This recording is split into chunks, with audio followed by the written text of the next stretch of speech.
Hello everyone. Welcome to another 2v2 day.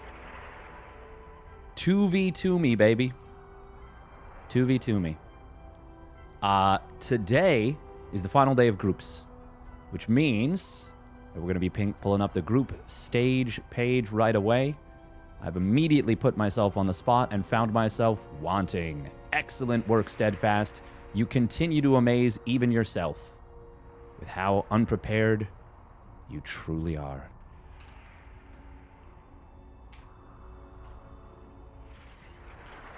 All right, let's take a look at the standings because this is an important one. We're going to kick things off with MaxPax and Trigger versus Wayne and Milky Cow. This is kind of sick. Nice. Amaranth watches your stream. I wonder how many random subs Amaranth gets. It has got to be a lot. Okay, so this is a very, very important series for the standings. I'm going to talk about why in just a sec.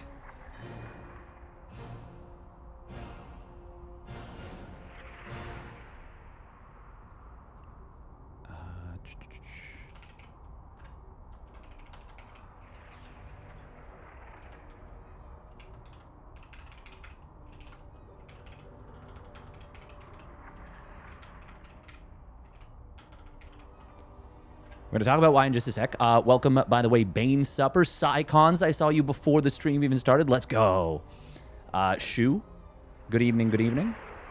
Good evening, good afternoon, what is it? Good morning, good afternoon, good evening. There we go. We got there. Who is this Amaranth? Could you describe them in rich detail? Well, I would say the most notable thing, the two biggest things about Amaranth, the two biggest things would be who her favorite commentators are. Her two favorite commentators would be Tasteless and Artosis. She just loves those lads, you know? She flew them out to do a big streamer event. Just loves them. You know, she just loves the way that they bounce off of each other conversationally. She loves that they're always, you know, perky, attentive. That one was a reach. That one was a reach. All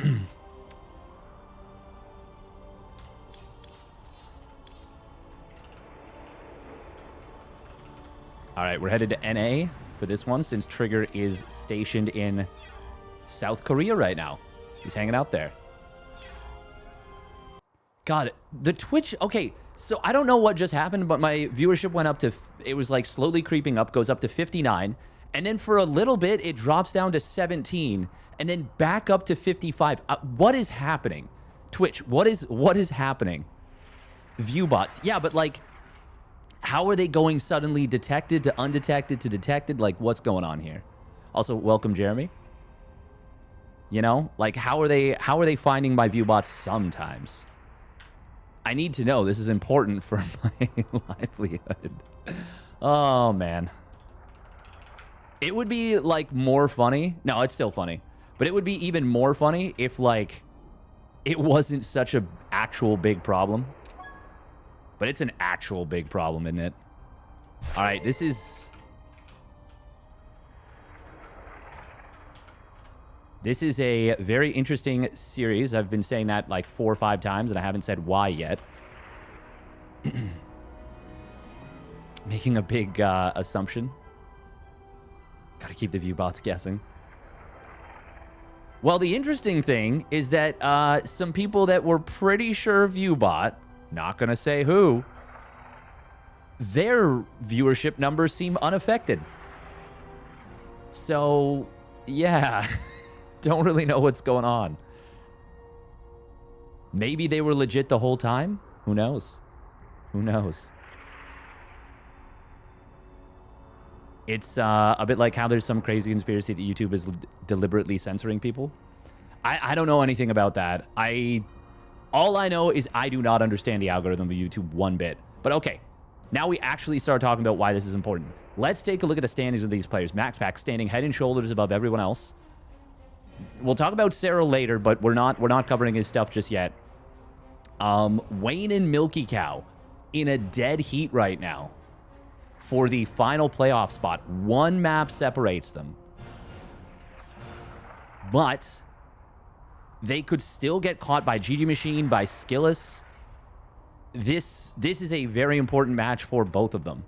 If the thing is, if they win, they are the best of friends in this bracket. They've moved to 3-3. They've solidified their chances of making playoffs, although they're still relying on a little bit of a fall. But since one of their opponents is Trigger, he would then drop to 3-3.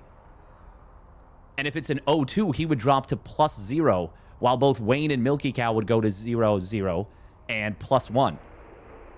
So that would actually drop Trigger into contention of being... well, actually, it would drop him into tied for 6th. I guess it would depend a little bit on how they... Man, I really don't know how they're going to do the tiebreakers, but this is going to get very exciting, very messy. And if Wayne Milky Cow lose, all of a sudden, let's say Skillous and Jumi somehow manage to take down Serral and GG Machine, that would mean Skillous jumps GG Machine, or well, he ties GG Machine, Wayne, and Milky Cow in series wins. He would still be down an extra series, but it would actually keep him alive. And then MaxPax Skillous versus Milky Cow Jumi. Crazily, Skillous actually has not the worst chances of making the playoffs right now. But it is fair to say that he is rooting very hard for MaxPax. Right now, MaxPax can be Skillous's absolute biggest homie. There's no world where Skillous realistically catches Trigger. So he doesn't really care about Trigger's standings. I don't think. He has to jump the three Russian players ahead of him. That's his path to playoffs, and that's basically the only one. Whereas Wayne and Milky Cow, yeah, they're still very much in a good spot. I will say, if MaxPax loses this or the next series, things get very interesting for the final series of the day, which is going to be MaxPax uThermal versus Serral Wayne that we'll be covering. And I am so amped for that one. So amped for that one.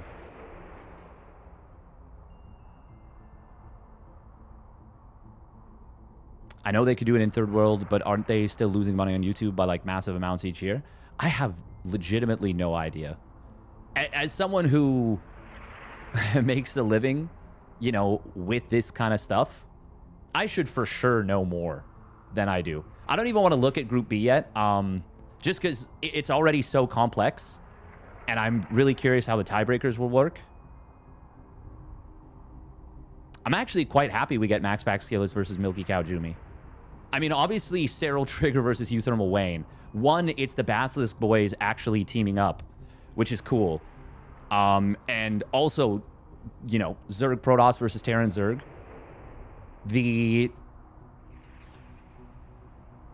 Like, what is... Oh my god, that's 2nd, 3rd, 4th, 5th. Wow. No, wait. No, it's not. 2nd, 4th, I guess, 6th.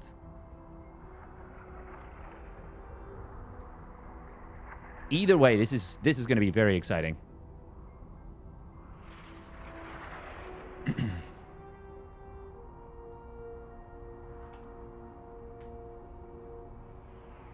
All right, we are going to run a quick 1.5 minutes of ads.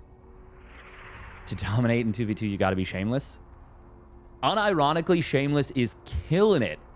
He is killing it, and he has a very strong chance of being the highest performer in his group. Like, I would say right now, the heavy favorite for first place. I said I wasn't going to look at Group B, but here we are. Now, he does have to play Spirit and ShoWTimE, but fortunately for him, the statistically weakest player in this group, and I think it's not even an insult to say that everyone else is on paper stronger. It's not that he's played poorly in the games I've seen. He's actually played quite well.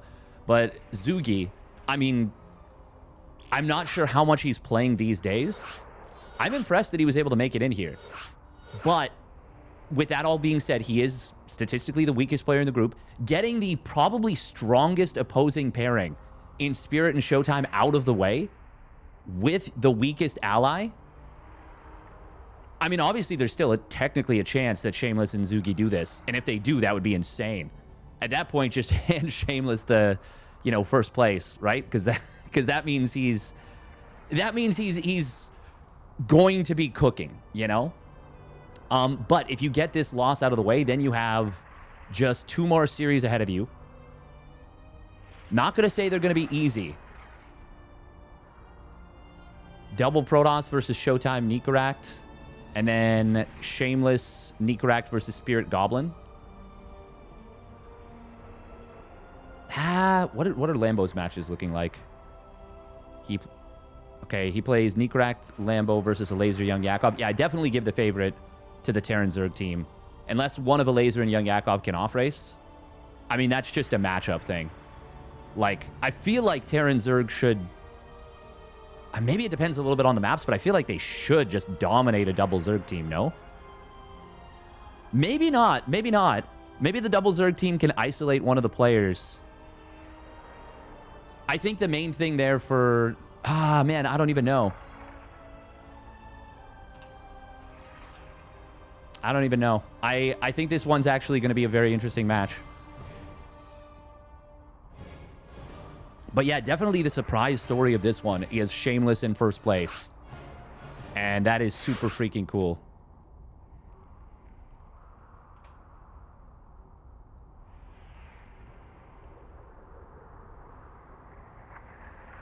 This is uThermal's bye round, by the way. So he will be commentating this one as well.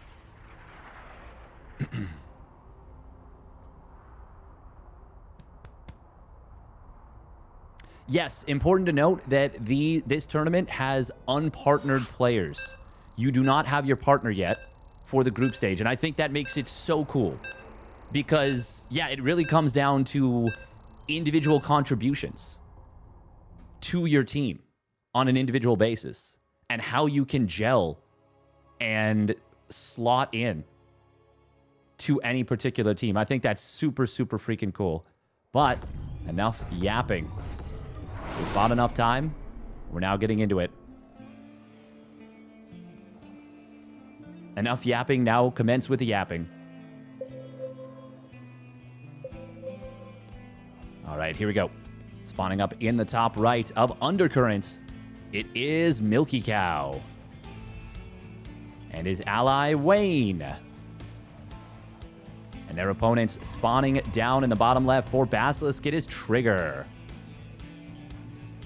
And his ally, MaxPax, for Storm Gaming. Yeah, this is pretty cool. Pretty cool. Because the importance of this match is like, I mean, it's big for all players. MaxPax, this is a chance for him to possibly run away with the group. Milky Cow and Wayne, this is a chance for them to massively increase their playoff odds, or those odds become heavily in jeopardy.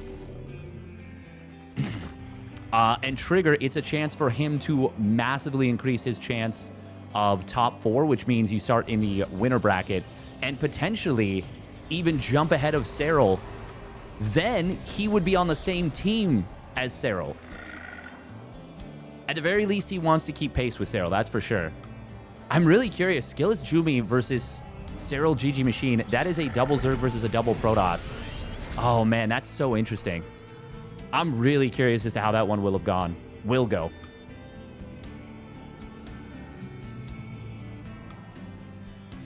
All right, double gate out of Trigger.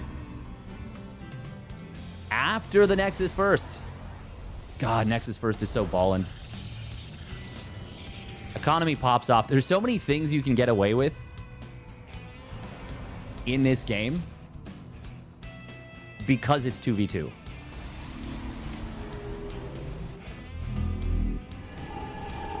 I do wonder if a Terran Zerg team can find a way to punish a double Protoss. Very interestingly, they did not wall off anywhere They have, obviously, SimCity to round their bases. But this is a little wild with it being a Terran Zerg. Because, I mean, the classic combo, Speedling Hellion, it's just scary. Now, granted, that's a very, very old-school way of thinking in 2v2.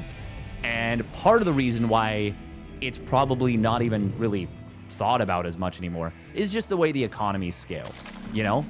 Before Reactor Hellion, Speedling would be out and, like, killing, like, 2 or 3 workers with it. Oh, little cancel on the Adept Shade. That's going to end up being a dead Adept. That's unfortunate for MaxPax. Got kind of baited there. Wow, very quick forge out of Trigger. Wow, that is so fast. Meanwhile, Wayne with some pings saying, hey, watch out for proxies, I guess. Or maybe Oracle going to probably go on the right side. MaxPax going to lose. Oh, my God, he's going to lose a lot here. Oracle. Oh, he will catch the Cyclone with its lock-on cooldown. Wow, that was actually really dangerous for MaxPax, but he still loses... Actually, only loses 3 probes. Did lose 2 Adepts and 3 probes for a single Cyclone. It's fair to say that Cyclone is, you know, that's the CEO Cyclone. We're going to see... Oh, it's a Spore Crawler repositioning, but it's not here in time. Wayne going to lose some drones there. How many was that? 3 drones go down in total. 5 kills on this Oracle. Not exactly sure what else it got. Oh, I guess just Zerglings. Okay. Going to be a very fast +1 melee out of Wayne. Meanwhile, we've got Trigger going for the charge in +1. God, this +1 weapons is so fast off this uber fast forge.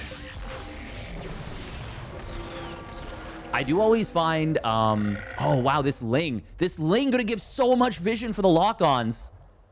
Wow, this actually is the worst possible stasis trap for Trigger and MaxPax. It's not going to end up mattering too much, but that is very often, very, very rare situation where it was a negative value stasis trap. They're going to see these Lings going for the wraparound. There's no +1 attack just yet on the Zealots. It will kick in just now. Zerglings are going to try and fight away from this. Stasis trap is pretty good. Lings do get the wraparound on the few remaining Zealots, but that is a clutch timing on the shield battery completing. Megfield is a ways away from completing. Very important to keep these Cyclones alive, so losing one right there is actually quite a big deal. MaxPax, little bit supply blocked here. Getting pressured heavily. Trigger with such a good worker count here. Blink is done. Zealots. Oh, man, that Megfield is going to be so important for these Zealots. Charge is done. These Cyclones might get run down. No, okay, he's going to give up on it, the chase, as those lock-ons did come back off cooldown. Lings make it actually very difficult to chase this, but you don't want to be fighting these Zealots like this. Not with the Zealots having that +1 attack. There is the blink forward from Trigger, or MaxPax, I should say. He's going to find a lot of those Cyclones. Oh, stasis. Boom. Every single Ling. Now, once again, this does give a lot of vision, but I would say this is far from a negative value stasis trap.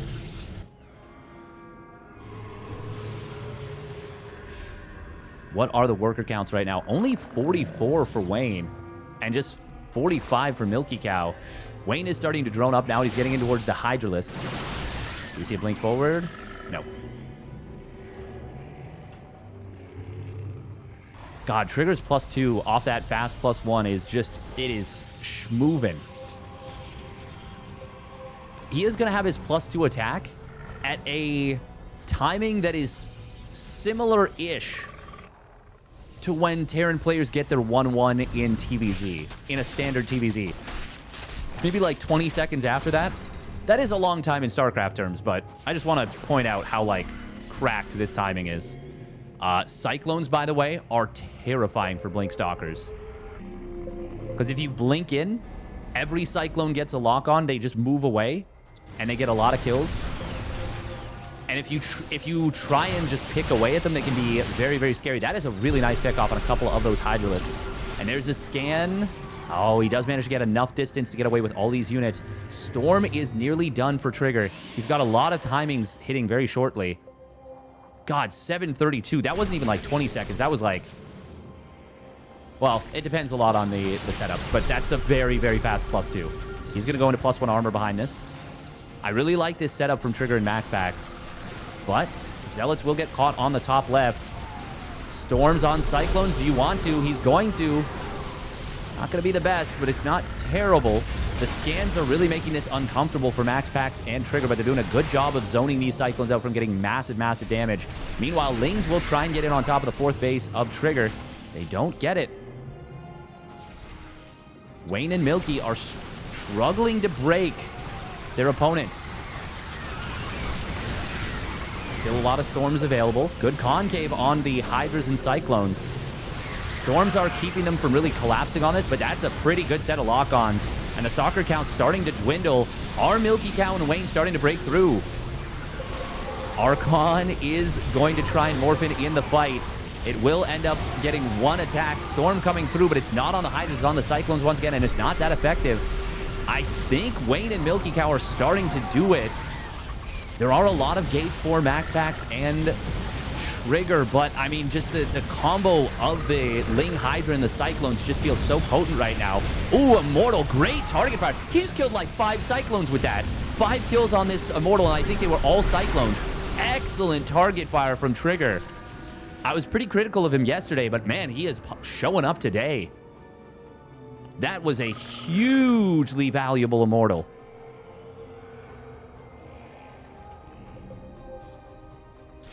God. These upgrades for Trigger, he's now got 2-1. MaxPax getting orders is +2. Storm going to come in on top of the Hydras. It's an okay Storm. Is this still going to be too much to handle? This base for Trigger is in a lot of trouble. Storm's coming in. Ooh, they do get a lot of the Hydras there. Desperately trying to hold this. Is there enough? The Zealots, MaxPax, or Trigger needs to let them to the front line. But they actually get slowly melted down as they're trying to get in here. Where is the rest of MaxPax's and Trigger supply? Well, MaxPax's supply gets back here. Oh, can he get the Nexus? No, it will get saved. MaxPax with the clutch save there. Clutch save. But Trigger supply is now very low, relatively speaking. He does have a lot of these High Templar. Oh, Lings. They're going to get it. Nice job right there from Wayne. Storms were not available in time. He didn't have the energy. And that is a huge blow to Trigger's economy, as his supply is, well, the lowest of the bunch. But by no means is he out of this game. God, he really just does not have a lot of army supply. 30 army supply right now, basically. 32. Granted, a lot of it is in High Templar, and those are, of course, very valuable against Ling Hydra, particularly. But the next stage is coming through. Infestation Pit, Lurker Den. We do have MaxPax getting towards a Fleet Beacon, though, and his Storm is getting close to completing. His supply is still decent. Zealot run-bys are trying to keep Milky Cow and Wayne back home, but Milky Cow's Cyclone count is very high right now. And once again, there's not really a great answer to them. Oh, Zealot run-by from Trigger. This is a big commitment. Can he win the fight? No, that is way too many Hydras and Lings. But he is going to get a lot of these units pinned up against a hatchery. That is not super great. Oh, Zealot's taking a bad route. He's actually going to lose like 3 or 4 of them. That could have been a lot worse, but this is good vision with the Watchtower. Storm does not land on a whole lot. Cyclones do re-engage through the Storm. That's pretty awkward. How many command centers are there? Okay, 3 orbital commands for Milky. He's getting into barracks? What? Is he adding ghosts? He is. He's got to be. He's getting the cloaking field. Oh, Lurkers. Okay. Zoning Storm will push his opponent back. Well, these High Templar have to be so careful. They do get some big Storms there. Oh, Lurkers trying to flank in. High Templar and Siege Tanks. Not a good mix for the High Templar, but the High Templar managed to get away. Meanwhile, on the top side, we actually see Trigger finding a lot of these Lurkers. Tanks getting caught isolated as well, but these Cyclones are going to come back, and they're going to melt these Zealots. Lurker's going to reposition. That's a great move from Wayne to check the rotation from Trigger. Just blocking those units from getting in there. Wayne and Milky Cow are showing an incredible amount of synergy right now. Very impressed with what I'm seeing from them.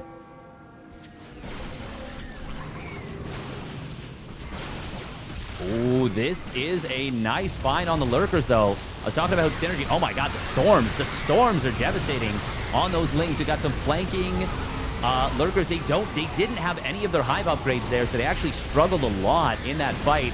Now a few of them getting caught. Wayne, man, just as I was complimenting his synergy, he ends up getting caught super hard with his teammate not there. Things can turn in an instant in 2v2. We do have 2-2 on the way now for the mech for Milky Cow. He is on 7 factories. How many ghosts do we have so far? 4 ghosts. Man, the 3 racks. 3 racks ghost transition? Yeah, that is so intriguing. He is getting in towards the armor for the infantry, which is always funny. Oh, that was a huge EMP. He just blasted the High Templar. Absolutely blasted them. Mothership can be very good with the Time Warp. We need to see a flank on top of this Cyclone army. It is really starting to rip through the army of Trigger. Meanwhile, as this flank comes through, though, Trigger has to abandon his own side to defend his ally. Will this be the opening that Wayne was looking for? It just might be. Storm, there's one more about 5 seconds away. Immortals were not able to clean this up. Now, though, as Milky Cow has been forced to retreat, it can be MaxPax jumping on top of this army. Could cancel on those Lurker eggs. Going to be able to save... Oh, MaxPax actually accidentally killed his own Zealot. God, this is such a cool position that they fight over in the middle of the map. I haven't even looked at the income, the SCV worker count. Well, fortunately, I mean, no one's taken massive hits recently. Oh, as I say that, Zealot run by from MaxPax. We'll get in here. He has been doing these consistently. It's just that there's been so much main fight action that I haven't really felt like I could look away from it. MaxPax also getting towards +2 air now. God, these Zealots actually popping off. A lot of wounded up SCVs. Not as many kills as I expected. Meanwhile, Lurker Ling attack on the left side. Looks like it got kind of squashed. Got a few probes, though. Now Trigger, though, having to rotate back into the middle. Oh, this army of MaxPax going the wrong direction. Trying to, I think, move towards his ally, but he is forced backwards. Trigger instead going to go for a big counterattack. That could be a huge turning point as to who wins this game. Very nice spine positioning from Wayne, but it's not going to be enough to actually save the base. Storms on top of the drone line. Very nice killing. 2 worker lines. Actually, no, this one hasn't died yet. Hellions do snipe a High Templar. Oh my god, this army of Trigger. He needs to recall out. But how many units does he lose? Oh, could have been a lot worse, but it's still not great. Wayne, drones will end up getting saved. Will they? Actually, hang on. Oh my god, they're responding to MaxPax's movement. MaxPax, he's got to be careful. He's going to need to recall out here very shortly. Zealots will get cleaned up. Storm. Oh my god, this army is so trapped. Get it out. Get it out. Recall. Where is the recall? He must not have it. He must not have the recall. Carriers are getting just blown up. Oh, that last lock on with the kill. Only 2 carriers and the mothership going to retreat out. We do see the Zealots of Trigger. God, there's so many counterpunches. Wayne just got obliterated in terms of supply. Even though that looked very deadly for MaxPax and Trigger in terms of the losses that they suffered, they're able to replenish. Wayne lost like 3 bases worth of economy, basically. He's on 53 drones still somehow. I don't even know how. Must have lost less drones than I thought. I don't even know. Or he replenished them, but either way, that was actually Wayne getting the far worse end of this. What a game this has been. Trigger now once again coming in with the Zealot run-bys. This game was so close, so tenuous for so long. This might be the game of the tournament right here. Big collapse in on top of the Cyclone Lurker army in the main middle of the map. There weren't actually that many Lurkers. So the Cyclones end up suffering big time. And Milky Cow and Wayne all of a sudden find themselves 150 aggregate supply down. GG gets called. And Trigger and MaxPax. Man, oh man. A sick game one. That was actually so freaking cool. That was, I think that has to be the game of the tournament so far. Thanks for casting, Mr. Steadfast. My pleasure, Pauli. Good God, how do you recover from that one as Milky Cow and Wayne? Okay, look at the army value graph. Look at this thing. Just... If this was like a patience, you know, I don't know, whatever, life indicators, this, this would be a very unhealthy person. We'll say that. Thank you for the follow. Nor light, black light. Can non-Zerg units use Nidus? No. So things that can be done: SCVs can repair Protoss units. Gas geysers or gas buildings can be used by allied races. Unit control can be shared. Resources can be shared at the 5-minute mark in-game. Things that cannot be done: you cannot recall allied units. You cannot use medevacs to lift up allied units, but they can heal allied units. Same as SCVs repairing.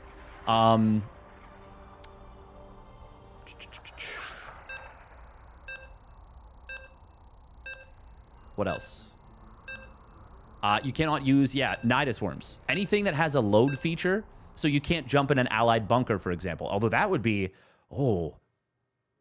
that would be a super interesting like a mid-game upgrade for 2v2. Could you imagine that if there was like a thing you could do where it's like, okay, now you can put units in allied bunkers?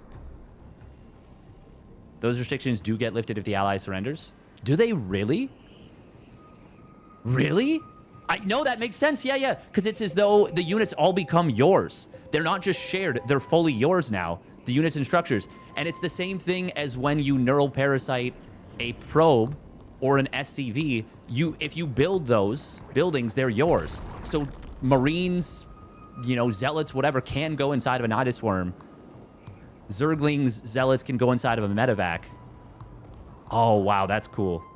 That is cool. I wonder how low level you would have to get to be able to pull that off and make it be effective. Like a Hydralisk drop in 1v1.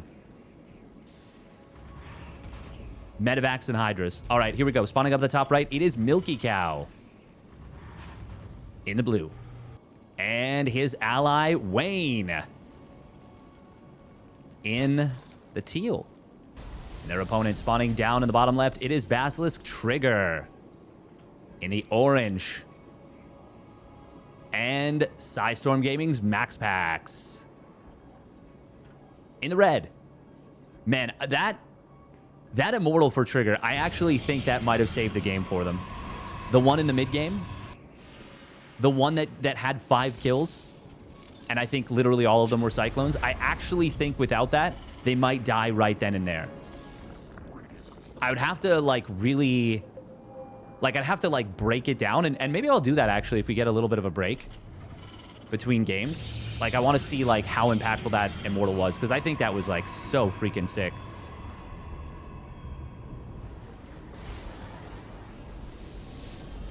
Oh,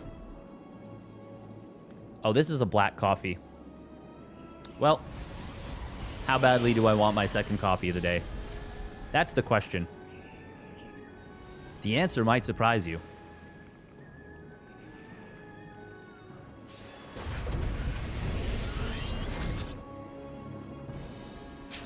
Oh my god, I just had the idea for the sickest game mode in SC2. Double race 1v1s. You choose 2 races. You choose 2 races that you can play.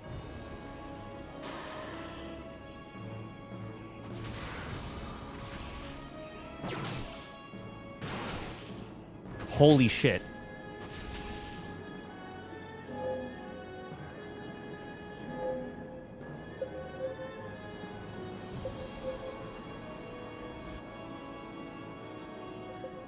You start off with six workers from each race.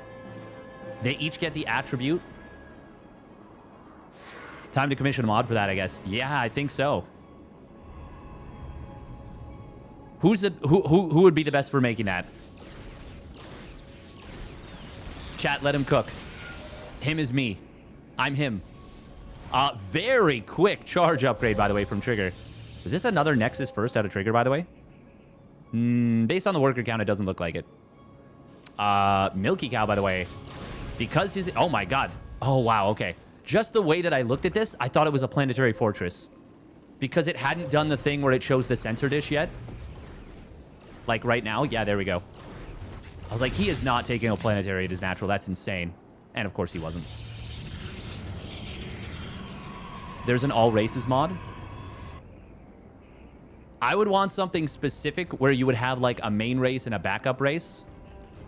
So you would I think I have the idea for it.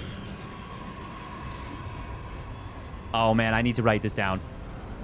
I need to write this down real bad, but I'm commentating an epic 2v2. The struggle. Okay, Blink after charge. Nope, that's Blink out of MaxPax. What am I saying? Double Oracle. What did it kill here? Oh, a Marine. Oh, you got a Marine. Okay. Man, Milky Cows. Terran SCVs really, like, you really do lag behind.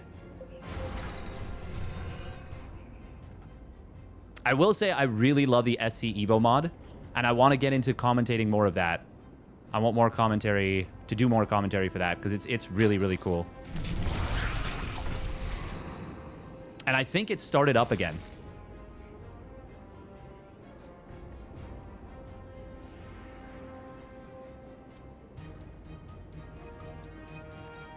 Here's the cool thing as well about a double, well, not a double Zerg, but a Zerg team that has a Zerg player and no opposing race. No opposing Zerg. You just get a big benefit. Ooh, that's a big spot on this. Cyclone will get taken out almost certainly here. Meanwhile, other side. Yeah, he gets that Cyclone. Oh, did he get some drones? Yeah, 3 drones. Wow, that's quite nice. I'm gonna try and come back in here. Oh, wow. Only got 1 more, but takes a lot of damage on one of these oracles. It is important to note, this is played on West server. So all the Europeans are going to be playing with much more ping this time. Last one would have been on Central. So that would have been Trigger playing with a high ping, which makes what he did with the Immortal all the more impressive. That he was able to take everything down. Casual 5 base Wayne. Yeah, that is a fast 5th hatchery. And he's getting a macro hatch. 6 hatches. He is on 74 drones, so he can actually afford it. Megfield is done. Oh, that is a big spot on this stasis trappy. Zealots of Trigger are going to find a lot of drones on this base. Oh, stasis trap. Oh, okay, he just avoids it, but Blink is available. He could blink in on top of these roaches. MaxPax, that is. However, look at this. Wayne has lost so many drones. He lost the entire mineral line. 14 drones at least just went down. Oh, my God. And now Wayne is getting caught with everything. Well, game number 1 was an epic turbo banger.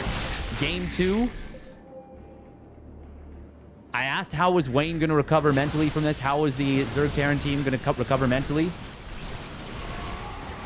Seems as though they are not going to be able to. Cyclones, they do get some decent lock-on. Storms coming in on top of the Cyclones. This time they're actually going to get a kill or 2 and a fair bit of damage. Zealots, oh man, they are just wreaking havoc on Wayne's mineral lines. Oof, he is having a rough go of things. Trigger continuing to target down drones, so he's actually going to get a few more. Damn. 29 drones dying. Wayne is, of course, going to try and replenish, but that means less and less army on the field for the foreseeable future. Now, Trigger has thrown away a lot to do this. So it's not as dire as it could be, but it's still very, very bad. That's a really great set of lock-ons here. MaxPax, oh man, he's not able to escape all of these lock-ons. Zealots will show up for trigger. And they were definitely queued up to try and hit this base. Speaking of hitting this base, that is a DT. Dizzle, tizzle, shrizzle. Oh, man. Poor Wayne is just getting pummeled. Now it's Milky Cow's turn to feel the pain from the DTs. And this is actually so good making DTs against Mass Cyclone because the Cyclones are really relying on scans to keep the vision. Keep providing the vision for the lock-ons. To extend them when the Stalkers blink out. So, by forcing scans with the DTs, you are effectively making your own blink Stalkers much, much, much more survivable. SCVs will repair up this command center for a while, but can they keep it alive? I'm not so sure. Storms are really zoning out the Cyclone army, and there goes the CC. Zealots once again from trigger, just saying, I don't care about the fights. I'm here to kill workers. Oh, wow, that Immortal getting saved by the Stasis Crappy. Even though it got surrounded, it actually does end up getting saved for the moment. Storms again hitting hard on these Cyclones. And this just looks like it is a slow but sure death for Milky Cow and Wayne. Wayne's supply has recovered a little bit, but he still doesn't have a lot of units. There it is. GG is going to get called. Trigger and MaxPax popping off hard. And that will all but secure MaxPax's position in the top 4. It's going to move him to 5-1 in the series.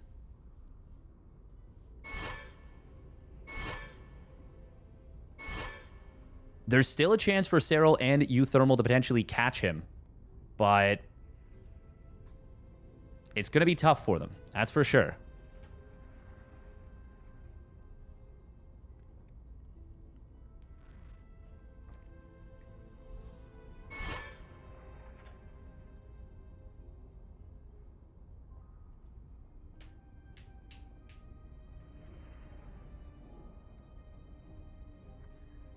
Multi-races mod would have to address creep issues, though. That's a good point.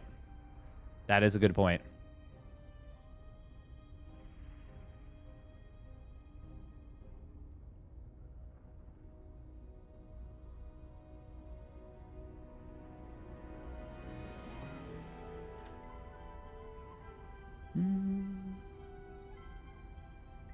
Just make it 4-4-4 and a 3 race.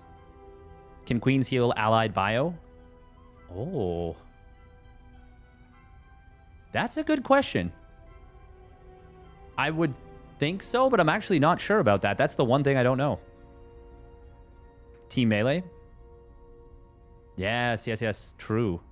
Yes, they can? Okay, very cool. As long as they're on creep. Yeah, yeah, as long as they can transfuse.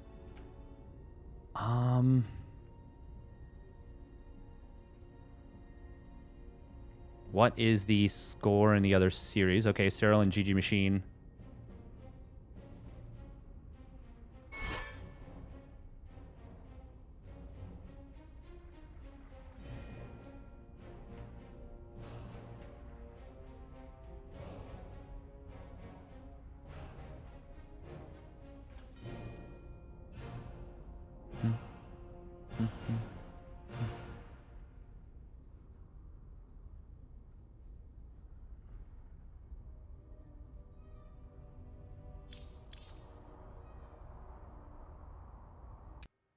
Oh.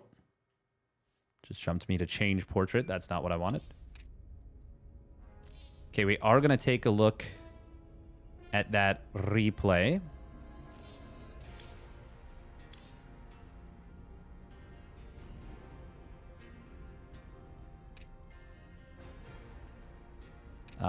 Undercurrent. We're just going to do that while we're waiting.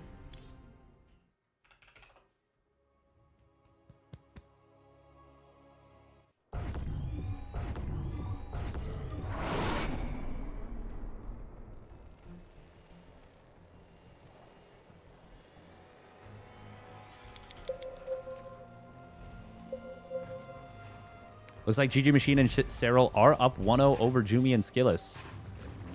Once again, this is an absolute must-win for Skillis. Even with Milky Cow and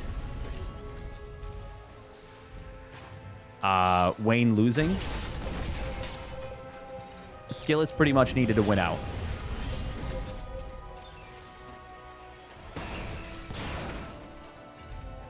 Yeah, because also GG Machine winning. Yeah, I think that... Actually, that would put GG Machine into a playoff spot. Because Wayne and Milky Cow are now at 2 and 4.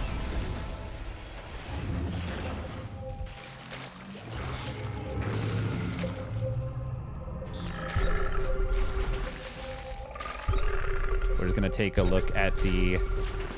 Whatchamacallit? Wonder if they can do the old blank has left the game bit. Is this the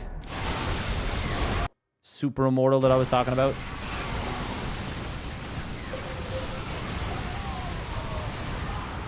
I mean, looking at the supplies, looking at the army values right now, this looks really tough.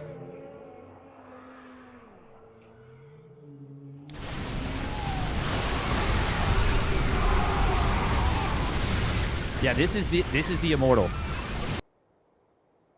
One immortal with one hope, one dream.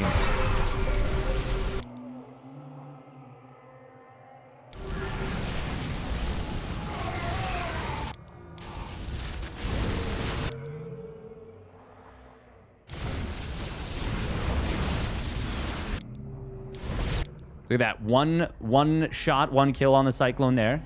This is a +2 immortal, by the way. Another kill. Another kill. Another kill. And one more kill. It literally killed 5 Cyclones. Until this immortal pops out, MaxPax and Trigger are so boned. He cuts the Cyclone count down from 7 to 2. This is actually insane. One freaking immortal.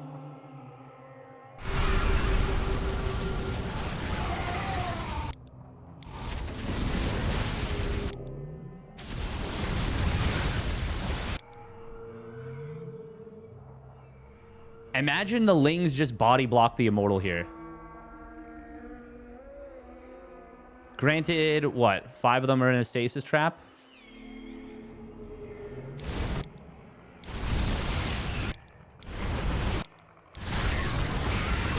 God, this is actually insane.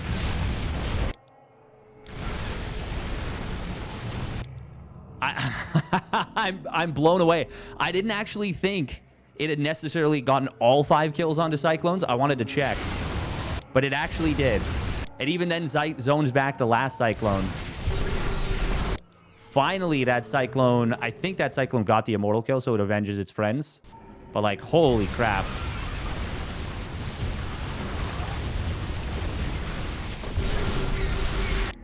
That is bonkers. How much in resources did the thing cost versus the cost of the immortal? That is a very good question. Let me do some quick math on that.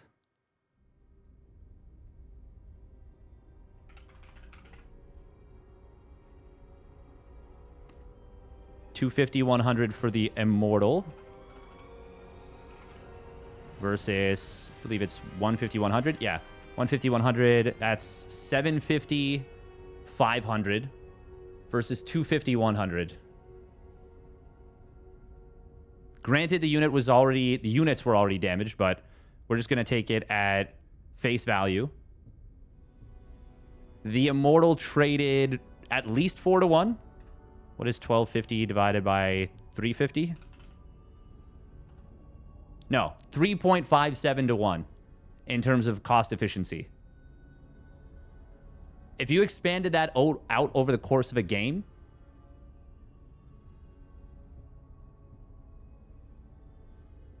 that would be 10,000 resources lost to 35,700.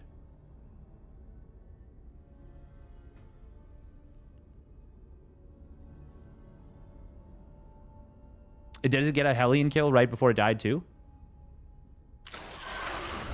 I mean, that's nice, but I'm not super worried about that one.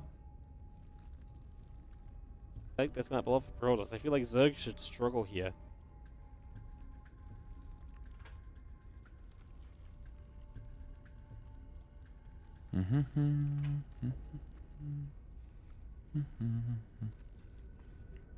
Thanks for casting this on a ship with no service, so I can't stay watching, but I appreciate it.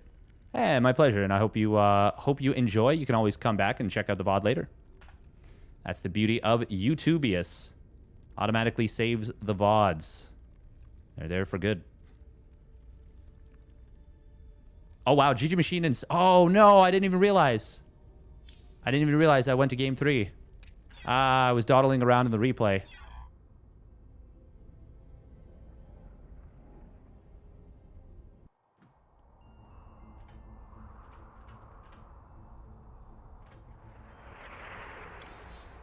That is an oopsie poopsie.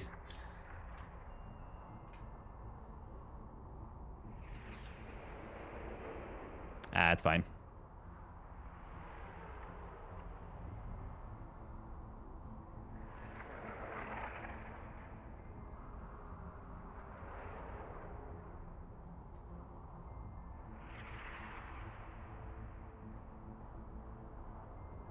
GG Machine is streaming, by the way. You can watch his VOD. The kid is fast. The kid is freaking fast. Skillless Trigger also doing they thing.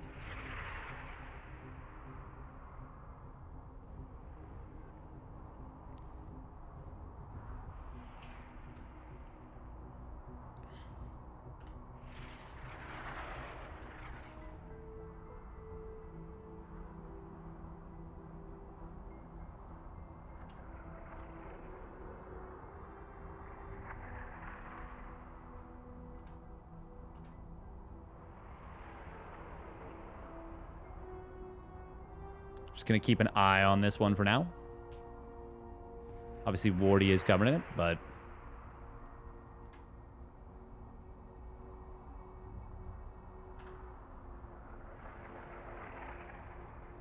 this, once again, if Jumi and Skillless win this one, I kind of wrote them off a little bit, but evidently I shouldn't have. If Jumi and Skillless win this one, this will keep their playoff hopes alive. Sorry, it will keep Skillless's playoff hopes alive. It'll keep Jumi's, I would say, top 4 hopes alive. And actually, Jumi would move ahead of Serral, uncontested. Or stay ahead of Serral uncontested. Either way, Serral would actually be at risk of missing playoffs. Like, not just missing top 4, missing playoffs entirely. I don't think that's going to happen. But he faces off against a couple of relatively tough squads. I do think Serral Trigger versus uThermal Wayne is... I mean, that one's going to suck because Wayne is, for uThermal a little bit, because Wayne is probably feeling a little bit down and out now after his last loss. But at the same time, you could also argue, well, now he's going to be fighting even harder for a playoff spot.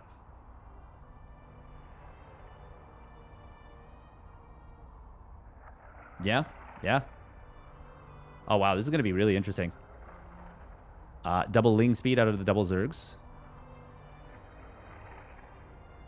Man, double Zerg versus double Protoss is so wild to me. That'd be an upset. If Serral didn't make playoffs? Yeah. Serral not making top 4. Not winning... I think Serral not winning the group or getting at least top 2 is already a pretty big upset. Serral not making playoffs would be beyond insane.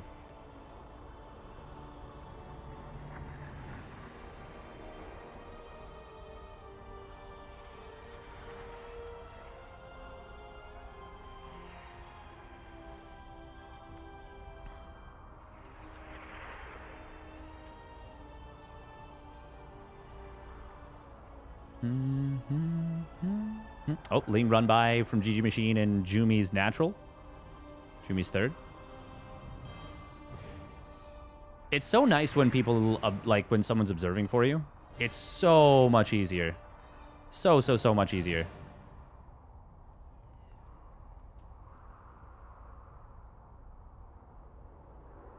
Oh, wow. That's a lot of oracles. Are they all from the same player? I can't tell from the colors. This looks like it might be 2 oracles for each player. Oh, he's going to dive the spore. Is that a good decision? Well, he loses an oracle. Gets the spore and the queen. I don't think that ends up being actually good. I think that's very expensive. Skillis and Jumi. Okay, it was shared control. That's really interesting. Foracle. Yeah, the Foracle.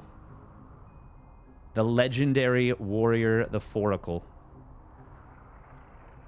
There's 4 of them.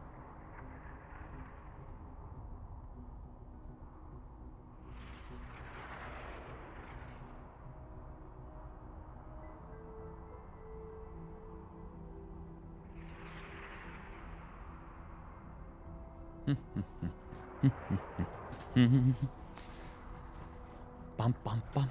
Ba-da-dum, bum, bum, bum, bum. Pentacle now. We're up to 5 of them. Meanwhile, Skillis is pumping into air. He is going hardcore for the air here. Already starting up 2 carriers. That is fast. Meanwhile, GG Machine looking like he wants to go for drops. That's quite bold. And against a player going carriers, that could backfire very hard. That could end up being a disaster for him.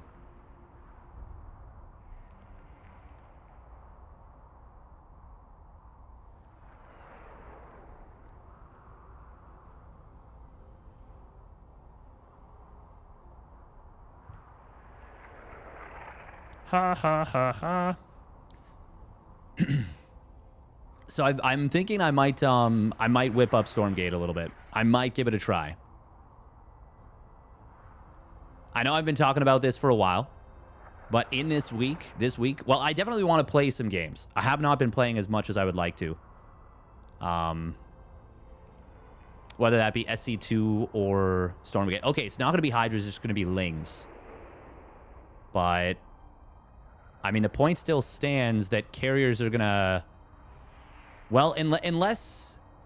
If they can distract effectively on the sides and there's nothing in the main, obviously that can be an extremely effective play, the big drop. Oh, stasis. Oh, Serral getting hit by some huge stasis trappies. The supplies right now for GG Machine and Serral are insanely high, though. But a lot of that effective supply is not able to fight. GG Machine does not have Hydra range yet, even. Oh, +1 air just completing 4 skills. That's a big timing. Lings are going to drop in. Carrier trying to kill some of these dropper lords. I think he just got one. Storm landing on some of these units. This looks... Oof. I mean, I know the supplies are high for GG Machine and Serral, but unless they can end the game... I feel like the tech differential is so significant. But at the same time, the interceptor count is very, very low. Very low. And the wall is starting to be breached. Meanwhile, on the other side, Jumi's War Prism is going to go down. Serral and GG Machine, are they doing it? Ooh, that's a big stasis trap on these Hydras. I don't know. I don't know, Kev. They did enough damage to macro out of this. Okay, and they are going to start to do that. If they had stayed on without teching out of this, I would be very worried. God, that's a lot of dead Hydras. Storm's going to be not bad here. Oh, very good, in fact. Holy crap, very good. And these carriers, they're going to shred the Hydras reinforcing. More of them do join back up. But the carrier's going to rotate over. They're going to look for the roaches of Serral. Oh, these Hydras do not want to fight these carriers. Oh my god, they're going to get murdered. And I don't even need to see that fight to know that the Hydras just absolutely all died. Now GG Machine's supply is brutally bad. Oh no. Oh no, no, no, no, no. This is very bad for GG Machine and Serral. Extremely good for Jumi and Skillis. Now the question is, do you actually just go attack? You don't have +2 air, but you're about to have a mothership. You've got a ton of carriers. Your opponents, one of them just lost so much, and he was the only one that really had anti-air. Ooh, it's going to be Serral trying to wrap around on Jumi, but with the carriers supporting, this will not be a successful fight.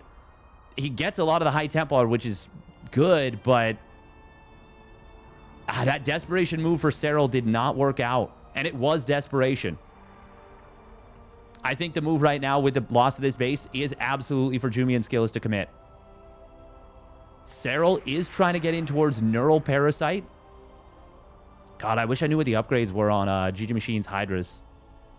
Because if he doesn't have Carapace, this is bad news bears. Oh, Mothership does pop out at home. Time Warp and Cloaking Field going to absolutely be able to defend against these Hydras. Doesn't even get the Immortal there. Oh my God, this is looking so good right now for Jumi and Skillis. Microbial Shroud does get dropped. Queens, I mean, they're going to take a long time to kill, but as long as the Corrosive Biles don't land, that was a big set of Biles. One of the carriers actually does fall to the Queens afterwards. The Biles did so much damage. Oh my God, please dodge! Carriers are actually struggling here. We can see the lingering effects of the Microbial Shroud actually helping out a lot. GG Machine and Skillis, or sorry, Jumi and Skillis. Oh, that Cloaking Field barely saving that one carrier. Sheesh. Sheesh Pog based. Warp Prism hiding in the trees. Can Jumi and Skillis keep pushing? Man, I don't know. I don't know if they can afford to not keep pushing, though, is the thing. Ooh, Neural Parasite could be big here. Big interception on some of the reinforcements in the middle of the map. Is there enough anti-air to survive? The Mothership is going to drop the Time Warp. Oh, my God. That has to be 1 HP. Its health bar is invisible right now. Microbial Shroud is going to help out so much. Corruptors do pop out for GG Machine. Is this enough? There's still a lot of interceptors on the field. There's the Mothership finally going down. I think this is going to just barely be a defense. Wow, Charge Lots will warp in. No, he gets the Prism just before. No, he clicks on the spawning pool. Not like this. Jumi, no. That's not going to help you in this fight. Oh my God, that would have been so crucial to have. Attacking the Queens. Jumi with a brutal misclick. And as a result, now one extra carrier goes down. It might have cost them even more than that. Skillis is still rallying carriers across the map. Holy crap. Oh my God, that misclick is the most tragic. But at the same time, the defense from Serral and GG Machine has been unbelievably clutch. The Microbial Shrouds were unironically MVPs of that whole thing. They mitigate the DPS of the carriers by such a massive amount. Such a massive amount. Oh my God, I don't know that I've seen that impactful of a misclick in a very long time. Jumi and Skillis could still get it done. Ooh, you don't want to lose those Hydras. God, those are your glass cannons for taking out interceptors quickly. The thing is, Skillis still has so much money. I don't know if Jumi is feeding him, because Skillis is only on 2 bases. I say so much money. He's still got so many carriers. Oh, gotta be careful here. Oh, Infester's going for the Neurals! Boom, boom, boom! All your army belong to us! Oh, my God! Stealing everything! And just like that, Serral will now lose all the Infestors, and... okay. Okay. Never mind. That's so funny. Oh my God. He neuraled every carrier, maybe except for one. And then they just all go back to being Skillis's. And now they're going to win the game. God, that is Hilarious.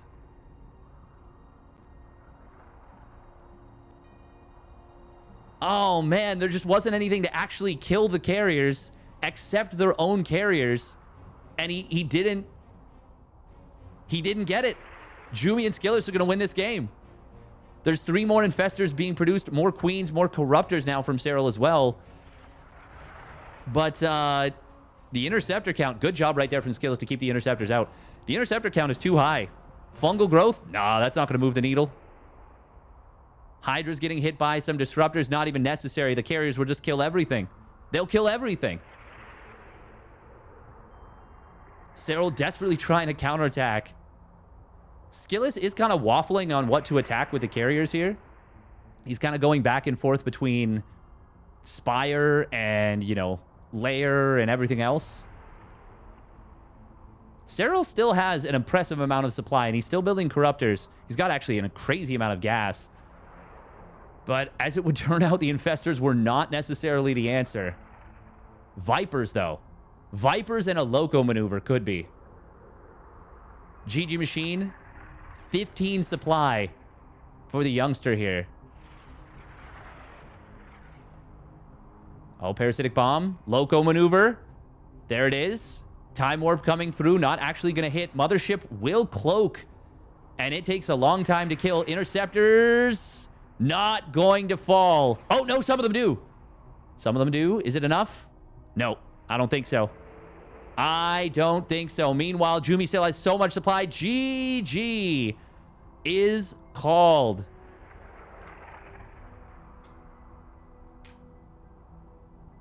Jumi, my goat. Skillus, staying alive.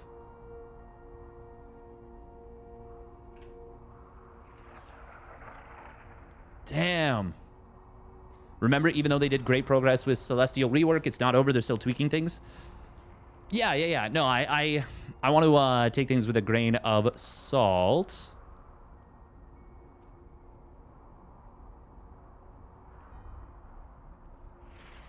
Damn, that was actually so sick, though. That was so freaking sick. God, what a game.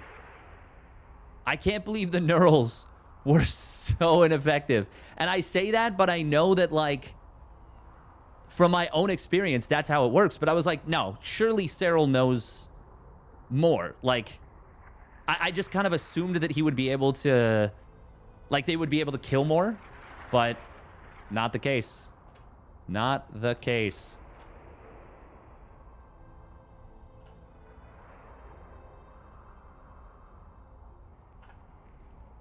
Damn, and that has... Whew. That has changed things a lot now, hadn't it?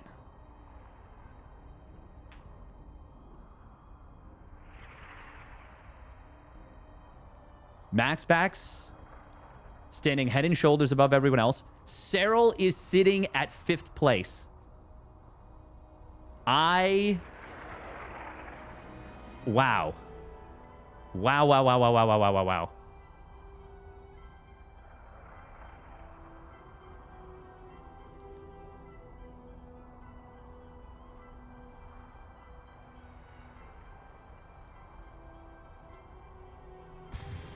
Wowie zowie. Wowie zowie.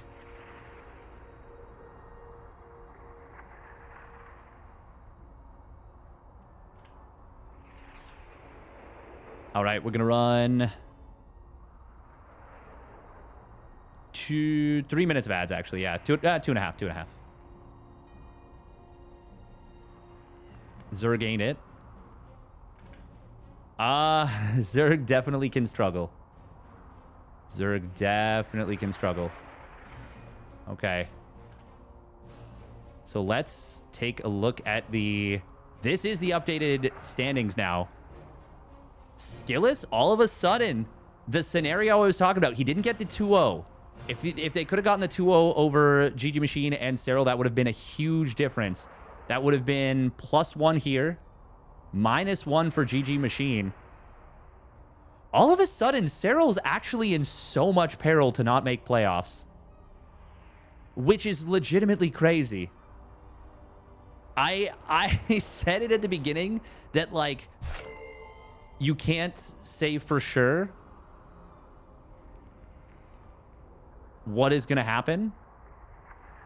But, like, man, oh, man. I was not expecting it to be like this. I was expecting this final match with Serral Wayne versus MaxPax uThermal to be a battle for first place. Not a potential battle where Serral is, A, trying to get in top 4, B, might actually be fighting to make playoffs. To put it in perspective, if uThermal Wayne win here, Wayne jumps ahead of Serral, I think. Actually, it depends a lot on map score. Depends a lot on map score.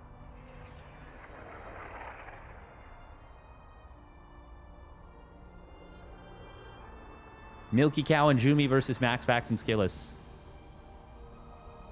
Serral is peril. You can't write it. Serral in peril. Ah, very true. Very true.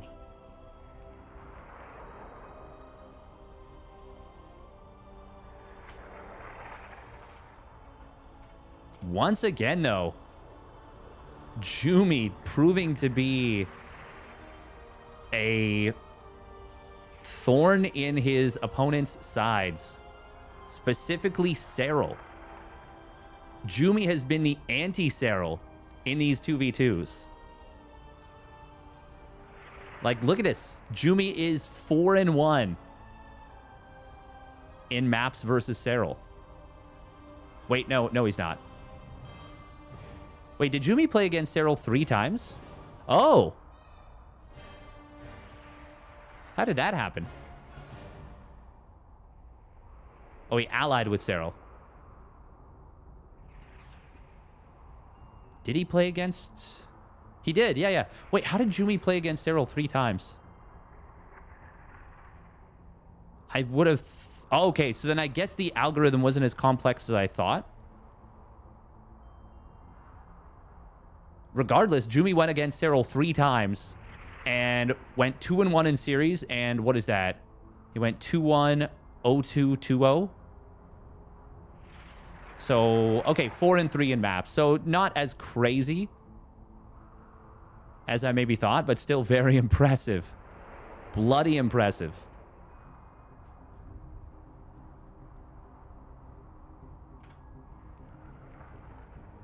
MaxPax Skillis versus Jumi Milky.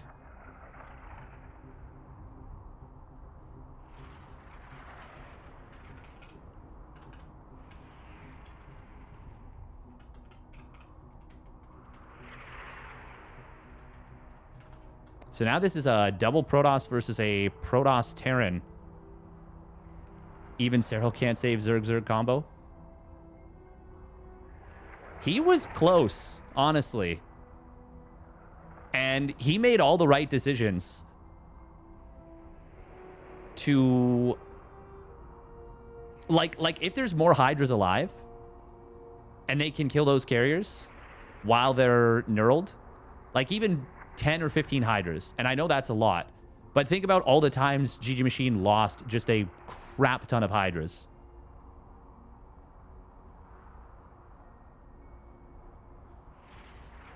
I'm actually, I know this is going to seem strange, but I'm kind of rooting for Skillis to sneak his way into the playoffs.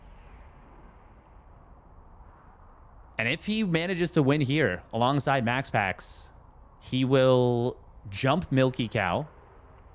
He would go to 3-5. Milky Cow would go to 2-5. The thing is, Skillis, this is his last series.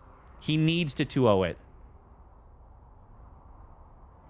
I'm sad I'm not covering uThermal Wayne versus Serral Trigger, but I'm also like, I think Milky Cow Jumi MaxPax Skillis is the more exciting matchup from the standing standpoint.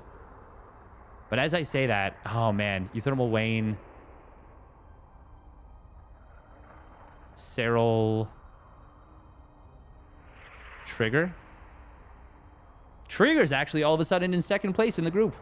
Him and Jumi tied. Damn, this is... Oh, man, this is so wild. I am so excited about this. I really want to know how the matchups will turn out towards the end.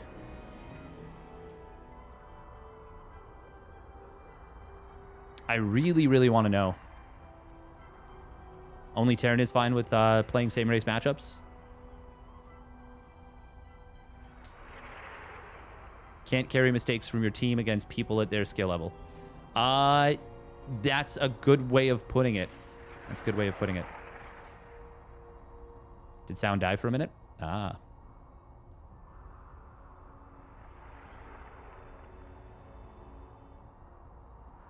That was a very long first round. I do have a softball game in 5 hours and 15 minutes from now. How many people will qualify to the playoffs? 6 from each. So just to answer the question on YouTube, 6 from each group, but top 4 makes it right into the upper bracket. 5th and 6th drop to the lower bracket. And the way that it works is I think that you get paired with the highest non-same race from the highest non-same race from your, what do you call it? From the other group. I think.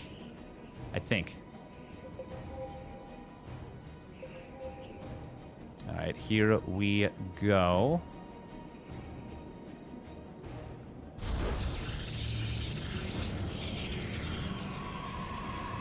Oh, I put group 7, but it's actually group 8.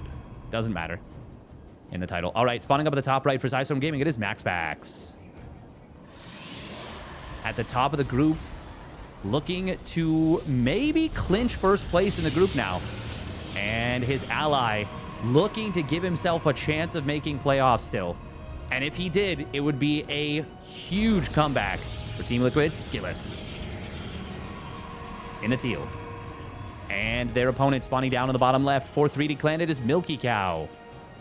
Looking to keep his playoff chances alive. And his ally, Jumi.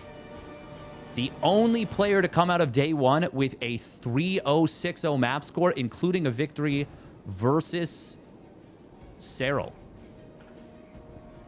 Also going 2-1 in series versus Serral. Jumi definitely drew the short straw, but said, I don't care about that. I'm straight ripping, yo. I'm straight ripping. So I'm just looking at the standings here. Jumi is neck and neck with Trigger right now. As it would stand... Oh, man, this is so interesting. This is so interesting. I actually wonder who you want as your ally the most. I really don't know exactly how the allying pairings are going to work. Did either MaxPax or Skillous open up with a Nexus first? No, it does not look like it. Jumi, though. Oh, wow. Proxying a pylon. Is this going to be... He hasn't gotten a second gas. Yeah, this is going to be a proxy gate. Wow. Wow. Pinging to say, hey, where's the watchtower? Oh my god. A probe attacking rocks. This probe is going to be here for hours. Meanwhile, Milky is going to be going for a Magfield Accelerator Cyclone build. They are both expanding. There's going to be a third gate at home for Jumi, and he is chronoing Warp Gate. I wonder if it'll be a double chrono into Warp Gate. For each chrono boost, in case you're wondering, it is minus 10 seconds from the time. Skillous and MaxPax. Oh, gotta be a little careful here. Is there a Cyclone out yet? Not yet. Oh. Probes are going to get hit kind of hard here. I think that was 2 probes dying. Oh, looks like there was a ping on Wait, no, was there? No, there wasn't. Oh, he saw the... Okay, he saw Magfield. Ah. They still don't yet know about this.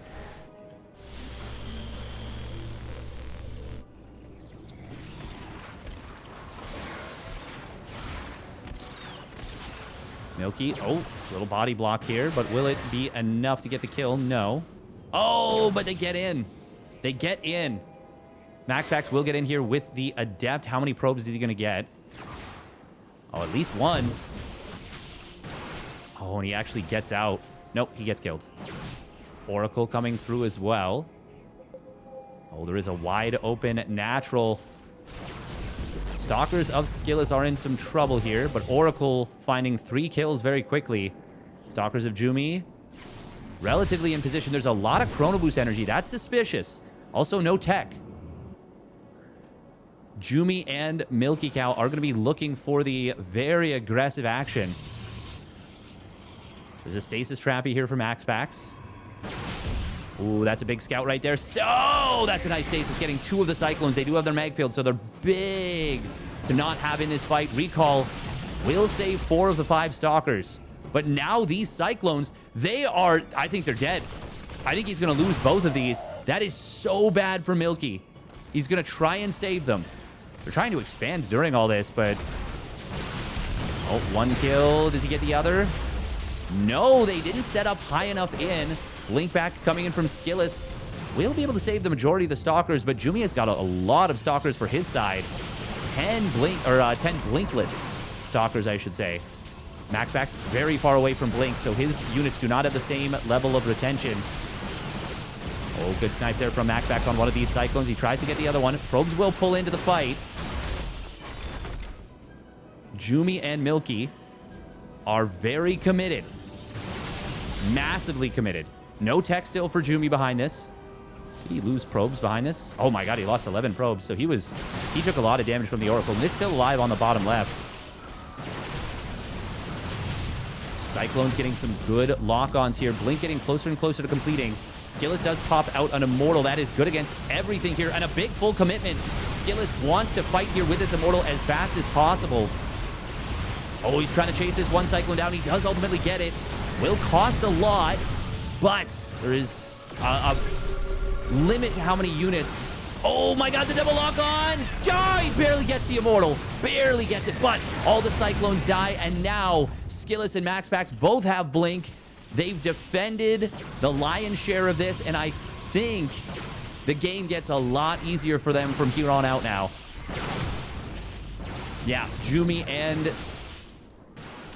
Milky Cow did not get the damage they needed. Skillous blinking forward, takes down another Stalker.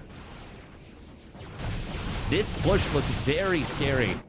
Very scary. But now, I don't know that there's... Oof. I mean, it's just the worker count right now for Jumi. Oh man, look at that. Skillous is actually taking a 4th base here. MaxPax about to have a 3rd Nexus up and running. Jumi and Milky. Milky's actually building a 4th command center here. Oh, if they can draw this command center out a little bit farther. Ah, he showed the Stalkers too early.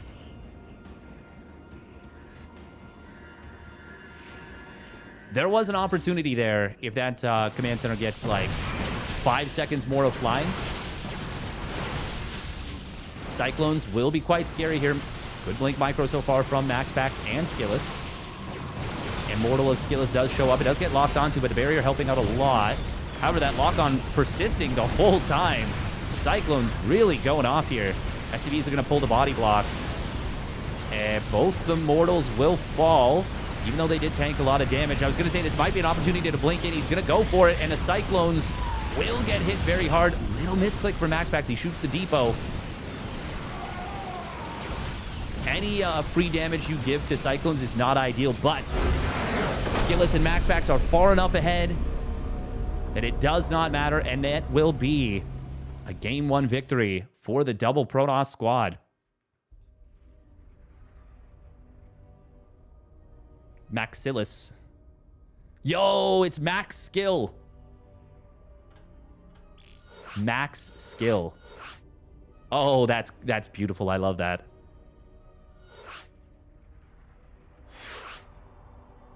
Their Archon name is Max Skill. Meanwhile, that probe is still killing the rocks unaware. It just phased out of existence. It's like, oh man, I was already 10% done. Come on. God.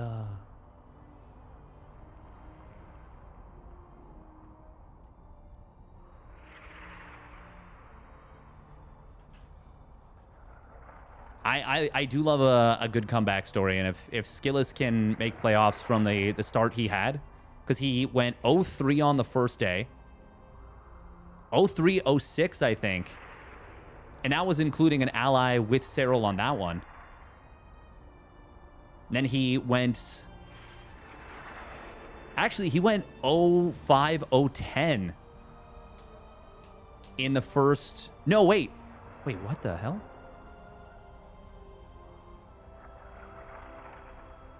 Yeah, 0-5, 0-10? No, that's not right. No, 0-4, 0-8 in the first four matches.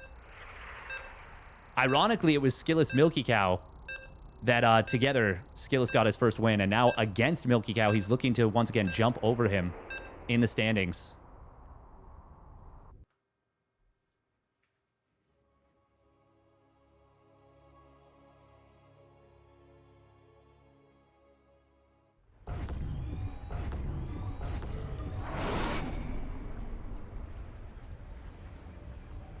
Skillous does not control his own destiny. Important to note.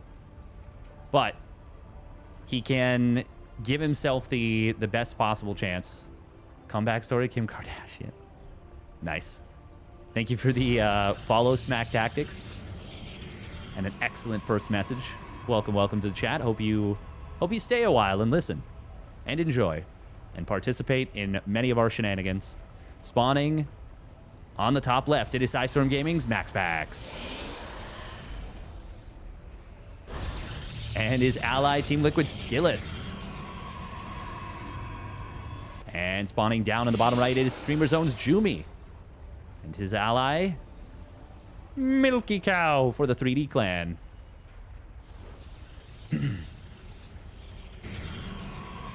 Jumi and Milky gonna try and wall the front. Do MaxPax and Skillous try and punish this?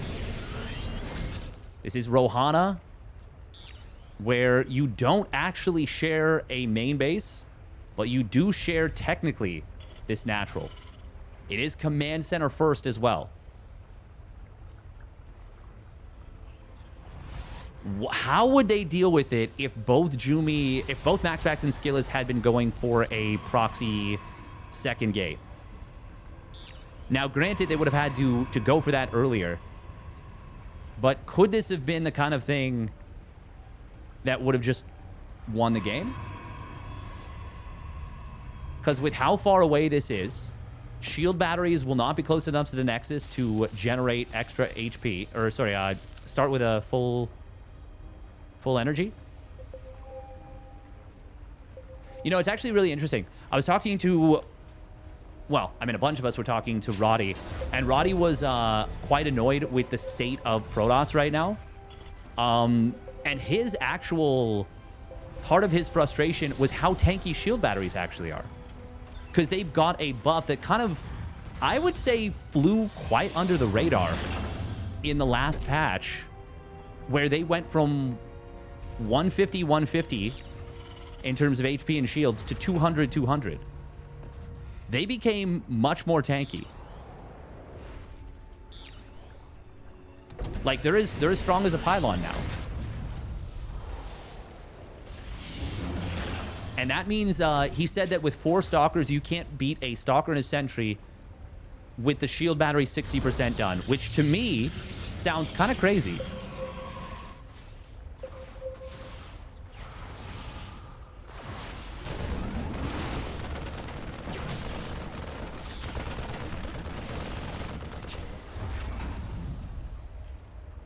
Hey, what's up from Vancouver? Very cool. How you doing?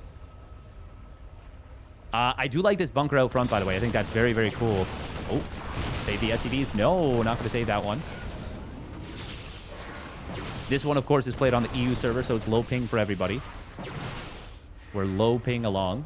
Oh, Jumi going very far forward with this Adept. I think he was trying to kill MaxPax as a depth, perhaps, or maybe just go for the scout. But either way, he will get intercepted by Skillis's, what, like fourth stalker? Third stalker? Third stalker. Yeah, third stalker. Of course, I was talking about theoreticals, but MaxPax and Skillis did not cheese. 4 gates coming in for MaxPax in total. Ooh, shield battery was a little bit late. That means 2 worker kills right out the gate. MaxPax doesn't even bother going after the Terran. That's funny. I mean, it is about time for a Cyclone to be out if it wasn't massively delayed. And, of course, it is out. And SCV's, of course, taking 3 shots to hit. Or to kill. I kind of approve of that. Oh, MaxPax and MaxPax. Gonna join up for a double MaxPax Oracle. Gets 4 kills right there. That's quite a bit of damage on Jumi. Jumi down 9 workers relative to the Protoss. And that's a nice little eco lead MaxPax is able to carve out for him and Skillis. Once again, Milky Cow going to be opening up with the Cyclone, but this time it is going to be into Bio. Prioritizing the very quick 2nd and 3rd racks.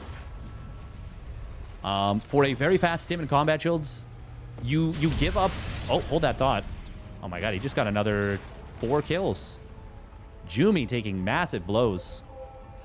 Massive hits. This is actually really interesting. I didn't realize he got a fast +1 weapons with this. So this is not the Ryung build where you delay the starport but get a really, really fast like 6-minute double medevac stim combat shields marine marauder play. But it will still be a super fast stim. This is actually, I would say, even a more powerful build potentially. Bunker does get taken down. MaxPax does not quite have Blink yet, but Skillis does already. MaxPax's will complete, well, right now. I always wonder about using Chrono Boost when it's, like, only going to get half efficacy. Oh, big Blink forward. Maybe not expecting the stim, but this was so many units. Blink forward will get the Prism, but the Immortal does drop back out for Jumi. Still, this is a lot of Stalkers between MaxPax and Skillis. I wouldn't mind shared unit control, but it looks like they're doing just fine microing their concaves together. And now, Oracle's in the main. Oh my god. That is 15 kills between these 2 Oracles. 15 kills. Jumi has lost 16 probes in this game. Skillis and MaxPax combined have lost 1. Actually, everyone else combined has lost 2. Jumi has gotten bludgeoned economically in this game. Oh. Pylon will get taken down by MaxPax. Depowering this gateway does not depower the Forge. It is a very fast +1 weapons from Jumi. And he's already got charge done as well. But charge is also done for Skillis, and his +1 weapons is equivalently almost just as fast. Only about 5 seconds later. Now that 5 seconds may make a difference a little bit. SCV is going to pull here. It was a 5 racks from Milky, but pulling the boys into a bunch of Blink Stalkers and SCVs as they're greeting you outside of your base is not a great feeling. How many SCVs just went down? Already 8 of them. This is a complete all-in from Jumi and Milky. Oh, boosting forward to give some better healing. Stasis trap, he's catching most of the SCVs.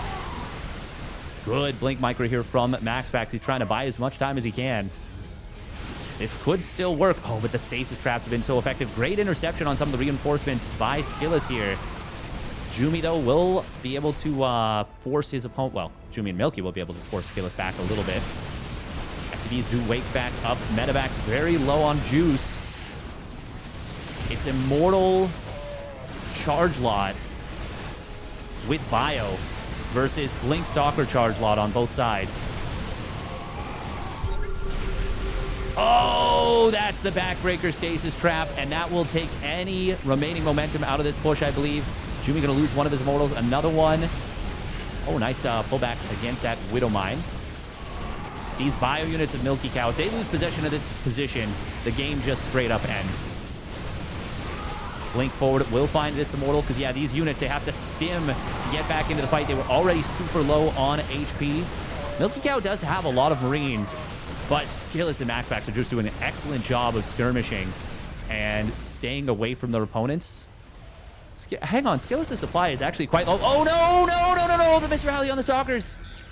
Not like this, Skillis. There might still be a chance, actually, for Milky Cow and Jumi.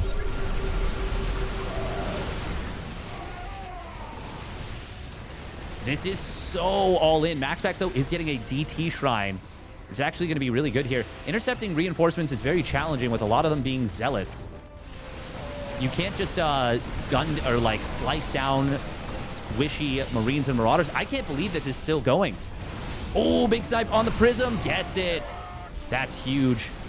And now DT Shrine is moments away from completing for one player. Skillis already has one. Scan is used, and that's a good Archon morph. It will, in fact, be a defense from MaxPax and Skillis after all. Things actually got so dodgy for a moment there. Milky Cow does manage to save a lot of these bio units, but, I mean, the income difference, actually not as bad as I thought. Still a lot, though. Oh, MaxPax, does he have enough to fight this? There are a lot of Zealots for Jumi, but that's a very big stasis trap, taking 5 of them out of the fight just as they were getting in. And that buys time as well for Skillis' army to show up. It's not a huge army of reinforcements.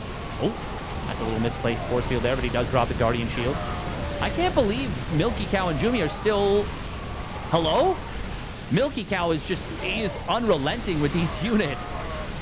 It feels like every time they're about to get a handle on this, all of a sudden Jumi now is in the middle line of MaxPax at the 30. He's going to be able to find a ton of probes as MaxPax was taking a 4th base.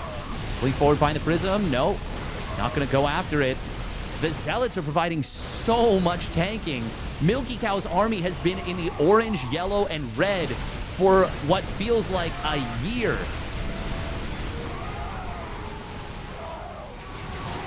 The Blink Stalkers are still skirmishing here for MaxPax, still trying to micro their way through this. Finally, the Marine count of Milky Cow feeling like it's starting to dwindle. He is pumping out 7 at a time. He has to be close to mining out his main. And even the Natural's starting to get low here. MaxPax does have another base. Even though he lost his 3rd, his 4th becomes the 3rd. Oh my god, Skillis is on 4 bases just comfortably. He actually has a lot of Chrono Boost energy. He's got so much Chrono Boost energy. He could Chrono all of his gateways. 12 gateways, though. I mean, he's spending all of his money, so I guess bank the Chrono may as well.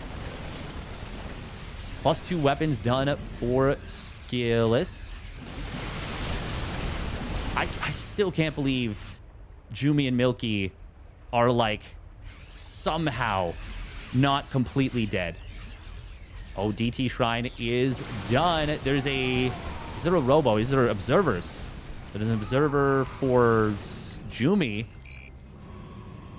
There's an Oracle here. No Robo for either player. Oh, my God.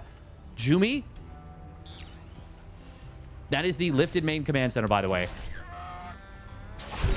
So that, with only 2 orbitals, man, DTs could have been so much more effective if they could have sniped their opponent's observer, but Jumi does have that detection. That is a lot of Zealots here for Skillis. Marine count is still so high, but this time, MaxPax and Skillis have enough to flood this.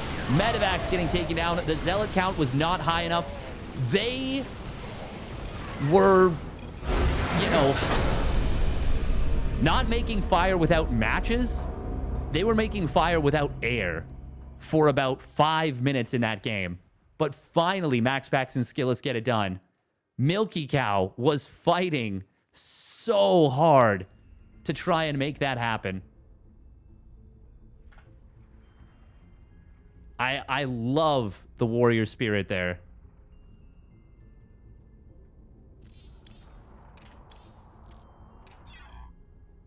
Serral and Trigger are up against up 1-0 over uThermal and Wayne.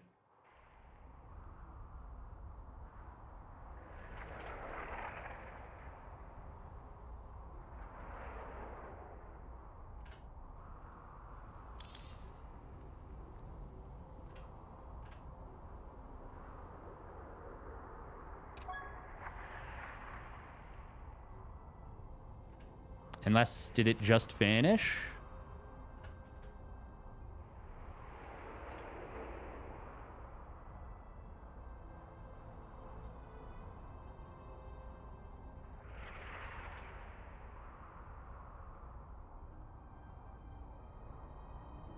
Oh.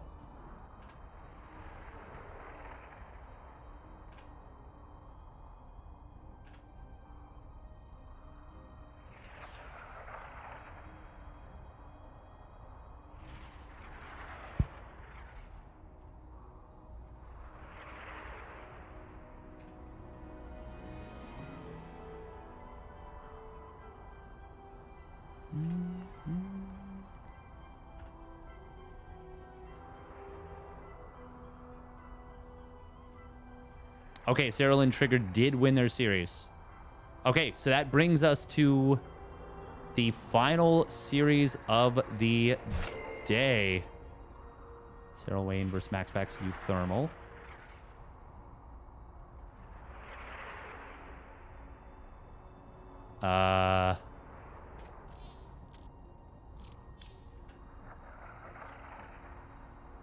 Oh, okay, this is going to be on NA. Oh, okay. All right.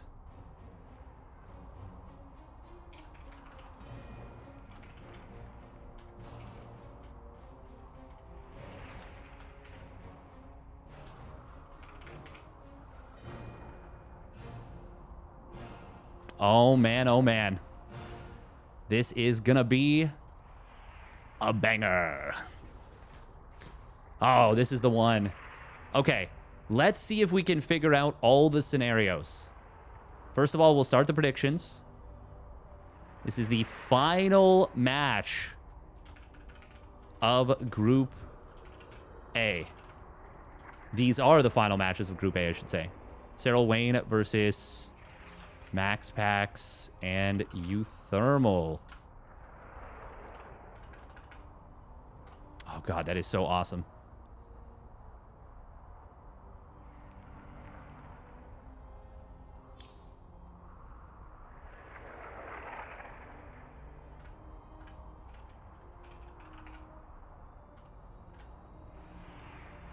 It doesn't look like Skilless can advance. Is that the case?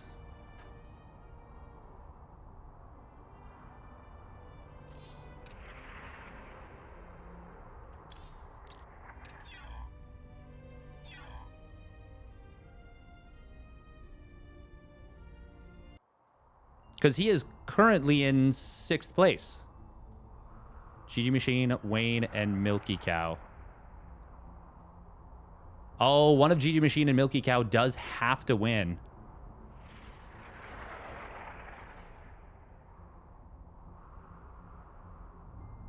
Ooh, there, yeah.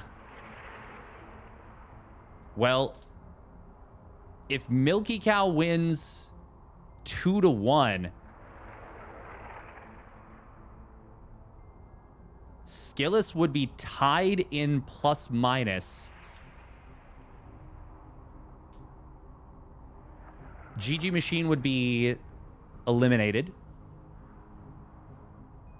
Oh, man, this gets very complicated and messy. I don't know how they do tiebreakers. Me either.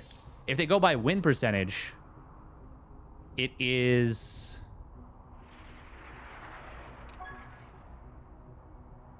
It gets messy. It gets messy. Yeah, I don't know how you do that. Do you do a 1v1? Because it feels weird to introduce 1v1 into a 2v2. It has to be something... Well, I mean, I'm not going to say it has to be, but I would expect it would be something to do with the tournament itself.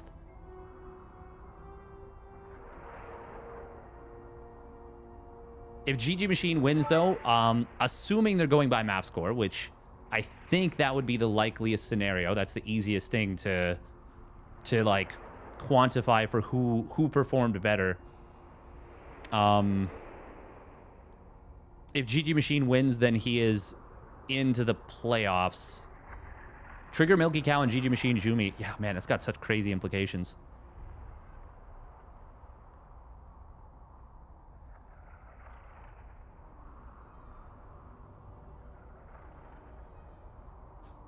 Crazily, everyone is still in play to make playoffs at this point, though.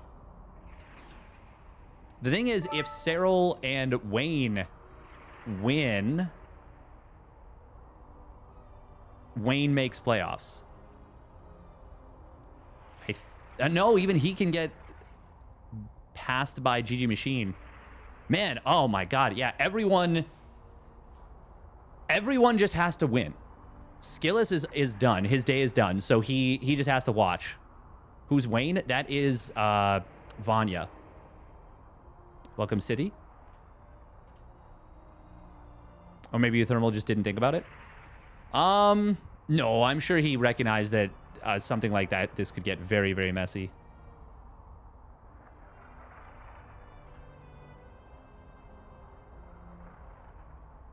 Yeah, we'll bring up the stuff just to show this off. So MaxPax right now is looking almost locked in for first place. Serral unfortunately cannot catch him, but Serral can. Well, Serral needs to win here actually to stay in the top of the bracket.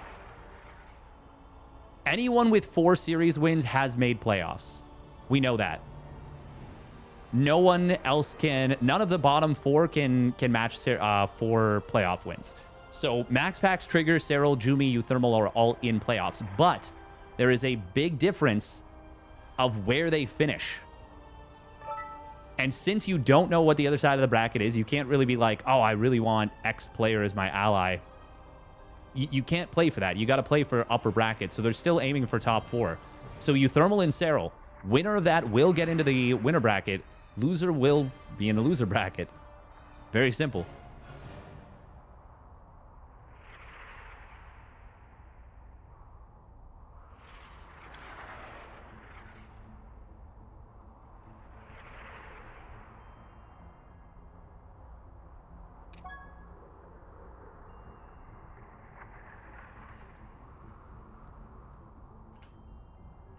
Who's Shameless?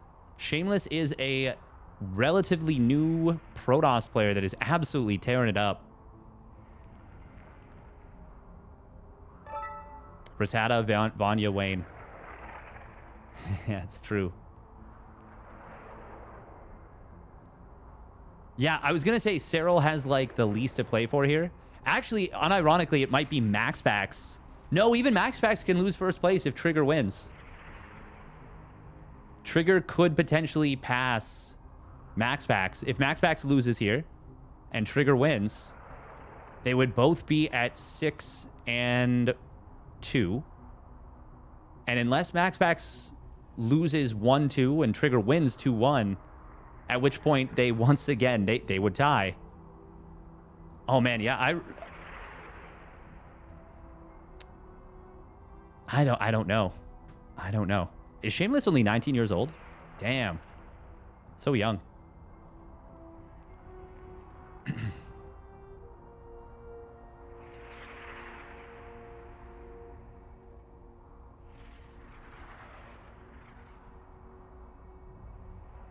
So freaking young. Oh, man. Okay. So after all this, how long is this group? We started at 11. What is the ETA to start the other one? 1:30? Okay, so yeah, 2.5 hours.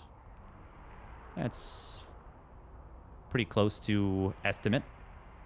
We pretty much finished close to 4 p.m. both times.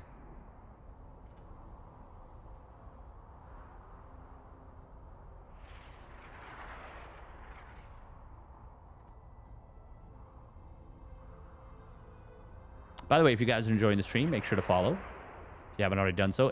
Subscribe to my YouTube as well would be massively appreciated if you're able to do so. Especially if you're on YouTube, that would be awesome.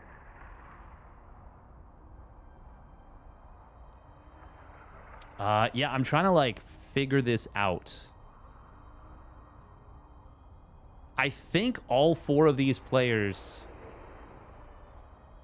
Skilless, GG Machine, Wayne, and Milky Cow can still theoretically all make playoffs. I don't think anyone's eliminated, which is pretty cool. Zhugliang on the other side might legitimately already be mathematically eliminated. It depends a little bit on the matchups, but I don't know if he can possibly pass enough players, just since some of them will have to win matches. If Neekrak, Goblin, or Elazer play each other... Yeah, Neekrak and Elazer play each other, which means one of them has to win.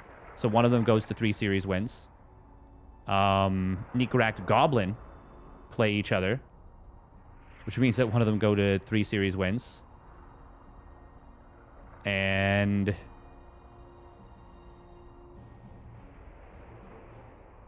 Neekrak and Goblin play again.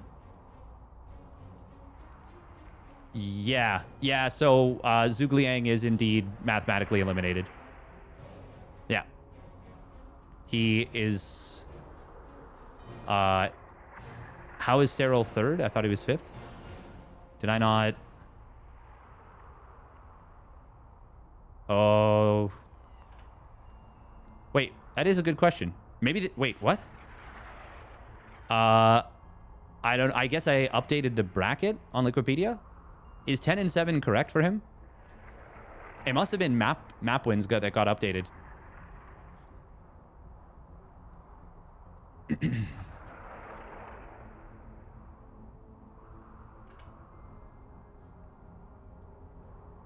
I am a little bit sad that this match... I was really hoping that it would be Serral and MaxPax fighting for first place in the group in this series, but it's still Serral and uThermal fighting for top 4. Where is Jumi? Jumi is with GG Machine. There's still a chance.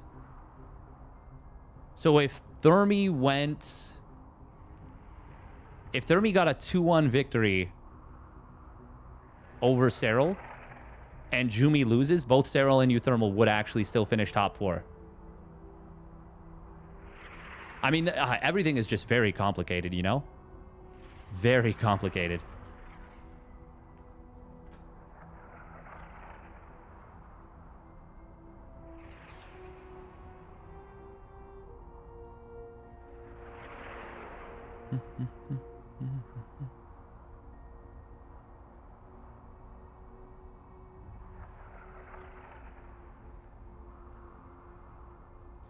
By the way, if you guys don't know about it yet, there is a Matcherino for Safe House 2, which I will be joining. Yeah, I will be joining.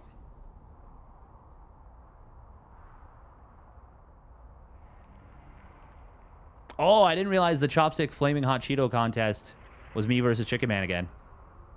That's dope. Safe who? So last year, I believe last year. Let me take a look. Safe House.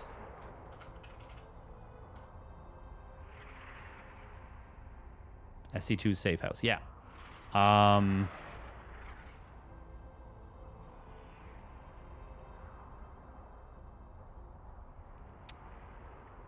Zombie Grub organized a tournament where it was 6 of us all just hanging out and casting an 8-player all NA player tournament. And it was pretty cool. Pretty cool. Did she do qualifiers? Or did she invite? I can't remember. I cannot remember.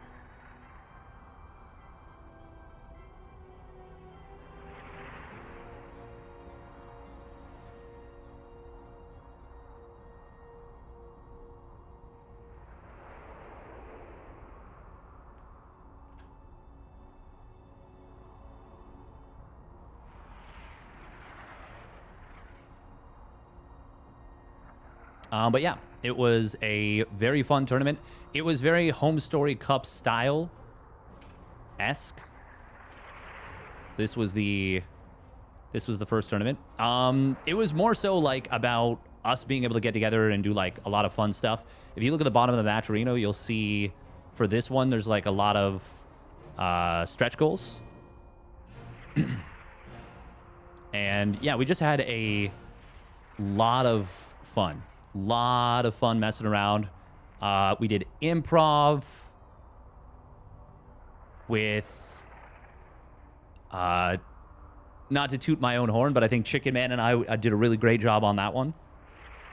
Basically, it was just like a lot of really fun content with a StarCraft tournament. I would say StarCraft tournament kind of in the background, truth be told. It was a little bit in the background. Of course, if you'd like, you can support this tournament directly.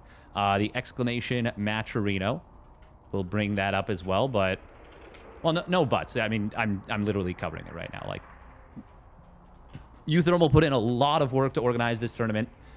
He deserves a ton of kudos for this, and he deserves every donation that he's gotten. And I think it would be really, really amazing if we could get, well, I say we, if as a community, it got up to the $20,000 mark to guarantee another one of these. Next season confirmed. It's already at over 18,000.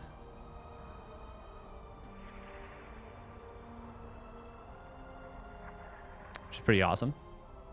But yeah, taking a look at the Safe House 2.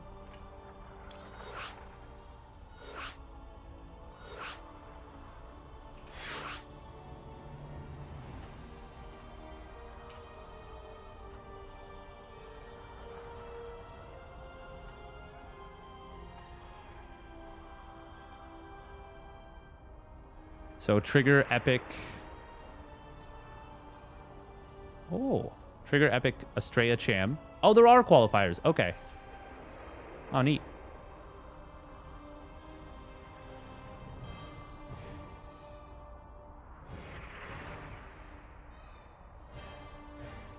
This is a very fair prize pool split.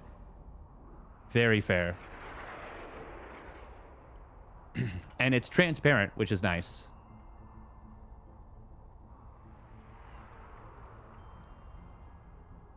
Thank you for the follows, by the way. M. Dubes, Cater, Mara Masika.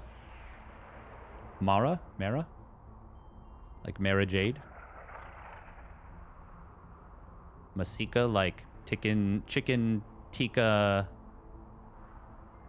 Chicken tikka masika? No, that doesn't work at all. All over the place. All right. Serral Wayne versus uThermal MaxPax. Chicken tikka masala. Masika. Actually, Masika is kind of like tikka masala. Like hybridized. Kind of neat. But yeah, there's a ton of cool stretch goals for this one, too. Oh, I didn't realize she's also got a bunch of merch. Damn, that's awesome. Hi, Grack. Wait, was it G-R-A-K? I thought it was G-R-A-C-K. Oh, did ZG get her history wrong? She takes so much pride in that. She would be so stung if I said that, if I brought that up. I'm sure it's High Grack with a C. Yeah. Yeah, the Gracken. Oh, wow. She has it with just the K. That's wild. That is wild. All right, here we go. Getting into the Vidya game. Spawning up at the top right for Basilisk, it is Serral. And his ally, Wayne. And their opponent spawning down in the bottom left. It is uThermal. In the teal, and his ally, MaxPax for Psystorm Gaming. It's too bad Raynor didn't play in this. And it's also too bad Clem I'm guessing it was scheduling issues. Clem didn't end up signing up, or didn't end up being able to make it. Because he made it. He made it into the tournament itself.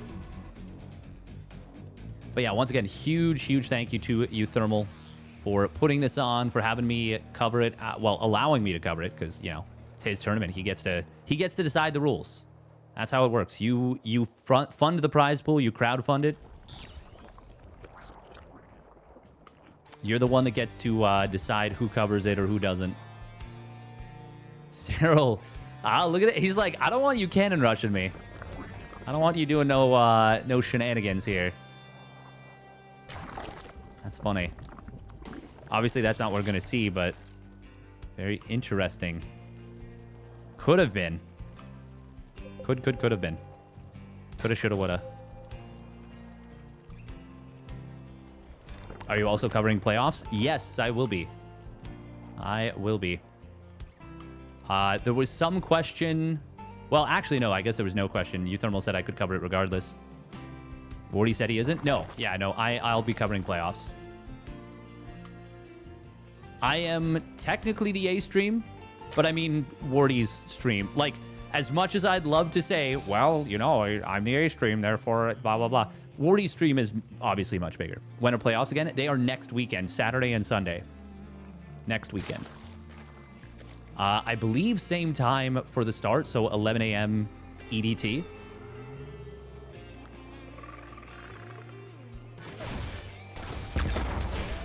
Oh, Wayne. Okay, is going to be able to save this drone. uThermal did a nice job, though, of blocking the extractor to force a Spore Crawler morph, which is more expensive. And there's always a chance your opponent doesn't have the resources for it at that moment. Reaper will get a scout on Serral's, or sorry, Wayne's in base third. Is Serral going to take the gold as his third? Oh, uThermal getting corralled a little bit here. Good grenade, though. Can it get him out of the corner? Yes, it can. But can Wayne cover this? Oh, my God. I'm tilted. I'm watching it, and I'm tilted. Meanwhile, on the other side, 3 kills on this Adept. No way! Oh, it does go down. Oh, my God. That was so close. 4 drones have died for Wayne, though. The Reaper actually finished the kill on another one. Wayne taking huge hits early.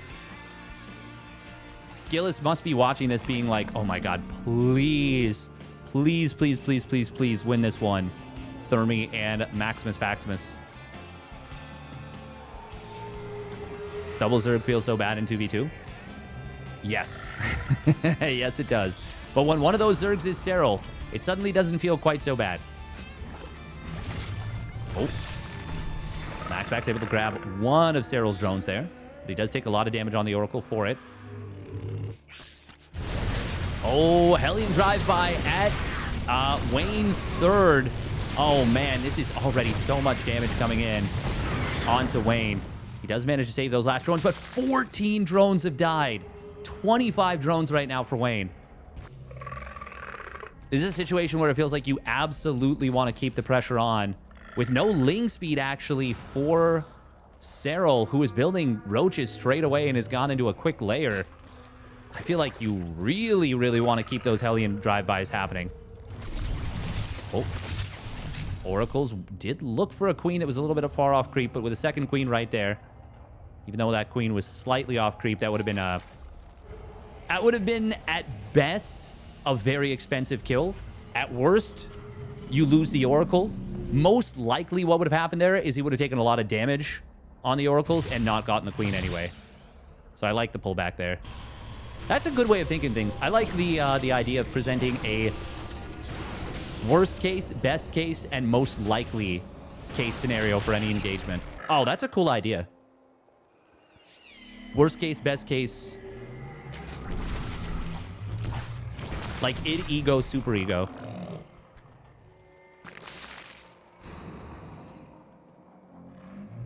I'm going to write that down.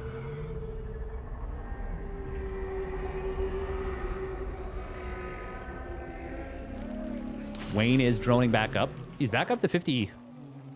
Serral did lose a couple of workers here. Serral, though, does have Roach speed now done. It is going to be Magfield. We do see Burrow and Tunneling Claws on the way now for Serral.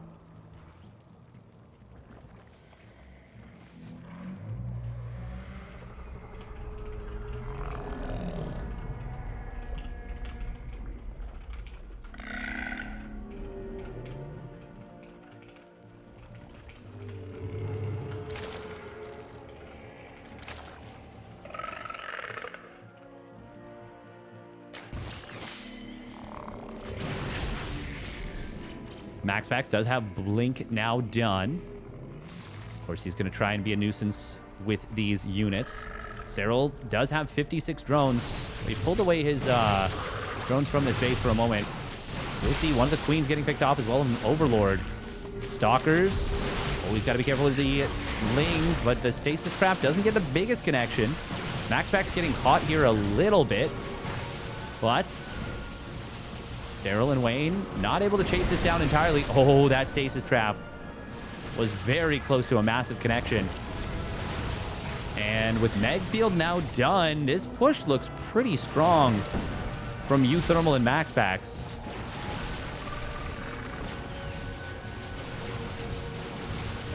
Wayne has started adding in Hydras. He just completed Hydra's range. Ooh, there's the Tunneling Claw Roaches. Burrow coming in. There's the scan. He did manage to snipe down one of the Cyclones somehow.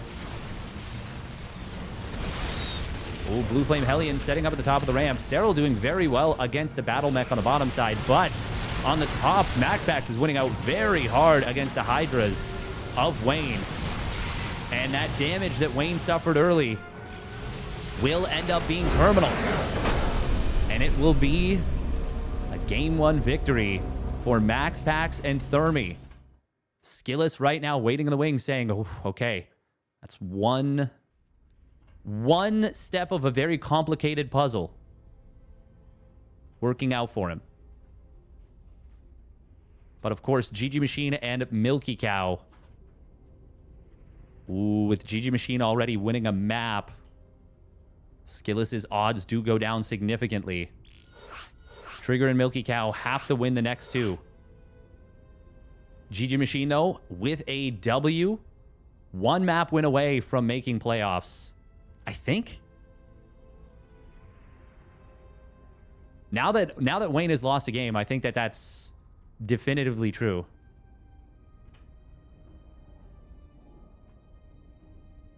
I think if they follow SC2 MDH.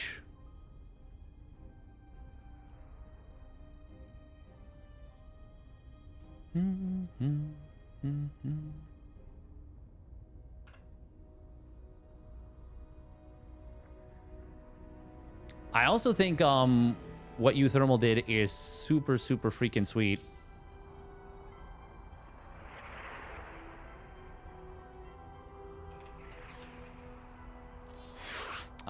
With the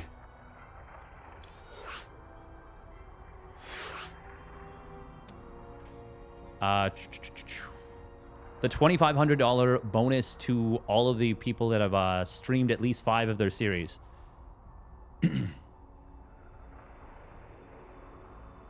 Like that's really freaking cool.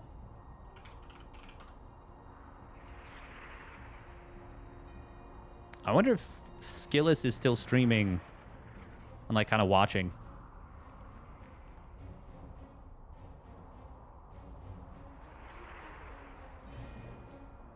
No, doesn't look like it.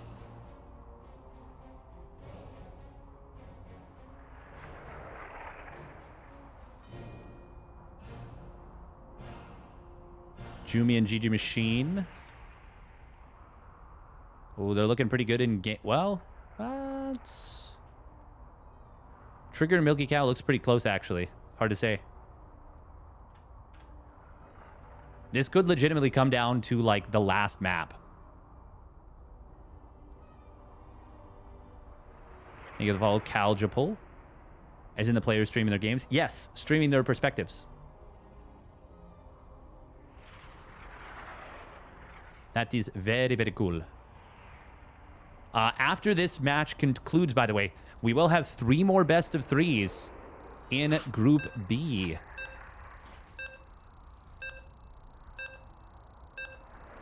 Man, double Zerg is legitimately so weak.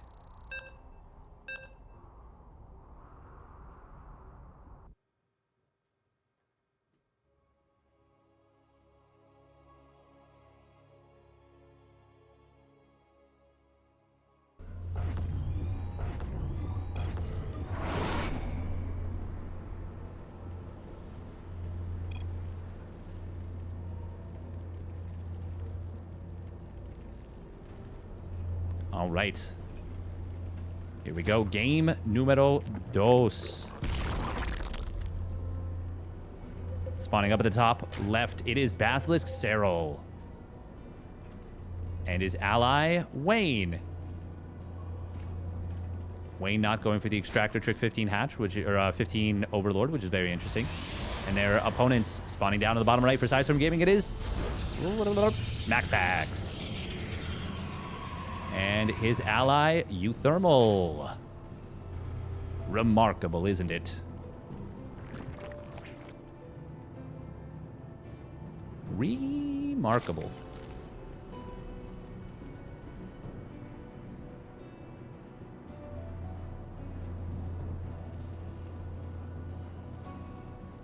Oh man. Yeah, this is cool. I get it. Oh, me too, Fractal. Me too. Until you said that, I wasn't sure, but now I get it. Waha!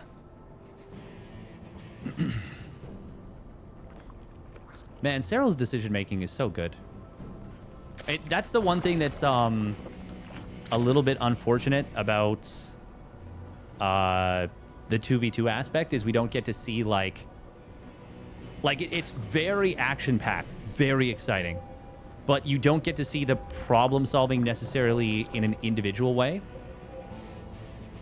We get to see some cool build counters, or not build counters, build ideas.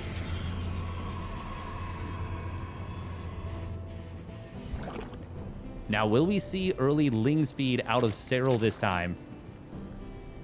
He felt confident going roaches defensively in the previous game, but I don't think necessarily he'll feel the same way this time. One, with how much damage Wayne took, and two, just the layout of this map. Looks like Wayne, though, is not starting Ling speed right away. Oh, okay. He's called Demon Mark before, too, so it's a Demon Arc. Ah, but with a hidden mark in there, too. Nice. He's on his Demon Arc. Arc.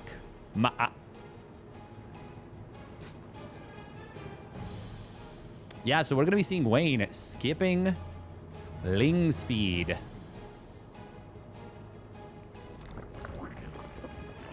Remaxable? Oh, that's cool. I like that. I like that very much. Shrew Milk. Which, by the way, is a very funny name. Shrew Milk 420, no less.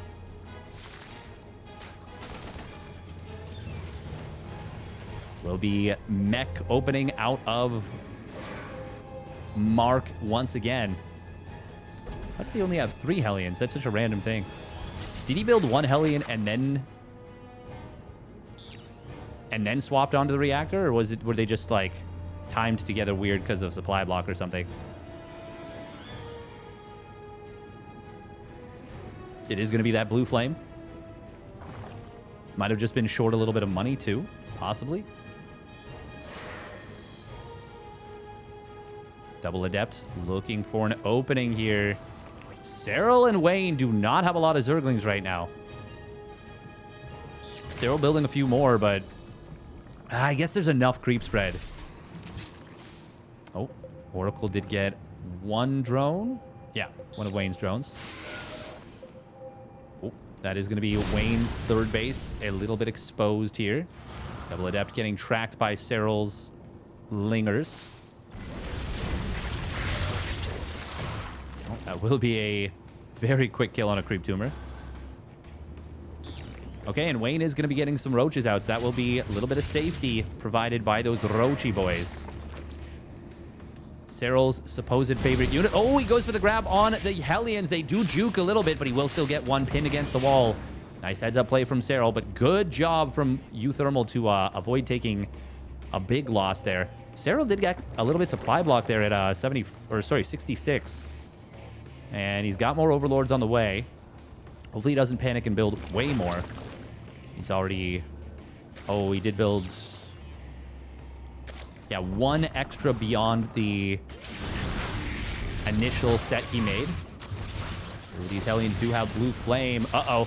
Serral will get the block. That's a clutch block right there with the Evo Chamber.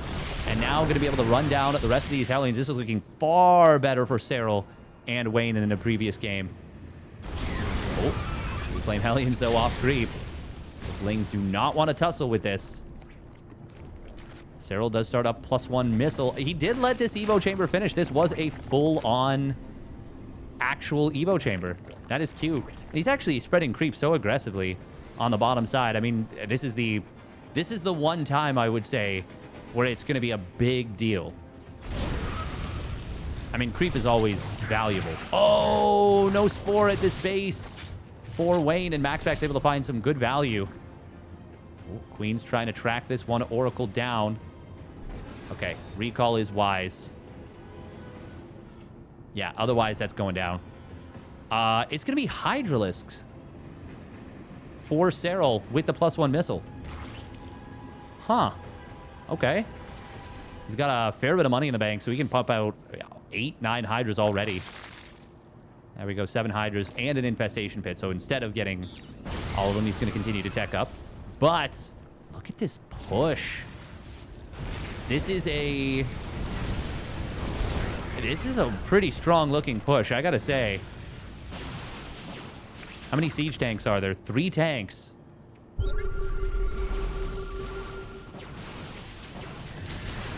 Roaches don't have speed yet. Hydralisks don't have speed or range yet, although that is coming through. Stasis Trap does get taken care of, but the Blink Micro so far from MaxPax, immaculate. God, this tank position looks so strong. Corrosive Vials will find the frontline tank. That's good for the double Zerg. Link counterattack does get deflected. Oh, is there enough to just swamp this now? There's not actually a lot of support here for this army. And that will be a full cleanup on this. Okay. All the tanks go down. Huge stasis trap, but it's after the fight has already been decided. Excellent hold from Serral and Wayne. Oh, man. Serral's Link counterattack. It did get pushed away initially, but it came back in. Oh, how many Hellions? Or how many Link kills, or drone kills, I should say. Not a lot. 2 at most on Serral's 4th base. Meanwhile, we've got the Lurker Den, Lurker transition as well as Hive coming through for Serral. His units do not have speed, so they got to be very careful. I guess that's... Okay, that's Serral telling Wayne to take that base. Oh, God, these Hellions are going to have a field day against these Hydras. Good little spread from Serral. Great little spread, actually, but the drones are in some trouble. The lineup... Okay, he gets a couple of the drones. The rest of them do... Well, most of them managed to hightail it to safety. A few of them did kind of get left at the base, and a couple were rallying forward. Stalkers and MaxPax in the middle are going to be able to skirmish effectively and get out of dodge. Only 6 Blink Stalkers have died for MaxPax so far. That is the beauty of the Blink Stalkers. It can trade. Well, it actually doesn't even have to trade. It can just skirmish and stay alive with excellent control. And of course, MaxPax is nothing if not fantastic with his unit control. Already taking a 5th Nexus before his 4th had even finished. Also has his +2 just now finished. Even has Storm done, which is obviously going to be incredibly valuable against his opponent's Hydras. 5 factories up and running for uThermal. That's a big storm on the Lings of Serral. They will get out of there pretty quickly. Lurkers are here behind this Roach Burrow move. For Wayne did get deflected from MaxPax's 4th base, but the 5th base, I think, should be denied here. Oh, these Roaches will get spotted. He did get the 5th base denial. Meanwhile, on the other side, oh, looks like a few Hellions got caught. Actually, a lot of Hellions potentially got caught. 31 Hellions have died in this game. Serral and Wayne are doing very well here. Now Serral has Vipers. He's going to be able to yoink in some of these tanks. That's exactly what we see. Abducts them to the same positions. They actually get splashed by the lurkers. I don't know if he... I don't know how he just did that, but he did it. Oh, and now the army of MaxPax is going to get caught in the middle. Siege tanks will not be protected, so they're going to get taken down as well. Very nice jump from Serral and Wayne. Wawa-wee-wah. A much better early game than the previous one. Much cleaner, much fewer losses. And now we see Serral and Wayne, well, massively ahead. Somehow those roaches are actually out of vision of this missile turret, just barely. Optics online. Let's go kill something. Oh, and now we got a Nidus Worm coming in from Serral. They're going to push the 4th base of MaxPax. That will get killed off. Other base to the right side will get killed off. Yeah, there's way too much Ling Hydra here. Lurkers are going to be denied from going through the Nidus Worm. I love this from Serral, by the way. He's going to use the Nidus Worm to ferry to his bottom side base. Just give him faster reinforcements. I guess drones can transfer over there, too, if he's so inclined. Ling's going to look for a kill on the newest base of MaxPax. They will find it. Nidus Worm from Serral in the main base of MaxPax is going to be more of a distraction. And yeah, that's going to be... I think that's just too much. Cyclones are going to get some good trades against Wayne in the middle of the map. But a fungal growth coming in from the backside. Going to be able to lock down a lot of Cyclones, leading to the kills on 4 of them. Those Cyclones are somewhat difficult to replenish. But it is, I mean, at this point, there's just way too much of a lead from Serral and Wayne. Serral is now actually about to deny MaxPax's 3rd Nexus, knocking the fledgling Protoss down to just 2 bases. Tempest coming out for MaxPax, but they're not out yet. Ling's looking for the wraparound on these Cyclones. Will get the wraparound on the majority of them. All of them going to fall ultimately. And Serral, it is fair to say he is cooked in this game. He is cooking, and he has cooked. Mass repair on this planetary actually does keep it alive against a lot of Roach Ravager of Wayne, but that's not going to be enough to stem the tide.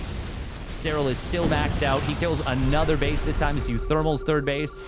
uThermal will lose this planetary as it's trying to morph in on the bottom side. And the gold base is about to get taken out. There's a Ward Prism on the other side of the floor, MaxPax, but I mean, there's not a lot to be done. Gold base does get killed. Oh, abduct on a bunch of the Tempests coming in from Serral. Storms are decent. Oh, good feedbacks on Wayne's Infestors that they wander in a little bit too far.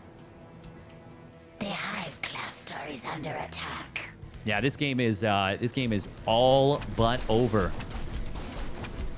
We're almost at a 200 supply lead in aggregate. In fact, no, we are at a 200 supply lead. Maybe it's like 195, but effectively, nope, now it is. Now it definitely is over 100 supply lead, or 200 supply lead, I think.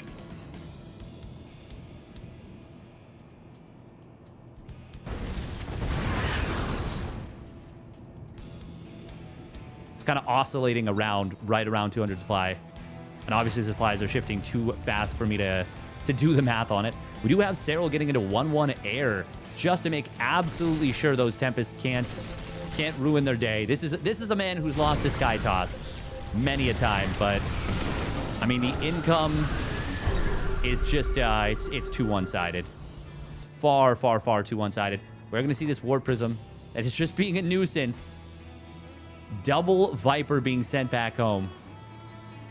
He could double Parasitic Bomb just to make sure that he kill it.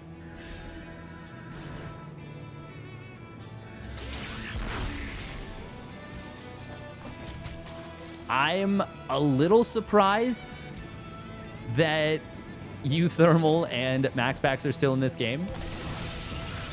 Obviously, there's nothing wrong with it. I'm just like, I wonder if they feel like there's a win condition. I can't imagine that they think that there is. Oh, even a big jump on some of the High Templar of MaxPax. They do get a couple of decent storms, but he loses 2 of them, I think, to the Biles. Lurkers are going to move forward. Stasis Trap catches a lot of them, but I still don't think it's going to matter. Carrier gets taken out. There's no base to speak of here. Siege Tank's in a good position on the high ground, but they're not going to be enough. GG will get called. Even though it was not the most majestic of engagements, it was still very well done. Does anyone know how it works out if 2 players have the exact same score in the group? I have absolutely no idea, Jumi, unfortunately. I really wish I could help with that, but I have no idea what the rules are. I'm surprised MaxPax isn't pinging more. Me too, actually, to be frank. All right, we're going to run 1 minute of ads real quick.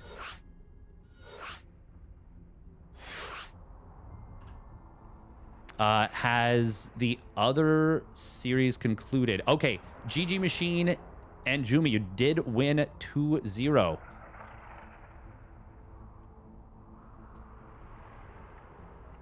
So this is the final map then of Group A.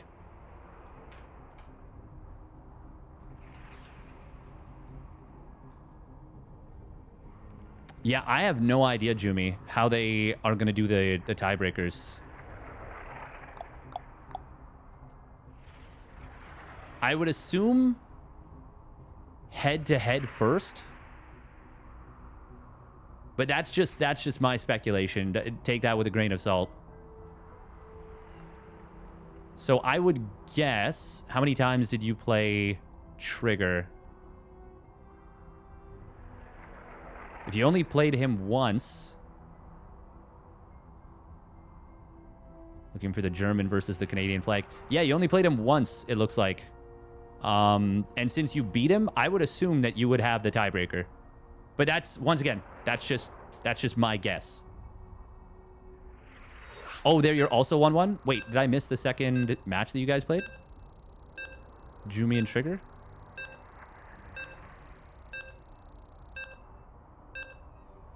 No, you only played against him once.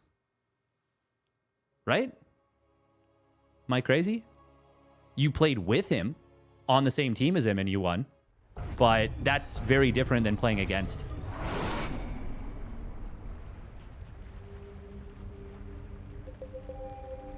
So in this case, you're top 2. If what I'm saying is correct, which once again, I do not know, so take it with a grain of salt. If what I'm saying is correct, then yes, you would be, and that would make the most sense to me. But I don't know. I don't know. So, like, yeah, this is something that will have to get disentangled a little bit. All right, here we go. Spawning down in the bottom right for Basilisk, it is Serral. In the red. And his ally, Wayne, in the orange. And their opponent spawning up at the top left for Sidestorm Gaming, it is MaxPax. And his ally, Remarkable. The remarkable uThermal here on Rohana. I think one of the tiebreakers is head-to-head. Once again, that would make the most sense. If you're tied in exact same map score, I would think it would go to head-to-head first. But even then, it could be head-to-head before map score. Or it could be something weird. I don't know. I don't know. GG Machine has passed Skilless with his victory. So that means we do know who is eliminated. And Wayne cannot catch GG Machine in map score. So unfortunately for Wayne, even though he won that, he is out of it. This is going to be a 3-Rax Reaper, by the way. Is that right? Is that right for Wayne? Wayne cannot catch GG Machine. Yeah, because GG Machine and Jumi won 2-0.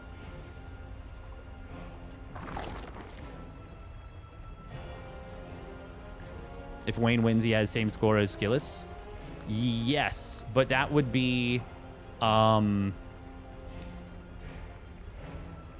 well... No. If he wins, he passes map score of Skilless, I believe. Unless they haven't updated the map score on Wikipedia. I'm not 100% sure. We don't need to worry about it. We don't need to worry about it. It's complicated for sure. All right.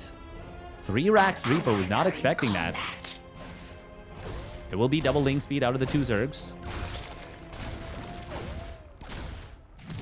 Rohana means family. God, I'm so funny. I'm the funniest guy. Absolutely hilarious.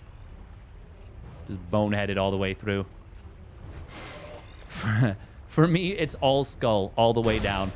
We're going to see a jump in on top of one of Wayne's queens. Adepts are obviously not the most amazing units in terms of fighting queens, but they do add to an already powerful Reaper setup. Oh, a shade forward. I would have loved to see him shade in to join up with the Reapers. Reaper, one of them, by the way, does take a bit of a bad rally. Wayne did get a very quick layer here. Serral taking a 3rd hatchery during all this. There's going to be a lot of dead lings. Great grenade right there. Thermi. Oh, putting in work. That is a lot of dead lings right there for Wayne. And now he's going to start losing drones. Uh-oh. That was double adept, I think. Link speed has completed. Oh, can you get that last drone? No, it barely manages to escape out. 9 drones went down, though. And now drones on Serral's side will get hit by the Oracle, but he pulled away pretty quickly. uThermal and Serral, I believe, are fighting right now for top 4. So upper bracket versus lower bracket. So that's what this comes down to, I think. I think that's what this match means. That's a very fast Hydra Den, by the way, out of Wayne. Very quick. Meanwhile, uThermal's going Mass Reaper. Yo, the YouTube thumbnail. I went Mass Reaper against the world champion in this $15,000 tournament.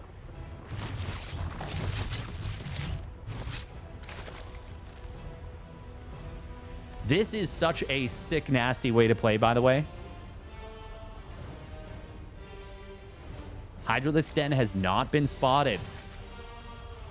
Reapers? How do Reapers with +1 weapons do against Hydralisks? A question I genuinely never thought I'd ask. I would assume the Hydras should do very well against them. Well, with no Ling support, certainly with no range or speed, I would assume the Reapers will actually do okay, especially with +1 weapons.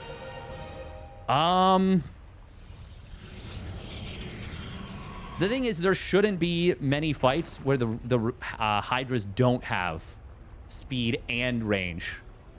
Like, speed is already 3/4 of the way done. Range is only going to be another 50 seconds, so assuming he queues it up, he's about a minute and 10 seconds away.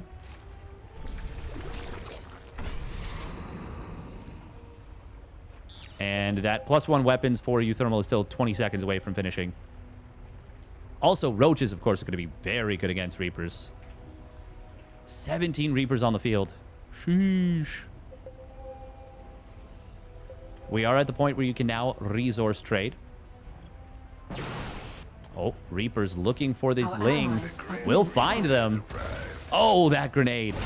Oh, that one was not as good, admittedly. How many Reapers does he get? Not that many. uThermal was, of course, concerned about getting surrounded, so he's a little bit more focused on that. We do have Blink done for MaxPax. Scan is going to be used. The Reapers with their +1. Has he lost one yet? Oh, he's lost 5. Oh, Stasis Trap. He's on the bottom side. Do catch a few of the Roaches and Ravagers and a fair number of Lings. Grenades can actually be quite good here. Especially paired with the Blinky Boys. But the Reapers, of course, have very limited range. Limited range. 5 more racks for uThermal. Mans is racks on, racks on, racks. Racks on, racks off. These Lings will not get a wraparound. That is not a possibility. Oh, Hydras and Roach Ling going across the map here. Wayne. Okay, he's going to lose this hatchery very fast. Those Reapers kill it so quick. charge about to complete for MaxPax. He's getting 4 more gates in production. Nice blink across Serral's Ravagers. Corrosive Biles. Oh, they do land in on top of the shield battery, but these Reapers coming back home are actually going to be quite potent. Very good against the Lings. Is there enough for uThermal and MaxPax to hold? MaxPax has lost so much already. He's only on 5 Blinky Boys. That is a nice grenade on the Hydras, but there's so much DPS in his Hydra army. It's glass cannon versus glass cannon, but with when one has more range, I mean, it's a stronger cannon. Serral's army is slowly getting whittled down. They are quite committed in terms of worker counts. This might still be a defense for uThermal and Wayne. There's another base ready for MaxPax. These Hydralisks of Wayne are getting very low, and the Reapers intercepting reinforcements cost him a lot of Reapers, but it will allow MaxPax to slowly pick away at the Hydras. Oh, this is still so close. I actually think uThermal and MaxPax can do this. I love the Zealot Warp in on the left side. Oh, this could end up being a bit of a pincer here. 8 Reapers at a time, 2 more barracks in production. There is the flanking Reapers. The Zealots will eventually get cleaned up here. And the Lings, they're actually very helpful against these Stalkers, but they die so fast to the Reapers. More Zealots warping in here for MaxPax. I think this is where they go. I think uThermal and MaxPax are doing it. The Reapers are actually popping off. Look at them chasing down the Hydras, 2-volleying them down. Even a grenade sending out one Hydra for a ride. They're doing it. uThermal and MaxPax. 1-1 Reapers coming online now. God, this is going to be a great YouTube video for uThermal. Look at these Hydras in small numbers. They're getting shredded.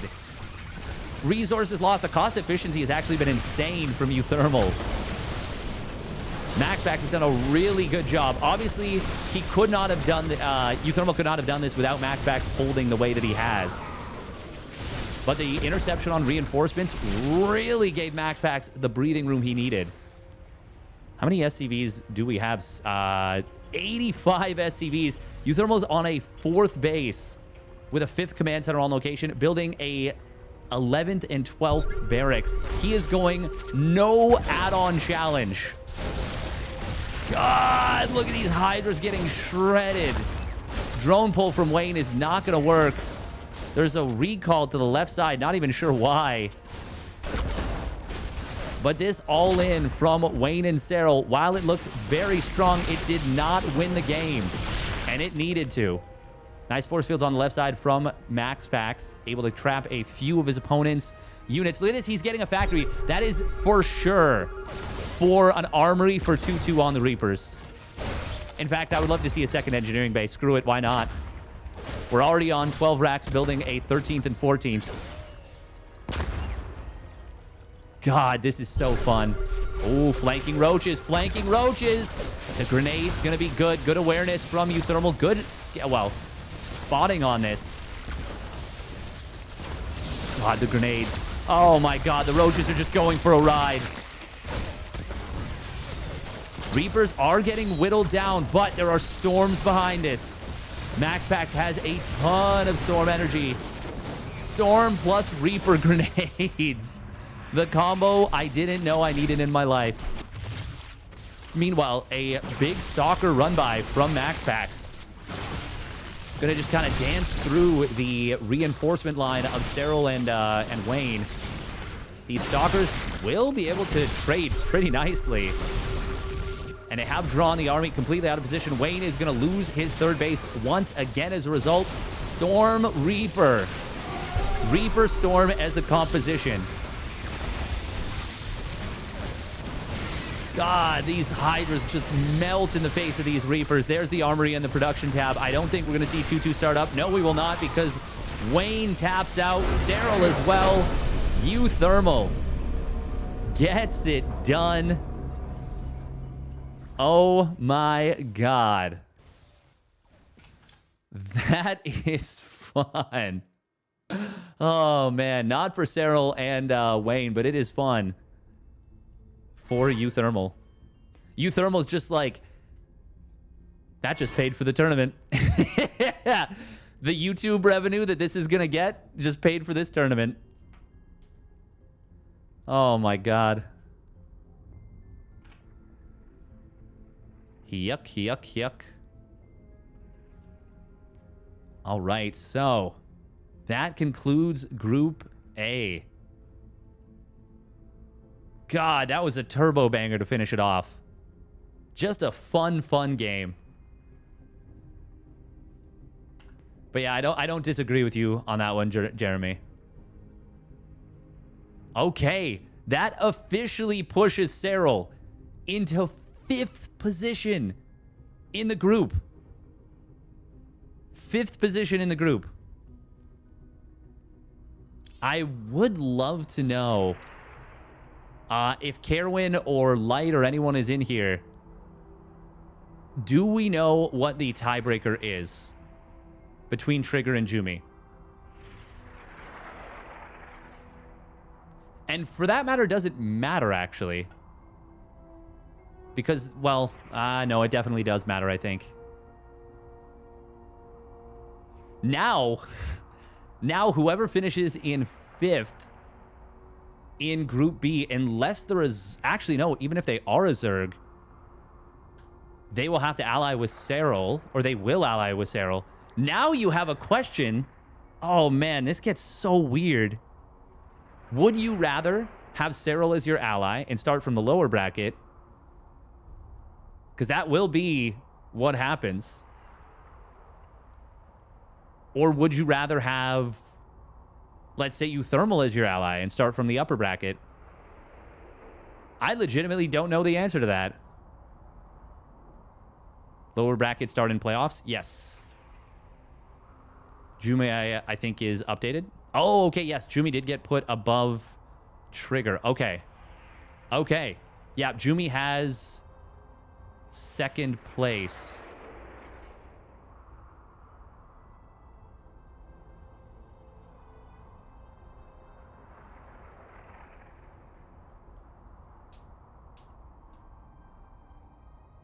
Judging by these results, a retired Reaper enjoyer is more valuable in 2v2 than a 3-time world champ Zerg.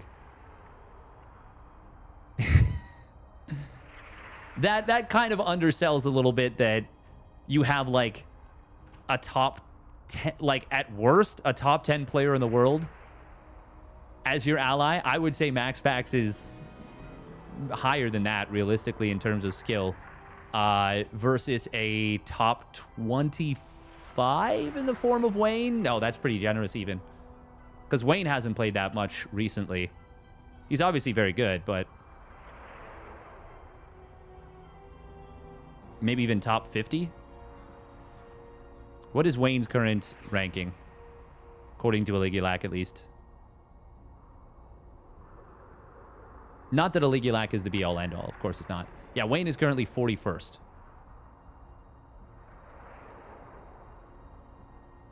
MaxPax is 4th. So,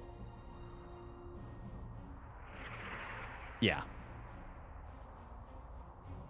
But I get what you're saying, Jeremy. I get what you're saying. I appreciate the Zerg whining. Me too, for real, for real.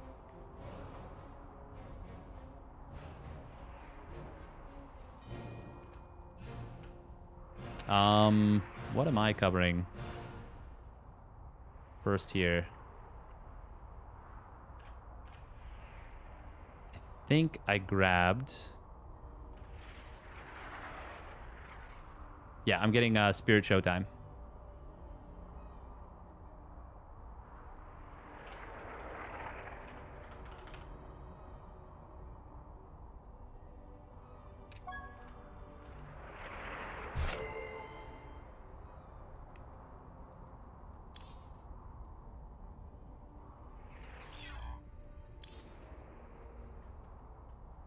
Okay, uThermal is taking a couple of minutes, and I will do the same. I gotta run a bunch of ads, I think. Let's put up the...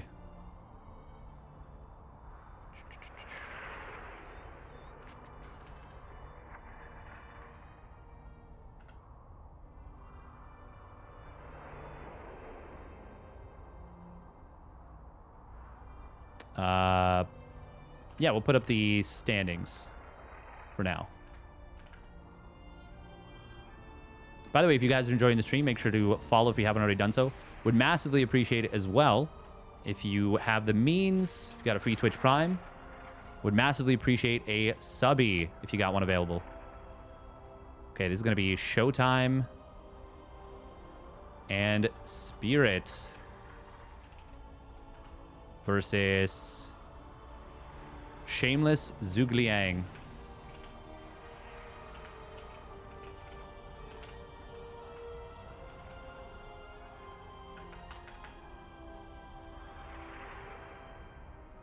Shameless, by the way, the only player undefeated after 2 days. Very impressive.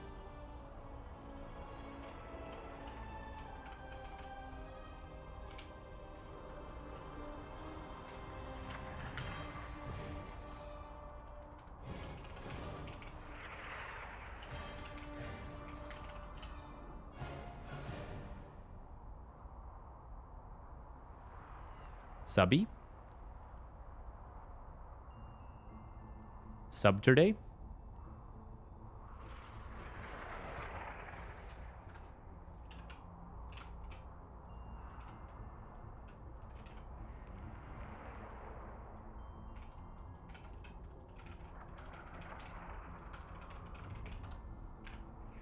All right, we'll be right back.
Okay.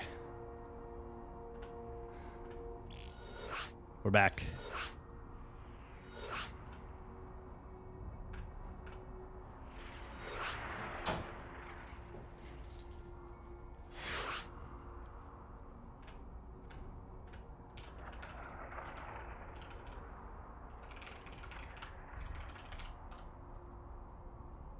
Oh, okay.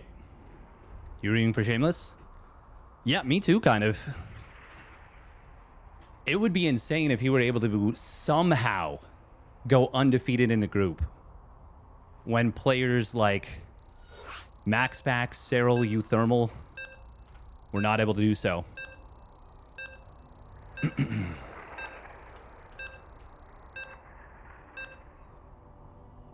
All right, here we go. Kicking off Group B.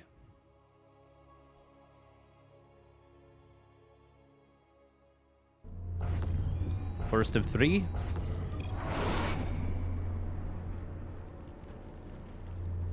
Three series, that is. If Shameless gets first, would he be paired with Thermi? I think so. I think he would. As they try to pair off race. I believe so. All right, here we go. Spawning down on the bottom right, it is ZGL, Zhugliang. And his ally, Shameless. And their opponent spawning up at the top left, it is Spirit. And his ally, ShoWTimE. In the blue. It is quite interesting just how everything has kind of shaped up. That... well, actually, yeah, I wonder how this would go. Shameless right now is the highest ranking Protoss. Lambo would then pair up with...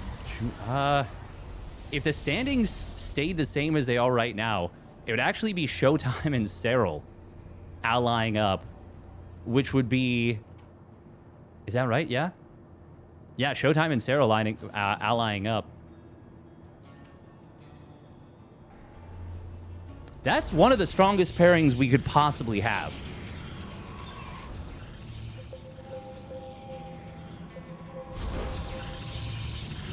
But at the same time, who knows?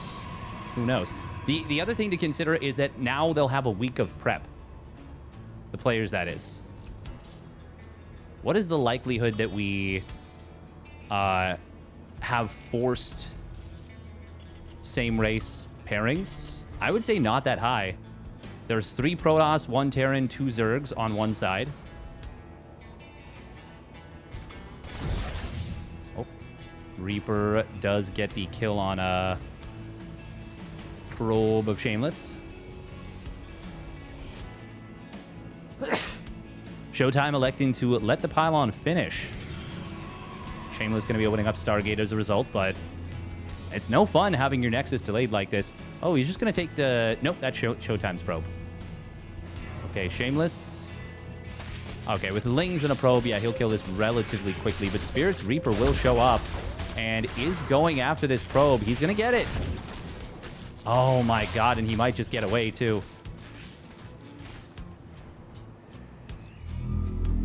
Glory to the Daylon. Good usage of the terrain. And gets the spot where the Adept is going. Very fast third CC already on the way for Spirit. Spirit and ShoWTimE, I do think, is one of the strongest team comps. I do think they are one of the strongest team comps. So it's a little bit unfortunate for them that since they're in the same... and I'm just based on not theoreticals, but actually what I've seen of the players. Well, that's a nice little jump for ShoWTimE, getting the inside track. A couple extra shots on one of his opponent's first Adepts, which means, well, the chance of this getting any damage drops significantly. Oh, these Lings running in for Zhugliang. ZGL. Zugi. Not going to get too much done, but they will find a... one worker in the naturals. Not bad. More Lings being built by Zugi. Double Adept here for Shameless, looking for some probes of ShoWTimE. Does find 2 of them. Marines looking for the punish, but it's actually going to be the Oracle that will get the kill on these. And yeah, he's going to be able to kill both. Boom. Zip, zap, zoop. Zip, zop, zooey. Meanwhile, on the other side of the map, it is going to be a second Oracle and a second Stargate. No, that's a Twilight. What am I saying? It's a second Stargate out of Shameless. Oh, this Oracle of Shameless ignoring the mineral line of ShoWTimE, able to find 3 SCVs and a Marine. That's a pretty nice find for the first Oracle.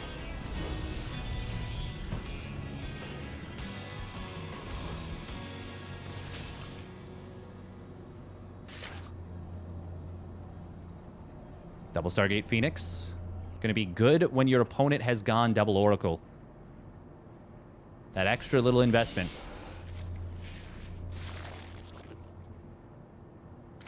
And ZGL should see Zugi.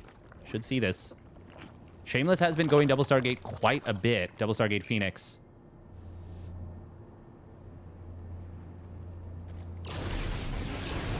Recall. I think he saves that Oracle. Yeah, he will. Phoenixes do not kill Oracles particularly fast. Even with 3 of them there, it was a very fast reaction time on the recall.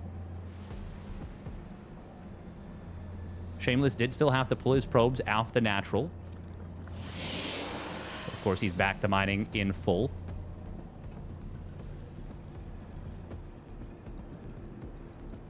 Double Evo coming in for Zugi. And Spirit has preferred Bio tank in these games. Ooh, lift on the Cyclone. He wants this. Shameless will find it. He's going to get a couple of Marine kills as well. I really like that decision-making to go after the Cyclone and just stand and fight, not lift the rest of the Marines. Missile turret is going to complete. He does lose the Oracle. But he killed a lot there. He killed actually quite a bit. I would say that was the loss of the Oracle. Obviously, you'd rather lose a Phoenix, I think, but it does simplify the unit control now. And it already got a significant amount of value. Ooh, ShoWTimE does manage to find one of those Phoenixes, but comes at the cost of several probes. Oracles of ShoWTimE are going to look for a little something. They'll grab 1 drone. Phoenixes are in hot pursuit.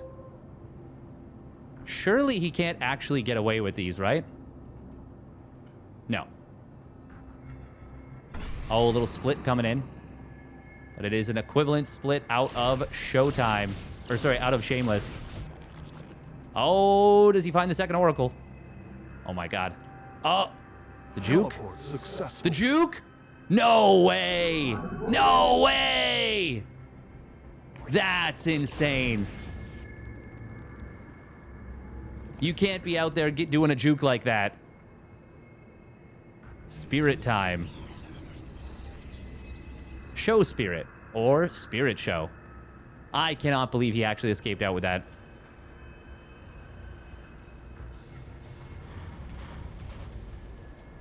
The Oracle cross step. Yeah, right. Unk still got it. Oh, recall of some Stalkers. Some Blinky boys. Phoenixes will do a little bit of a drive-by on these Mariners. He wants the siege tank, and he does get it.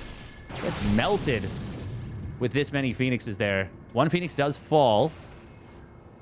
Oh, did he lose another one on a rally? No. Oh, that was the second Phoenix to die. First one was obviously earlier. Oh, ShoWTimE does get a nice revelation. God, there's so many things about keeping this alive that are just great. Zugi is going 1-1 Roach Infester. Roach Ravager Infester. Fires up the 2-2. Very similar time to Spirit's 2-2. Zugi is a lot of the fighting power. It's going to be up to him to land some big fungals on the Marines, fungals on the Blinky boys. I don't know if this attack can be successful, though, realistically. We're going to see a blink forward in on top of this. Nice lift on a backline tank. Gets the Oracle as well.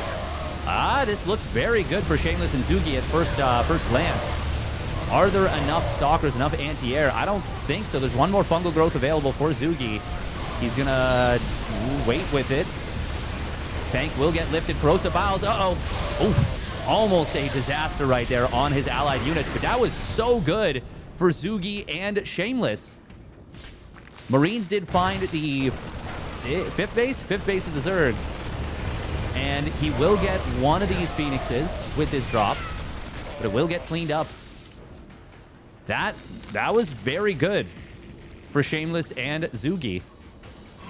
Now is the time for, I think, Zugi to start feeding Shameless money in order to empower a carrier transition. Because the supply is like, Zugi can't get any stronger at the moment. We're going to see the bunker being mass repaired. Oh, the corrosive biles almost landing on the Phoenixes as they rotated. That bunker is staying alive. Bile it down, for the love of God. Jesus, repair your biles, motherfucker. Finally, it falls. We are going to see the Phoenixes lifting on the bottom side. They are winning out here against the Blinky Boys. Not enough of them left over. Zugi and Shameless are doing it. Unbelievable. Very, very cool. I think this is Zugi's first map win.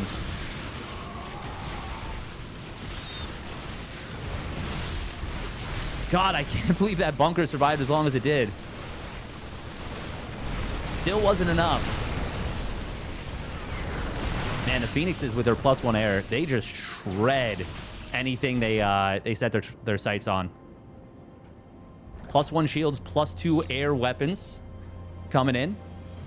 Zugi is still nearly maxed out. He's also getting +3 missile now. Oh, Zealot dropped by ShoWTimE. Hello, Lifts. Oh, he doesn't care. He says, you shouldn't have biled my units, bro. Ward Prism actually gets away. ShoWTimE's been doing a great job with those. Is this game over? It should be. It should be. The carrier transition should just be too strong. But ShoWTimE's still on 3 bases, getting a 4th. Spirit's on 3 bases, landing a 4th. These 2 single drops have done way more than they have any business doing.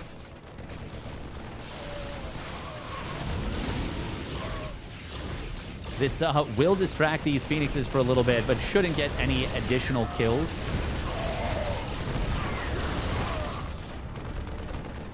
Shouldn't get any additional kills. Okay, there we go. I wonder if the comeback mechanics are more pronounced for 2v2 than 1v1. Ah, that is DTs. This is annoying. The carriers do take a long time to build, and they're playing it very safe with them. But that is giving a lot of time for Spirit and ShoWTimE to rebuild. Like a crazy amount of time. Still, we've got a Lurker transition coming in for Zugi. He's well on the way towards 3-3. Hydralisk upgrades are on the way. There we go. Starts up the double Lurker upgrades as well. Creep will get cleared up a little bit in the middle of the map. It's another drop on the top side that has been spotted and taken care of. Ah, man, I do like that they're transitioning out of this, and especially that there's a second Cyber Core here for Shameless with all the money that they've got on the economy that they've got. But it feels like they really took their foot off the necks of their opponents. Like, so unnecessarily, too. And now Ghosts are actually going to be a big problem for those Phoenixes. It's going to be another base falling. Roaches on the bottom side, I don't think they got much value at all. Oh, that's a big EMP on a lot of the Phoenixes. It's another kill on the 5th base of Zugi. Oh, man, did I give him too much credit? I just kind of assumed that the game would be over after they won the game.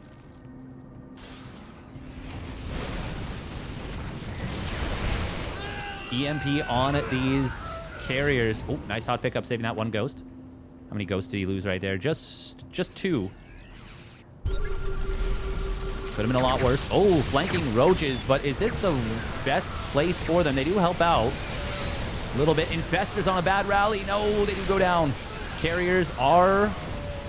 I think they can just win this fight, maybe. Yeah, I think so. I think he can actually win the fight maybe against both players at this point. 2-1-1 carriers and interceptors. Lurkers will show up from the low ground, and that will ensure that unless they can kite away from the Lurkers, the carriers should win this fight. Shameless does elect to disengage to let his interceptor count rebuild, and I don't hate that. You know, the thing is, they don't need to 1v2. Oh, there's no detection here. Zugi, where are the spores, my guy? We do have ShoWTimE slowly building Tempests. Oh, man. If they end up losing this game, if ShoWTimE and Spirit end up bringing this back and actually clutching it out, that would be legitimately unbelievable.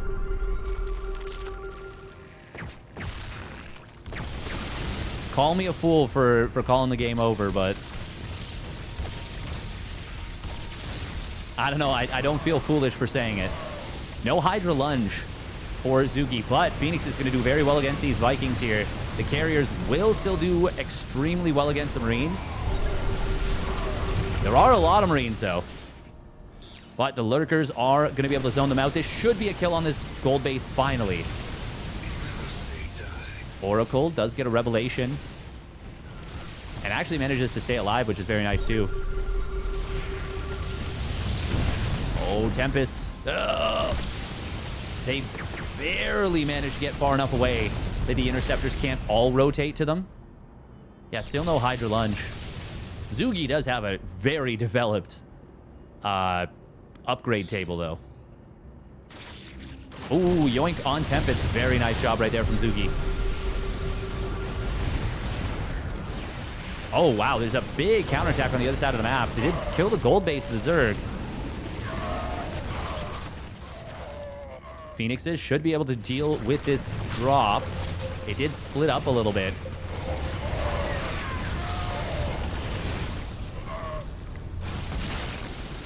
I'm so impressed with what I'm seeing from Shameless and Spirit, but oh, that's going to be a lot of dead Protoss units running over some of those Lurkers. Not the worst thing in the world.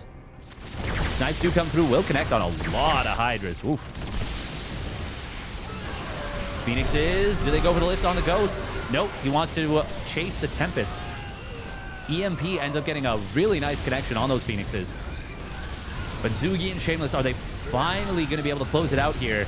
I don't think they need to attack through this direction. They can go to the bottom side and kill off all of ShoWTimE's newest bases. But they might just be able to end it with a frontal push anyways. That command center getting disappeared for Spirit. And Spirit supply is now at a measly 40. When I started the sentence, when I started saying measly, it was at closer to 50. It's at 48. Ooh, Vipers do die to a cannon. Well, one of them does, at least. That's a little awkward. ShoWTimE going to try his darndest here.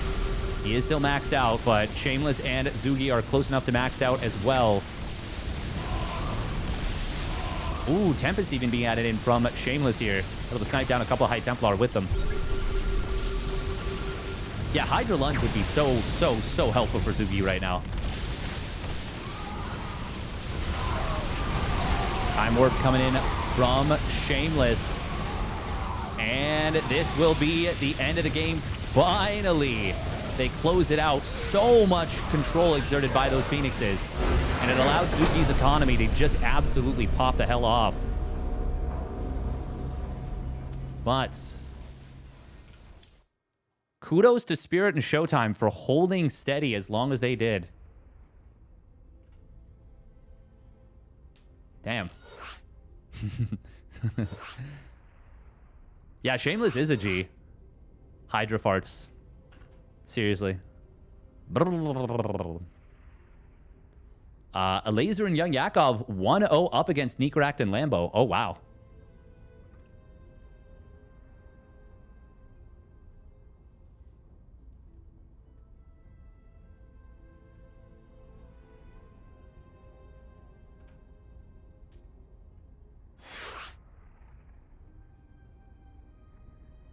Oh, Shameless is taking a wee little break here, so we're gonna run like 2 minutes of ads. We got time for it. ShoWTimE's Tempest micro is insane there. So much value. Yeah. Tempest can do very well in the hands of a player like ShoWTimE. Hey, welcome Casper on YouTube. Yeah, that was a really impressive first map win there. Lambo Racked versus Young Laser. Young Laser is actually a great Archon name. That is a fun one. Yeah, no, didn't want to be too harsh on Zugi there. I felt the pain of the unpaired Biles, because when a bunker survives like that, it hurts your soul as a Zerg player. It does soul damage. So even though I wasn't the one in the game, I still just felt all the pain. Like, oh my heart. Ow, ouchie. But honestly, very impressive. Extremely impressive.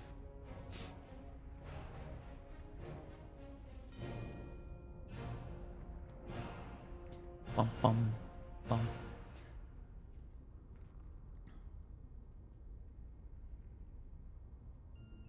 All right, what else we got here? Ooh.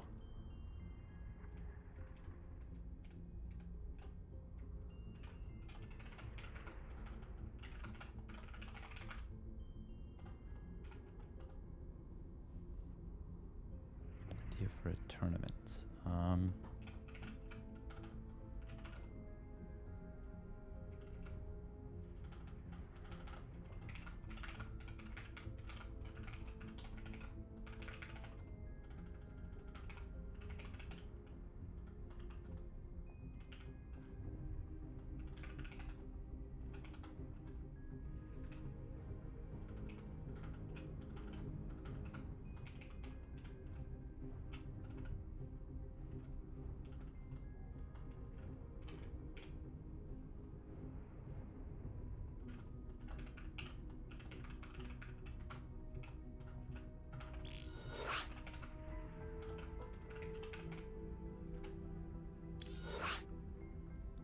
Bum, bum, bum, bum, bum, bum, bum. Banger. Absolute banger.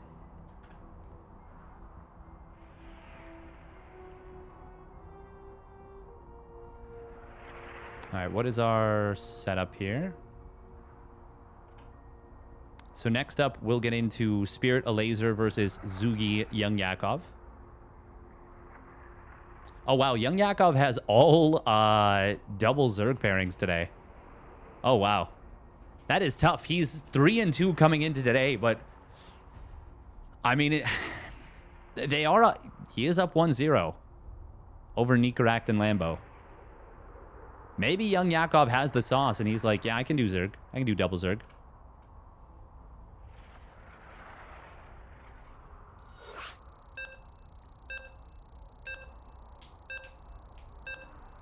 Yeah, I think I looked at it, and I'm pretty sure Zugi is mathematically eliminated. Just because the players ahead of him, enough of them face each other that they're guaranteed enough series wins that he can't make up the deficit. Even if he went 6-0, 3-0 today, that would bring him to -4. And 3-5. And I think it's already guaranteed that 3 of the teams ahead of him, at least one of them will end up with 4 series wins. I kind of softly checked it, but I'm not 100% sure. But I'm like 99% sure. All right, here we go. Spawning up at the top right, it is Zugi. And his ally, Shameless. Absolutely balling out of control for Team Little Fairy. And their opponent spawning down on the bottom left, it is Spirit. And his ally from the Sentinels, it's ShoWTimE. Zugiless. Zugless. Zug.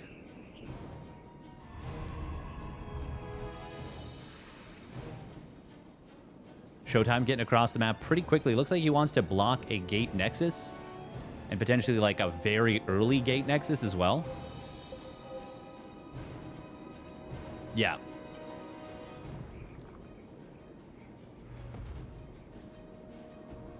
Shameless with plans to do the same thing, but it's tough because there's 2 positions. Oh, Yeah, and ShoWTimE can just go to where the probe doesn't go. There it is. That's the advantage of not having a Zerg as an ally on this particular map. And ShoWTimE, for his part, could drop a pylon, but he's not going to. Shameless is not going to alter his build.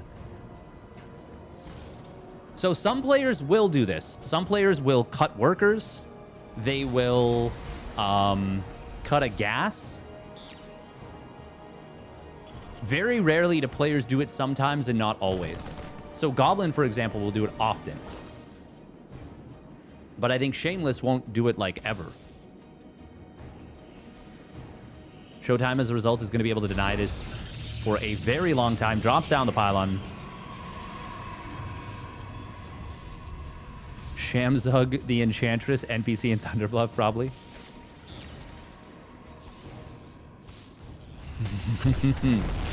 Shamzug. What does Shamzug do in Thunderbluff, do you think?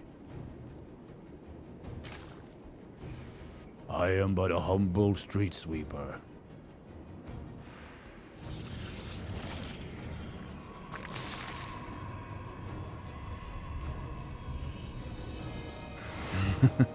But actually, they're like an ancient warrior. Scam people, probably. Yeah, that makes sense.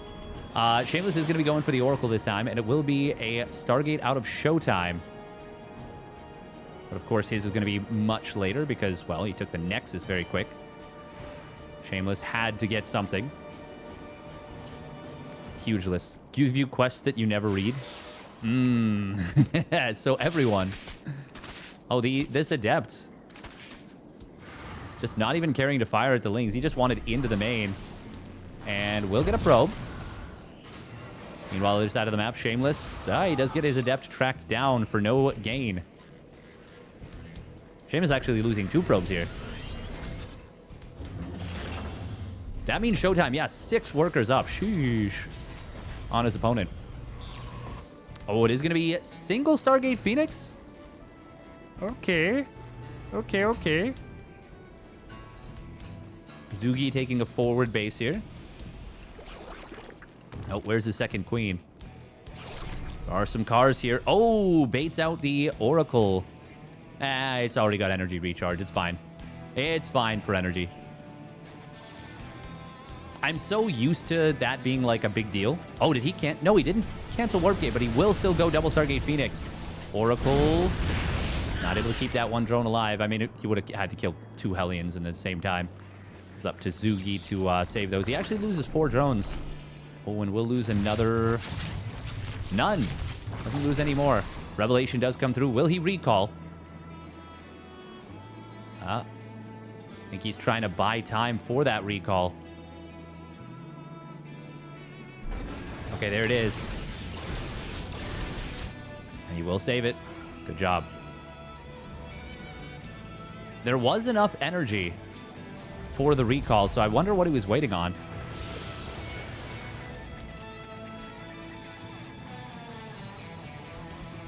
That Overlord gives a lot of vision, but I don't think it saw the other units there. Oh, wow, look at this. Zugi taking a pretty far away 4th base. Interesting. Will be 1-1 Roach once again. At least I think Roach. God, the Revelation on the Phoenixes is so freaking helpful. It's so freaking helpful.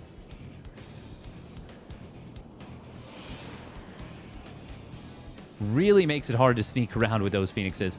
Shameless does need to fix the saturation right here. Missing a probe on that gas, which actually is a big deal when he's going double Stargate Phoenix.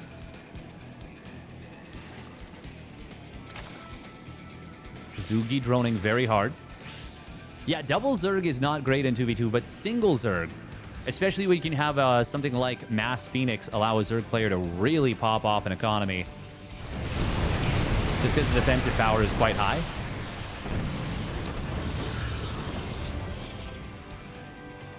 Can be very effective. Oh, Blink is done for ShoWTimE. He managed to snipe down the one Phoenix that was low on HP. God, these revelations from ShoWTimE are really putting in work. Finally, it expires. Oh, energy recharge getting popped right there. He wants the additional info. Wants to keep those revelations up and running. There it is. Oh, and while there was a dive attempted on the Oracle, God, ShoWTimE is absolutely playing Shameless like a fiddle in this game number 2. Like a damn fiddle. 1-1 getting very close to completing 4 Spirit. He is just busily macroing away. Calmly and effectively. Oh. Ready with a little ambush on his opponent's Phoenixes. Shameless did pull back quickly, but he took a lot of damage on one of those Phoenixes as well. Only delivered 32 damage to a medevac. Which is not the best usage. Zugi is getting some decent creep spread here, which will provide a lot of vision. Oh, cute little move from Spirit right there. Finds the Queen, but he targets down the creep tumors first to make sure they absolutely cannot finish. Zugi in towards 2-2. Spirit has not yet started up his 2-2, despite having the Armory and the 1-1 done. I do very much like that, yeah, these 2 bases were left to Shameless. Far within the safety of the territory. I mean, look at the vision right now of Shameless and Zugi. Unfortunately, they don't have this watchtower on the right side, but still, creep spread all through the middle. Watchtower on the left. There's really, like, nowhere on the left side, at the very least, that things can slip past. And even here, a couple of pylons protecting the area for drops.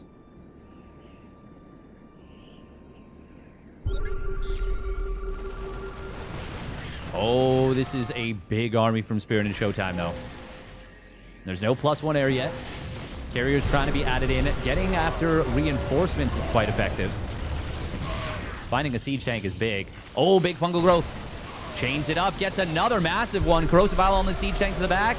Target fire on the infestors was good. And the biles were a little late. That actually ends up costing a lot of infestors there. There's still 1 more fungal available. Oh, if he got that prism, that would be huge, but he's not able to find it. How many infestors actually died? 4, but almost no roaches. That did kill a lot of Marines, several tanks. And now 2-2 is going to complete for Zugi. I still like this very much for the Zerg Protoss. Drop in the main base of Shameless did come through, did find some value. And a drop on the top side this time, not finding anything against Zugi. He's got static defenses this time to deal with singular drops, which is something he didn't really have as much of in the previous game. So this 5th base will survive and will not go down. Zugi getting towards 3-3 even for his roaches. Hydralisk Den on the way now. That's going to be Lurkers surely behind it. We got to see a little bit more creep clear here. Although, that being said, I would love to see more creep spread from Zugi to actually link up these bases. Oh, this is just before Spirit's 2-2. Oh, ShoWTimE's going to blink forward. They want this fight, apparently. There's the creep spread now, but I don't know if it'll actually finish. Negative on that. Very aggressive chase on Zugi's army. They are on creep, though. Here comes the carriers that are just starting to pop. Abduct on a couple Archons. It's going to be some decent picks. Oh, random Immortal getting taken out. Anion Pulse Crystal's getting closer to completing Mothership as well. These 2 carriers are empty, but Medevacs being targeted down is effective. Marines do have enough healing for now with 2 more Medevacs showing up. Looks like it is going to be a rotation over to that left side. Zealot run by. Will get intercepted and picked off very quickly, but the army of Zugi... Oh, Shameless! Carrier's going to get caught. One of them gets taken out very quickly. Second one as well. Time Warp and Cloaking Field. Not going to be able to save those 2 carriers. Base going to fall here for Zugi. Lift on the siege tank will be effective. Siege tank on the high ground going to get taken down by the roaches in the mothership. Oh, and that Prism also getting taken down very quickly. The infestors, if they can find all these Marines, that would be big. ShoWTimE should be able to recall out of here. And he did kill 2 of Zugi's bases. How many drones went down as well? Quite a few. Oh my god, don't let him get away. Don't let him get away without recalling. Oh, they just assumed he would recall, and now ShoWTimE gets to link back up with the army of his ally. This is why I wanted more creep spread connecting up these bases. They let their opponents walk freely to Zugi's outlying bases and get some big kills there. Spirit is very overstimmed. He does not want to have to drop stims unless they're sure they can win a fight. Hydralisks do have range now. They also have 3-3. Spirit just now starting up his +3 armor. +3 attack is about 60% of the way done. EMPs. Oh man, these pylons in the middle of the map are very nice. We do have +2 weapons now done on the carriers. Oh, did Zugi just kill one of his own units? He might have. A little awkward. Fungal growth will land on a couple of these stalkers. This looks like a pretty good fight for Zugi and Shameless to start off. The Hydras are about to have speed. Oh, this drop from Spirit coming through. EMP looking for the Phoenixes. The Phoenixes do not want to stick around there. That's another hatchery dying for Zugi. That is a big cut into his economy. I think you just spam lift the Marines now with the Phoenixes. Oh, but he actually pulls away. That was a little bit awkward. Now, I think you just have to go for the attack as Zugi and Shameless. I love the Phoenixes picking away at the medevacs here. But good blink forward from ShoWTimE. We'll find some of these units. Roach Infester can be pretty good at killing some of these units. Oh, it's a big concave on both sides. Huge blink forward from ShoWTimE. Was that the play? I don't think so. These Hydras are going to be able to punish this, and now Spirit's going to lose a lot of his army.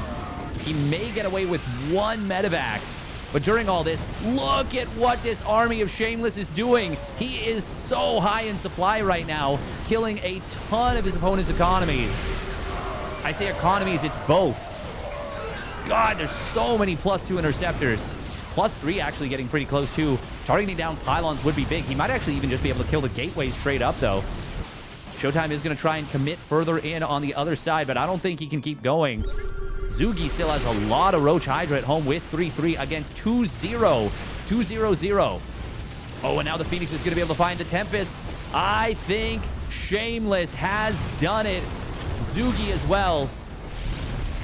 But for me, the big deal is that Shameless will continue his undefeated run, assuming they go on to win, which at this point, I think it's more done and dusted than the previous game even. Ghost Cloak trying to be researched. I love targeting down all the production. There is 1 barracks currently and 1 gateway. Nope, that's 1 gateway for Shameless. There are a lot of gateways for ShoWTimE, but they are going to be depowered. He's rebuilding them on the bottom right. Getting back up to 7 gateways. Rebuilding the Cyber Core as well.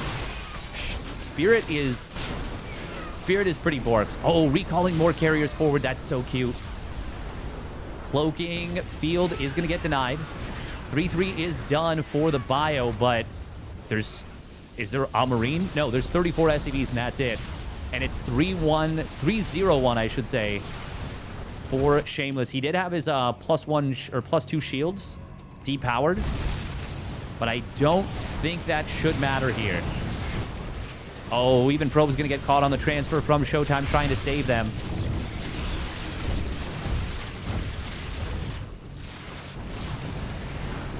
The rebuilt barracks for Spirit, I don't even know if they get a single round of production before they die. I don't really think so. Nope. And ShoWTimE. He might be able to hold here for the moment, but this is his final base, and the carriers are looming. Even if he holds against the Phoenixes or the Roach Hydra. Actually, it's Hydra Ravager, technically. There's only a couple of Roaches here. That's mostly just Hydras. All the probes are going to die. ShoWTimE, Spirit, they are dead. And Shameless. My God, I was talking about how this was like the best possible matchup for Shameless because he was going up against the strongest team while having the weakest ally. And nah, he just comes in and blasts through with his ally. That was a hell of a game from Zugi and Shameless. God, you gotta give them both so much props. Spirit and ShoWTimE were a really strong team together.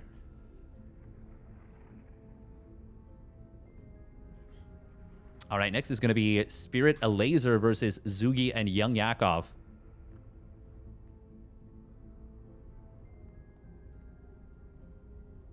Damn.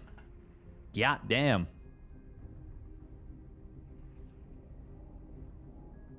We got 2 more rounds to go. Shameless is the Serral of 2v2. I mean, he's doing super, super well.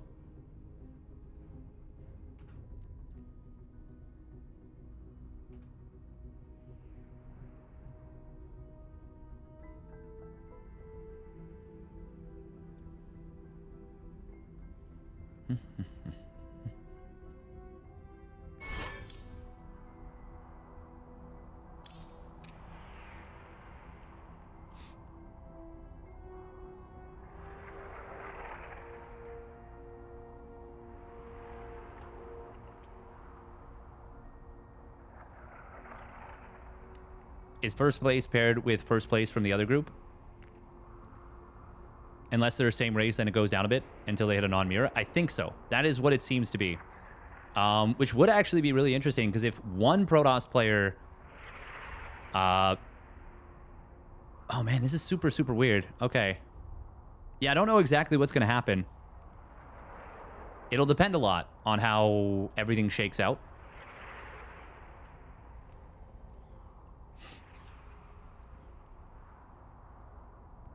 What the hell are ShoWTimE and Goblin doing? Don't they know being a Protoss is automatic top 3? Both ShoWTimE and Serral not having a super easy time of this.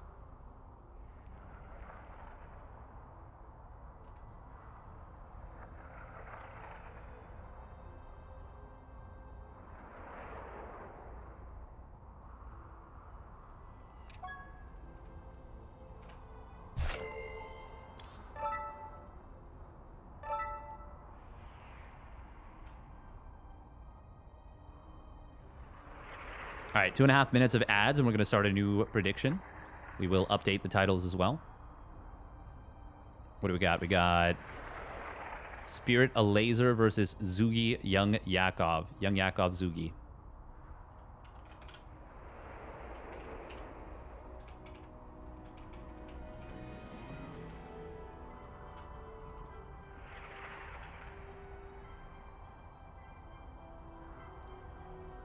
So far, we still haven't seen any ultra aggression. Actually, we've seen some ultralisk aggression, funnily enough. But we haven't seen any super aggressive play with double Zerg yet. Which does, once again, surprise me quite a bit. Oh, wow. Young Yakov and Zugi combined to have the longest name. And they're actually too long for the prediction. That's funny. I have to change my notation ever so slightly. It's ruined, and therefore so is my day. Need more coffee? Remember to hydrate? Gotta hydrate. We got the hydrate command on Twitch as well. I think ShoWTimE suck with Stalkers for too long. No. It's hard to say because the transition points... they're tricky in general.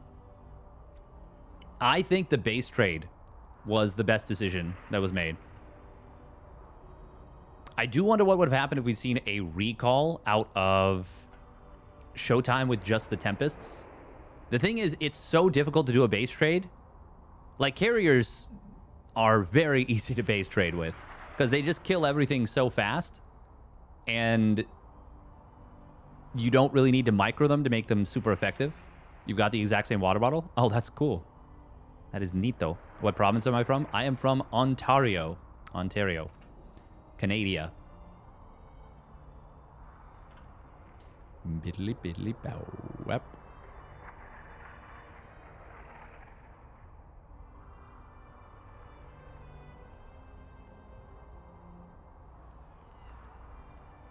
Wait, Zugi left the party? Am I in the right? Elazer Spirit, Young Yakov, and Zugi. Why did Zugi leave the party?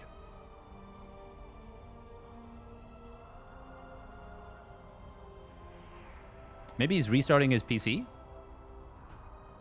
Wait, am I crazy? He's in this... Hello? Spirit Elazer. Young Yakov. And Zugi.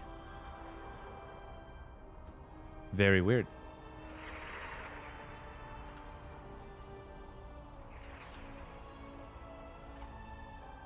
Okay.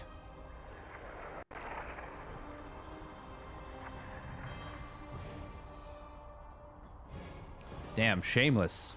What a run from him. Absolutely bonkers. I think he's almost locked up first place. One more series win, and of course he will. But double Protoss against Sneaker ShoWTimE is not going to be easy.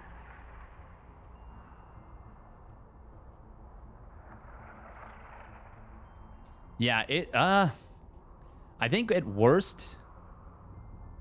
Well, he has secured himself the top Protoss position. ShoWTimE can't catch him. So, I think... Unless they're going to force a mirror match for the top-ranked player... Well, actually, they might give them the choice. They might say, hey, do you want to ally with MaxPax?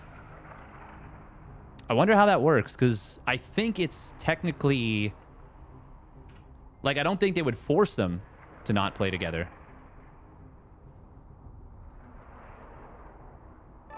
There is a part of me that kind of hopes ShoWTimE stays in 5th or 6th. Well, specifically stays in 5th. Because him plus Serral would be... Mwah! Chef's kiss.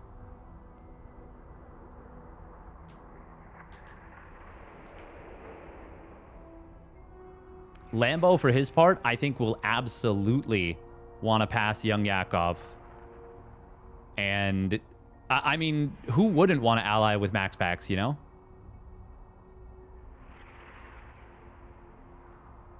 But at the same time, you might decide, hey, his style doesn't mesh as well with me. I do think Zerg Protoss, though, is like, really strong. Like, I think it's really strong. P plus P is proven to be a fine combo.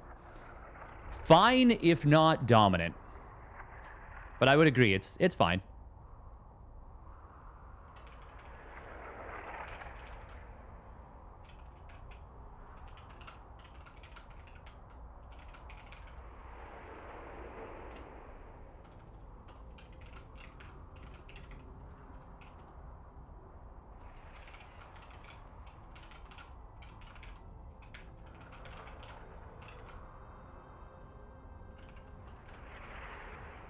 Zerg Toss is the best in my opinion. Yeah, I think so too. I think so too, Jumi.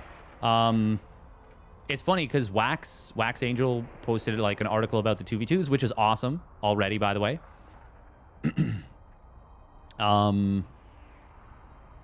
Yeah, but he was saying Terran Protoss, and I was with him. But I don't know. I kind of think Zerg Protoss has a little bit more power. A little bit more utility. But I do think that certain matchups are, you know, better. I can't really think of it off the top of my head, but like... Wait, what the... Elazer and Young Yakov left the party? Okay.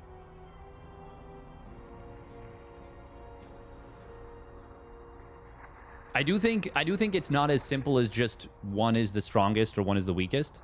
I do think that there's like, yeah, compositions, map plays a big deal, a big role. Obviously, strength of players and styles of players play a big role. So yeah, it's not a simple A plus B is greater than B plus C, which is greater than A plus C, you know? Like it is very dependent on certain situations.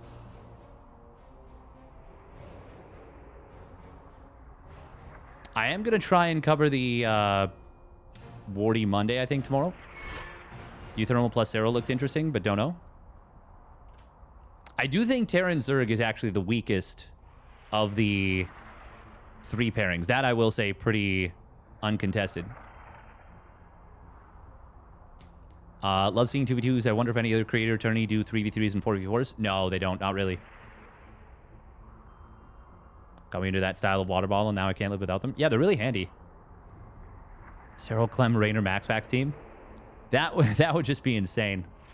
That would be insane. That would be fun to do as like a Korea versus Europe. But what Korean players could you... I guess you do, what? Maru, Hero, Classic, Rogue? I don't even know if you could actually... It would be even worth watching, though. Just because there'd be so much happening all the time that you could never actually see it. And most armies would become too big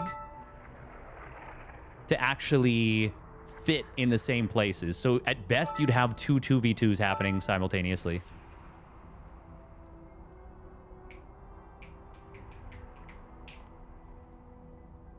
Dark, I was going to say, if he wasn't in the military, it would be Dark Hero for sure for me. Maybe even Cure, actually. Be curious to see how Cure would do. So we can talk about ice hockey too? Of course. Finland versus Canada. Yeah, that's the thing also, is PC limitations would become severe. Yeah, because there is a very strong chance that basically almost every game, or at least like 70 to 80% of games... Well, actually, not necessarily. You might have opportunities to kill opponents very quickly. But at the very least, there's a good chance that many games would get to 1,000 supply. 4v4 with a mod where each player can only have 100 supply.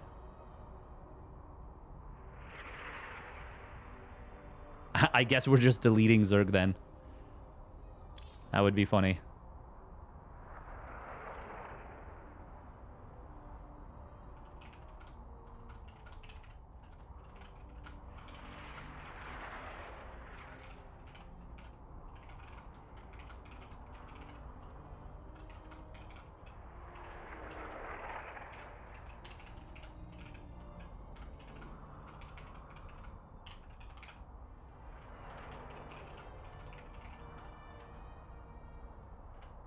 Bum bum bum bum bum bum. Do do do do do do do do do.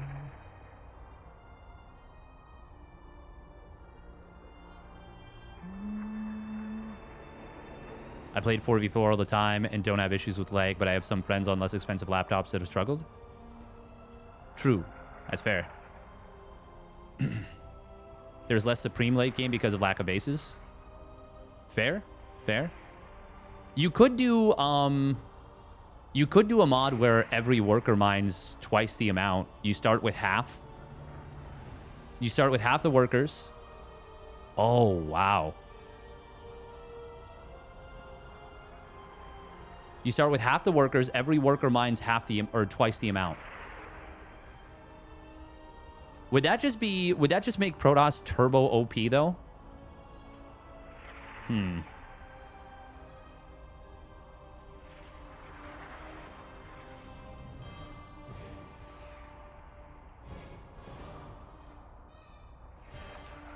Maybe. What's happening, by the way? Oh, Zugi is streaming. This was quite a delay. This was quite the delay.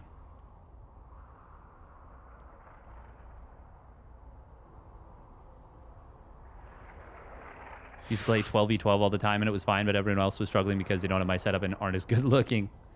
Nice.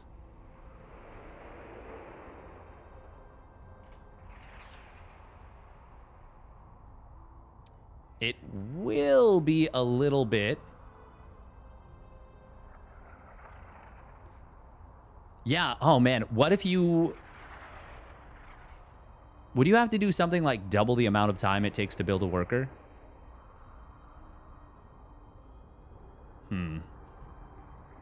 Because basically, if you just made workers twice as valuable...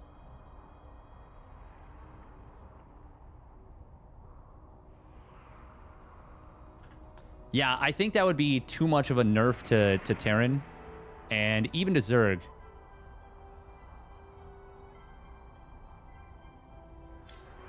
So let's say you collected 10 minerals per trip. Any lost mining time all of a sudden becomes so much worse. So yeah, you need to donate better PCs to some players. Yeah. Yeah.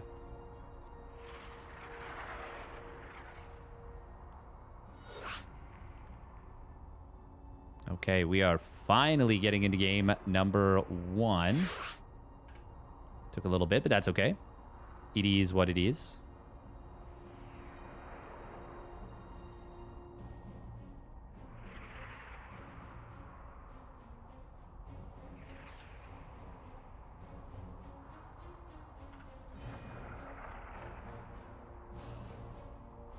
Once again, if you want to contribute to the Matcherino, !Matcherino will allow you to do so.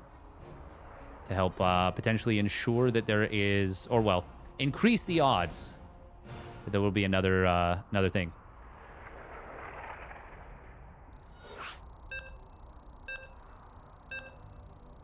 Let's get on the Patreon donations, boys.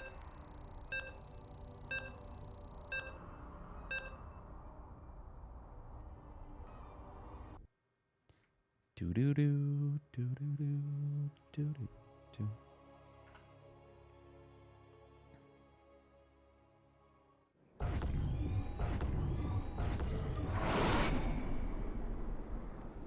I'm a bit late to share this. This was hanging up washing, but I feel T plus Z is underrated. I have a feeling that Terran early pressure timing should allow Zerg-Eco to spiral out of control since there's so much synergy with Terran needing fewer bases and Zerg needing more.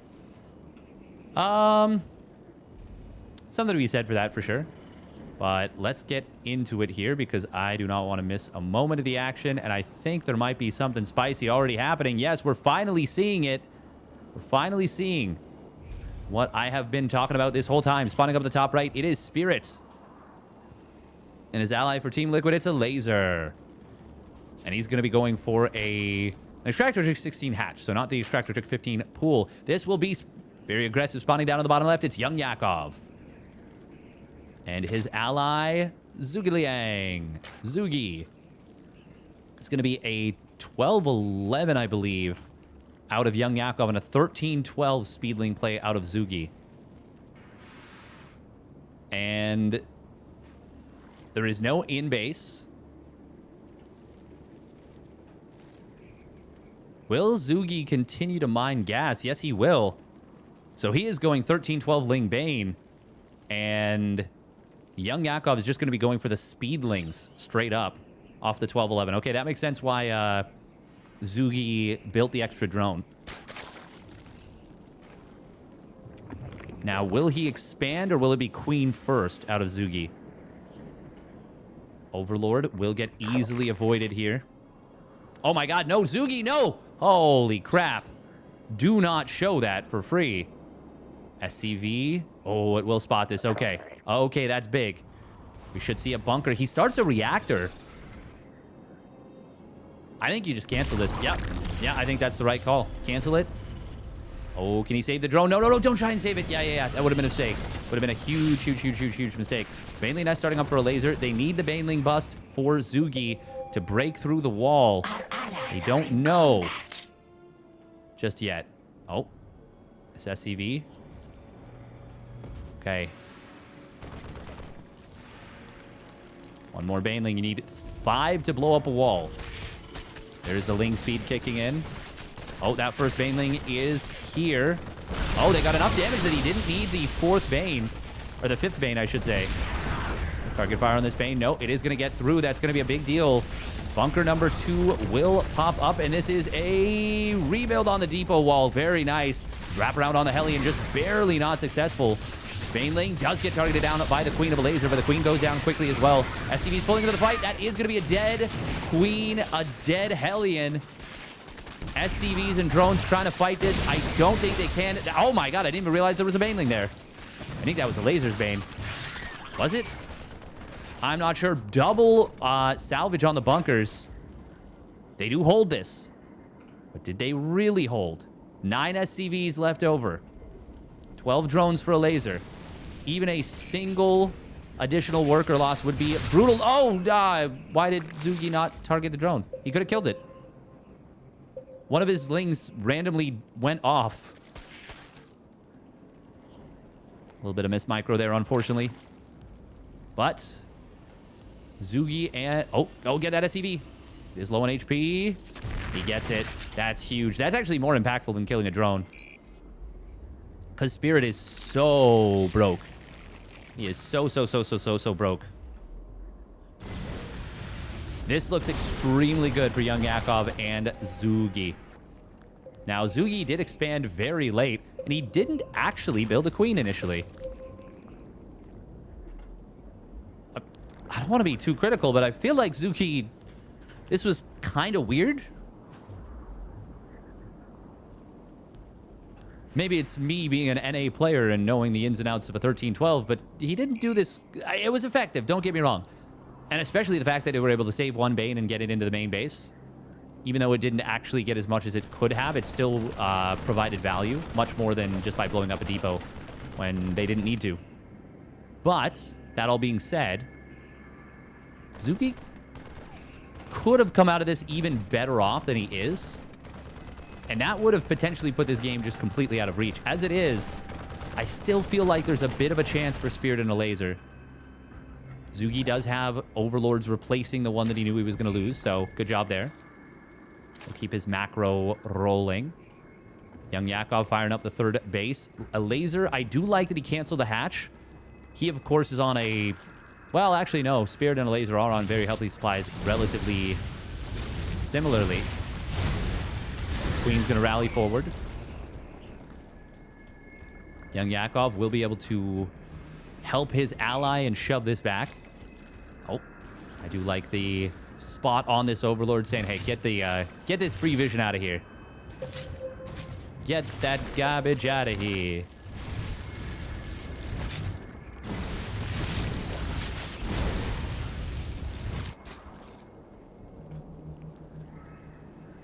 We do see a very quick Spire out of Elazer. Oh, wow. One of Zugi's queens got caught very far off screen. There's the allied transfuse. Look at that. Very cute. Very cute. Oh, Zugi, can he actually take this base? This feels a little dangerous. He will be forced to cancel, but he does rebuild it immediately. Roaches will now secure the position by young Yakov.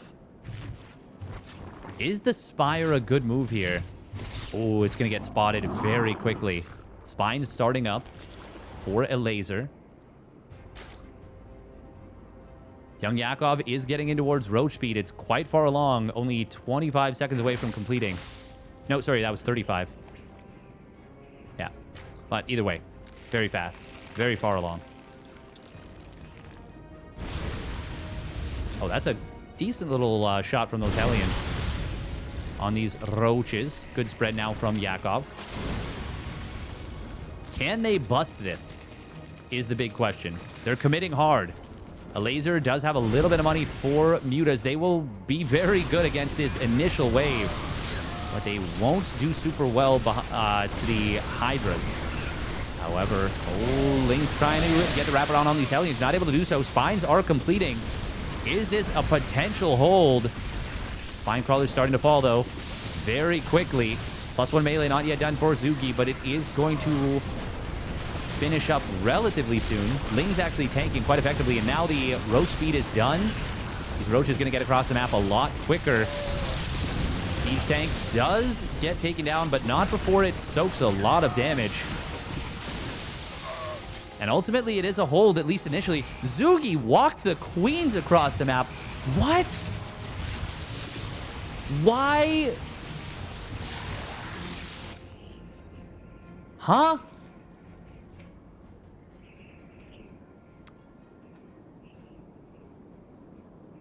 Okay. Okay. Any move that...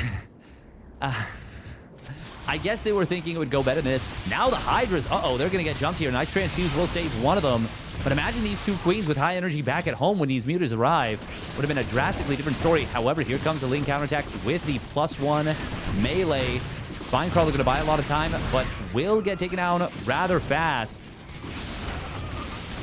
Thanks to that +1 melee. Drone pull at the natural is very good, and the Banshees are putting in a lot of work for Spirit. The defensive play with the Banshees is very effective. Zugi on just 30 drones here. And now starting his own Spire. Is that the move? No, I don't think so, actually. I think Infestors would be far, far better here. Hydras will try and micro against these mutas. How many mutas died? 7 mutas, 9 Hydras. Okay. This is still a big advantage for Zugi and Young Yakov. And this counterattack, this one's going to be the backbreaker potentially. Oh, that was a block on the wall from the siege tank sieging, which means the Lings are into the main base. They're also just gutting the natural of Elazer. And Spirit and Elazer will be unable to recover. Mutas are going to eventually clean up these Lings, but not before they find a few more drones, another queen. And Mutas do have a difficult time tracking these Lings down easily. And now the Roach Hydra shows up for Young Yakov. That's going to be GG. And Zugi, Young Yakov. Zugi all of a sudden on a 3-map win streak. Oh. Well done. Well, no, it's not even F2 because queens don't... They're not a part of F2. Like they... Yeah, they don't have anything to do with it. Welcome, Ned Flanders. Flandy.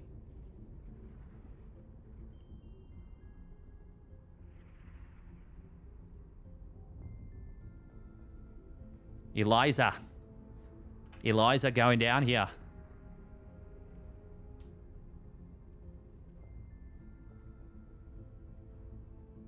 Bum, bum, bum, bum. Do, do, do, do.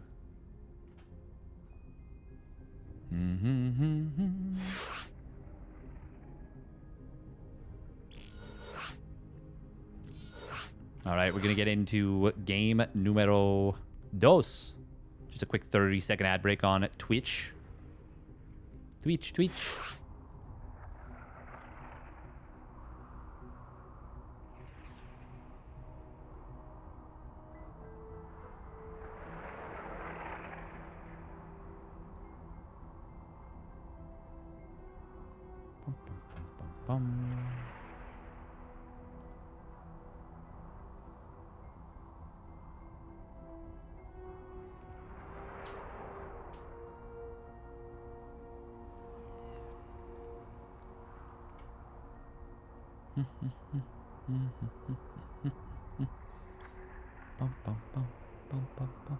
Zugi on a bit of a hot streak. A little bit.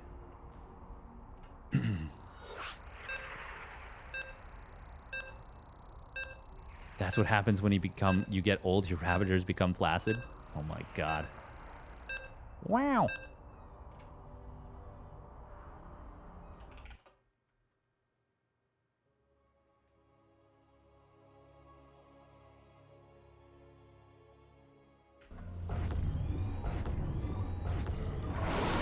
I did like the game plan from Spirit and Elazer to try and catch up there. The Banshees defensively were a great play. And the Mutas actually did quite a bit. That was probably their best chance. But it wasn't enough. But here we go. Spawning up the top left. It is Spirit. In the blue. And there, his ally spawning up the top left as well. In the teal, his Team Liquid's Elazer. And their opponent spawning down to the bottom right. It's Young Yakov. And his ally, Zugi. Oh, it's going to be a gas first this time. So we're thinking Reactor Hellions right out the gate. That makes sense because the threat of early Speedling floods, it's pretty scary. Hey, we got a new Factor subscription. Thank you so much. Oh my goodness, that is huge. Thank you so much. I just happened to look over at the side and saw that. Oh, wow. Thank you very much to whomever that was. I was thinking of doing a giveaway for the Factor stuff. I know it's a little bit late to do that, but thank you very much. All right, we got pings galore coming in here.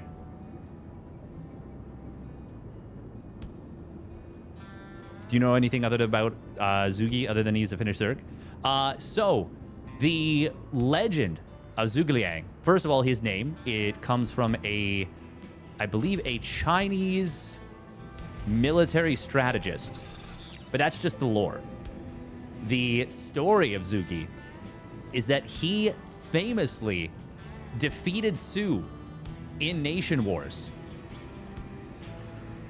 in a massive upset. And to the point that even the Korean players were kind of clowning on Su a little bit there. But Zugi was always a really good player, and he was quite good at Roach versus Roach. Su was always a Roachy boy himself, and that made it all the more impressive that Zugi did that. Stats was incredulous. Chinese statesman, strategist, and investor. Investor is such a funny addition to add on there. Young Zuggy. I like Young Zuggy. That's awesome. Okay, we are going to be seeing the classic Ling Bane plus Reactor Hellion aggression from the Zerg Terran combo. And they have not recognized it. Young Yakov did not get speed. Oh, he cancels Lair upon seeing this. Okay, it's going to be a Spine Crawler. He's building a Roach Warren, but that was absolutely meant to be something... that was meant to be +1 speed roaches. Or at the very least, speed roaches. Actually, yeah, maybe just speed roaches. They are still staying on 2 bases, which is good. Third queen coming for Zugi, but he doesn't have any banelings, and his 2 queens do get surrounded. Target fire on one of the banes. Oh, does get taken down. Gets all of them, but that is, I think, 3 queens dead. Yeah. Still, overall, well, that's a successful attack, but it could have been a lot worse. However, with the Spine Crawlers completing, that is quite expensive. Young Yakov was a little bit supply blocked to 36. I think it might have been like a built-in supply block, like where it's actually a part of the build. Oh. I think the Marine initially shot one of the Lasers Lings there. Because I'm pretty sure it was only 1 shot away from killing the...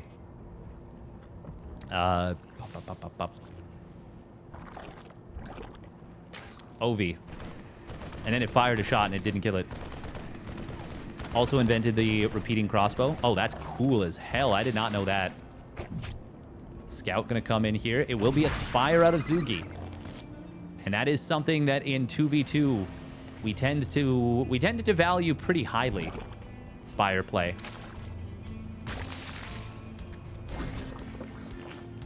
A Laser going to be going for Spire as well, it looks like.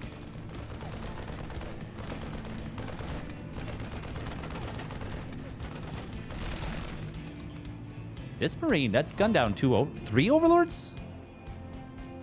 Maybe. Wow. 3 kills on this Marine. Nice kill on a Creep Tumor. Normally, you'd say, well, the creep benefits the Laser isn't that good.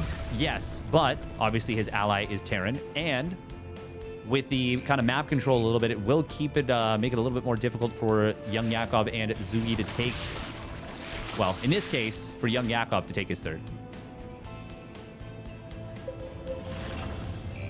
It is going to be a much faster Spire for Zugi, and I think that was a big resource feed. He's going to have 15 mutas worth of gas, minerals and gas.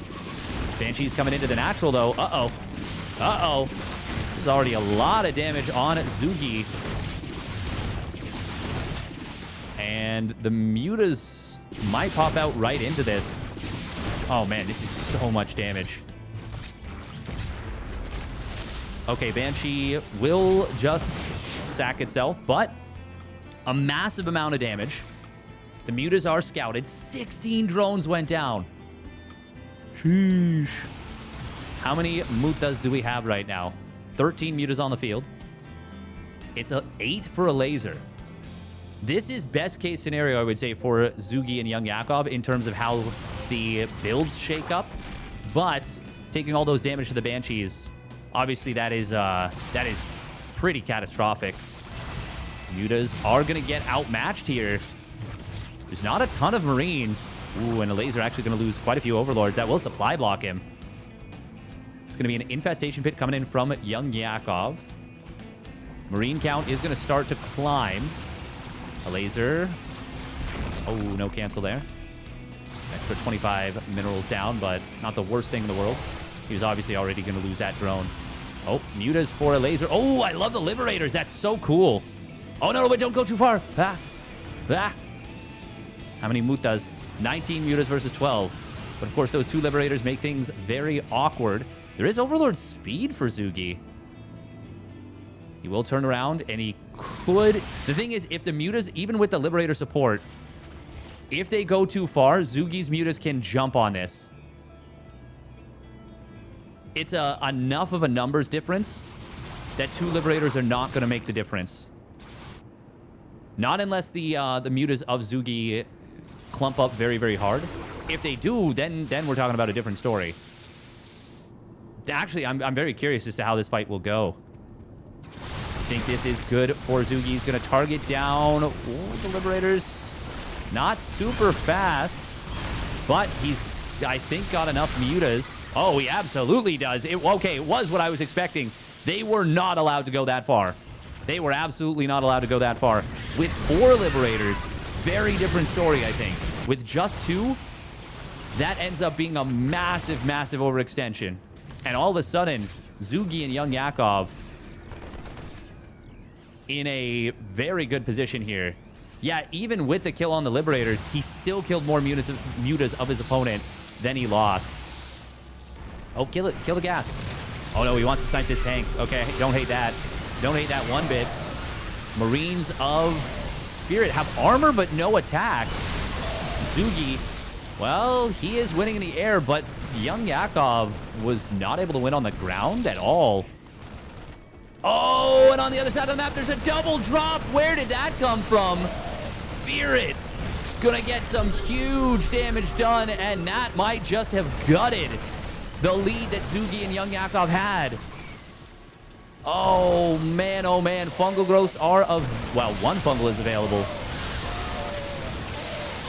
Ay, ay, ay. That was so good for Spirit and Elazer. Oh, man. Oh, man, oh, man, oh, man, oh, man, oh, man. Huge hold at home. And that double drop kills the Spire, kills a ton of drones. 39 drones have died in this game for Zugi. Just 48 workers on the field. He's rebuilding the Spire. Finally, that gas from earlier does get taken down. We do see this single drop from Spirit. It is going to be a nuisance. Unlike the Phoenixes, the mutas don't control the skies in the same way. They obviously can gun down medevacs very effectively, but it's a lot more difficult for them to chase single and double drops. It takes a lot more time to run them down. The Phoenixes just have a slight speed advantage, of course, being able to move while shooting. And, of course, regenerating shields. Oh, bird infestors, they do get scanned and spotted. Young Yakov didn't realize the army was here. Oh, diving on top of the infestors could be dangerous, but it could be very effective here. Fungal growth on the mutas. He didn't want to use it on the mutas. He wanted it on the Marines. I think Spirit is about to gun down this base. Roach is trying to retreat out for young Yakov. He's trying to get in towards lurkers, but I don't think it's enough. I don't think he's going to be able to get into them specifically. Viper's very good against your opponent's mutas. Nice split, actually, from Elazer. But it is just the Marines right now that are the big problem. +2 missile is done for young Yakov. Good blinding clouds. Is that going to be enough now to turn this back around? Where are the mutas? Oh, looks like he was dealing with a drop in the main. Elazer is actually finding so much value. He needs to... Zuki needs to get those mutas over to the right side. They did get their +1 carapace denied, by the way. Elazer is about to have 1-1 for his mutas. I think these mutas of Zugi... Oh, no, they're barely going to win the fight here. Barely going to win the fight. But a massive wave of reinforcements from Spirit is going to be able to close this game out. GG. Oh, man, that is a game that Zugi and young Yakov will absolutely want back desperately.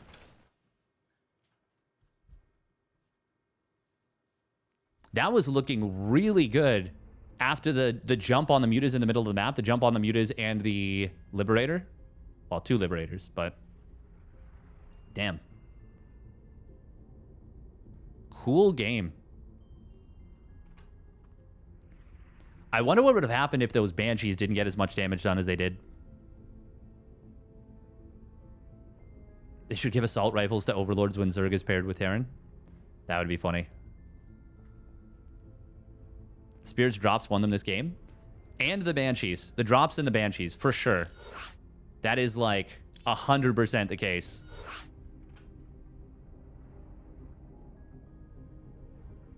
Oh, why did I just close? Nightbot. Okay. Yeah, that's fine.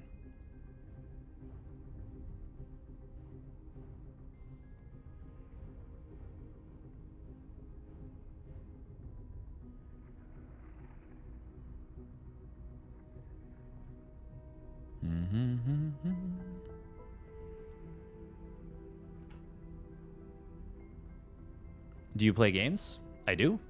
I do. Admittedly, I haven't played many team games, not in a long time. Although I did right at the beginning of SC2.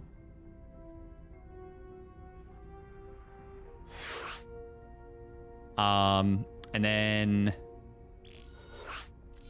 a little bit when I was in the CSL, because I was captain of the team for my university. And part of that was... So it was a best of 5 with double blind picks for teams. So each player could play once, and then you could revive for the ace match if it went to game 5. And you could play 2v2. So one of them was 2v2. So it was 3 best of 1s and a 2v2. And the maps were also predetermined. So I did a little bit of that, but I wasn't as good of a player then as I would eventually become in like 2016. And then definitely not as good as a player. Well, even now, I'm still far better of a player now than I was at the very beginning of SC2. 0 game understanding. Whoa. That's crazy.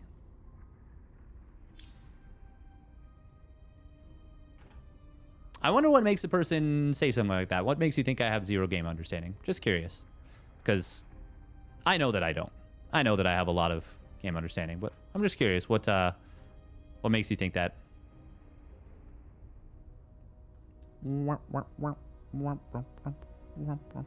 I do play a fair bit of 1v1. Not as much as I used to back in the day, but... And I'm also a lot slower than I used to be.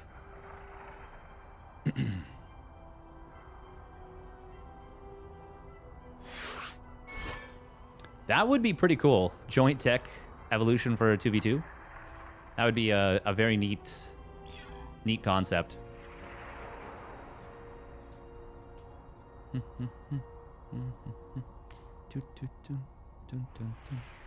Yeah, right now my current level for 1v1 is like, you know, high masters, low GM. I oscillate in and out between like 4.7 to 5k. Yeah. On my worst days, sometimes I drop down to 4.6. If I play for a fair bit in a row, I'll get up to like 5.1 sometimes. Highest MMR peak was 55.76, which is pretty good. Okay, stop yapping and play. Heh.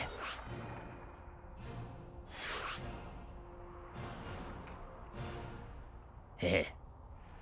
Would love to, but we are waiting on the players.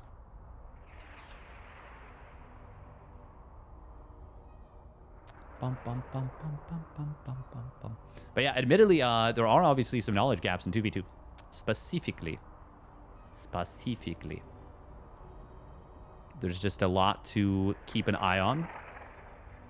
A lot to track. It's going to be Crimson Research Lab, by the way, for game number 3. That one does have the blockade at the, I guess, yeah, third base. So the rocks, basically. It's interesting.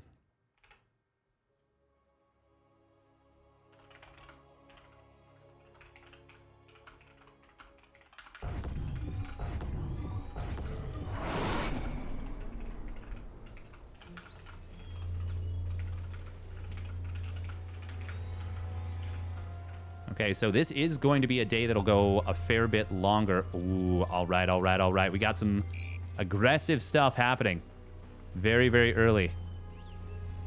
Just wanted to be quick about getting into this. Spawning up in the top left, it is Spirit. And his ally, Team Liquid's Elazer. And their opponent spawning down in the bottom right, it is Zugi. And his ally, Young Yakov. And Young Yakov did go for the 12-11 once again, and it is Zugi going for the 13-12 once more. I wanna keep an eye on the queen timing of Zugi here, because you can spend all your resources for a while in 2v2. Oh, it's gonna be a double gas opener from Spirit. Okay, this is gonna be very safe. It's not gas first double gas, so it won't be as quick of a factory as it can be. But this is intriguing. I am interested to see. Oh man, this is a big ramp too. This is going to be very difficult to defend. Spirit will send a rather quick SCV across the map. What is this that he's pinging?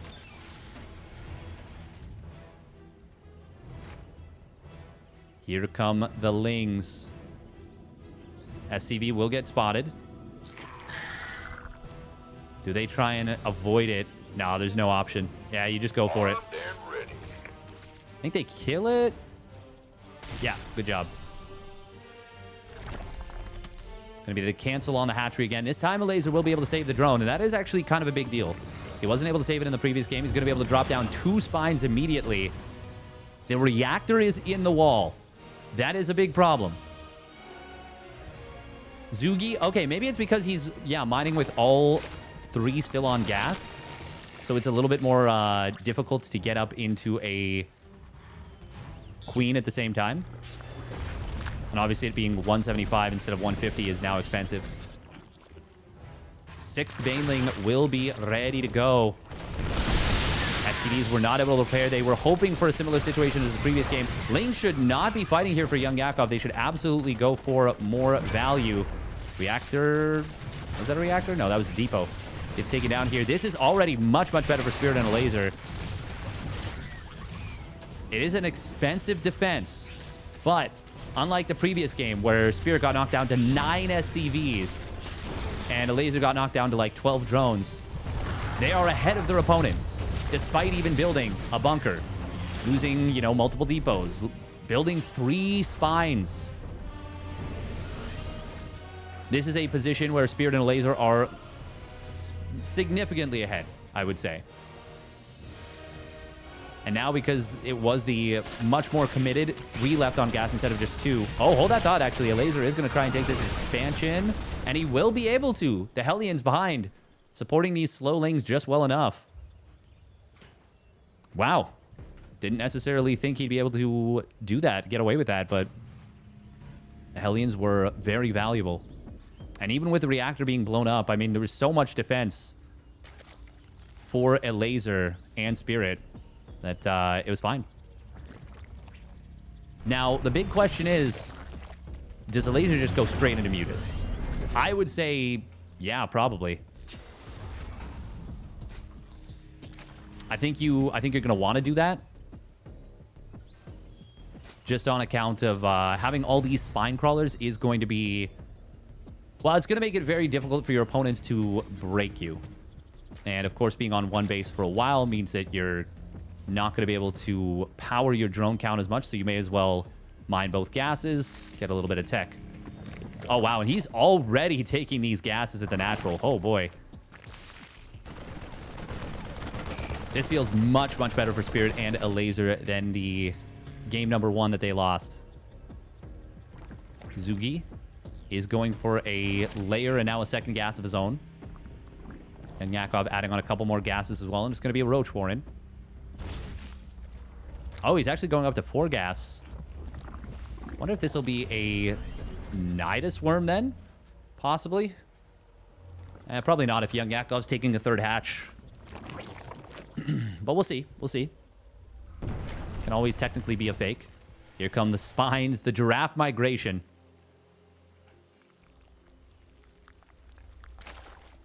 Creep gonna feel itself in. God, spine crawlers are so slow off creep. But they will give incredible defensive power to this position. Actually, I wouldn't even mind if they moved all the way up to, like, right the edge just to cover the ramp. Because the only other entrance then would be here.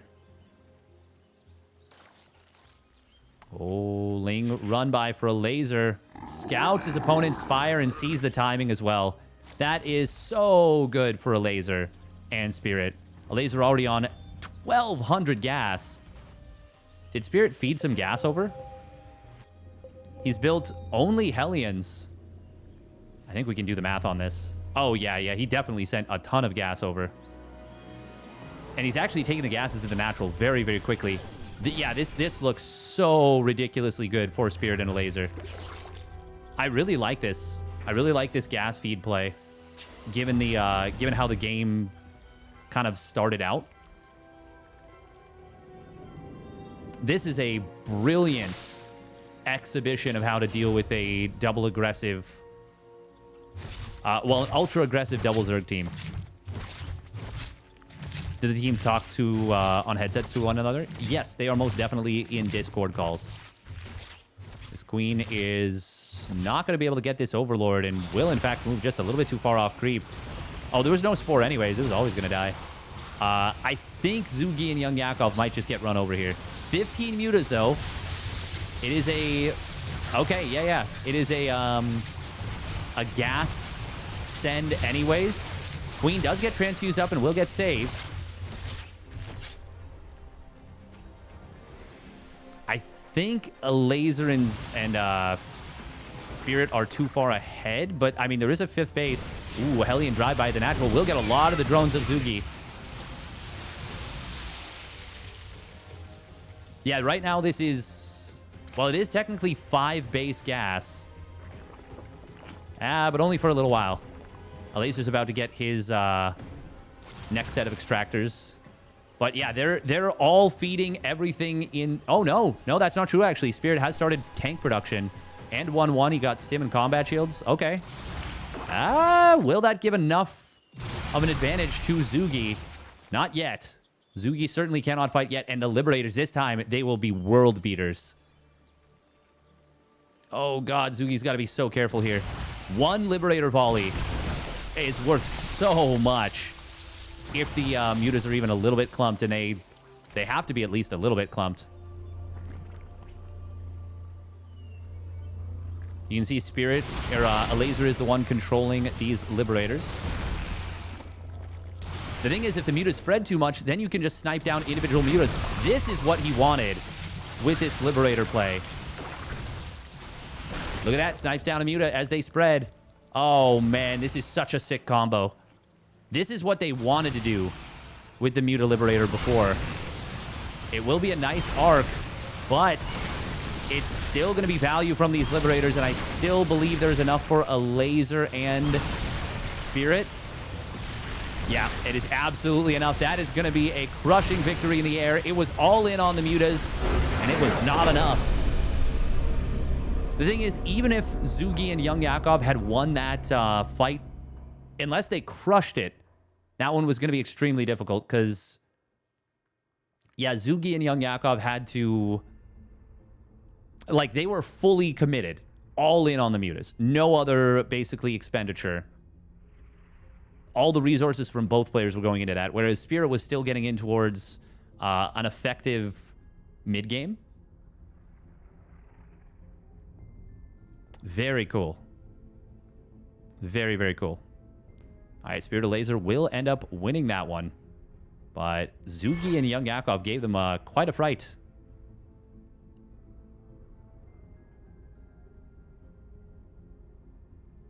And that's going to bring us to our final series of the group stage. We have got... What are we covering here? Going to be covering Spirit Goblin versus Nikoract Shameless. Shameless did end up losing the series there. 2-0. Spirit Goblin versus Nikoract Shameless. Yeah.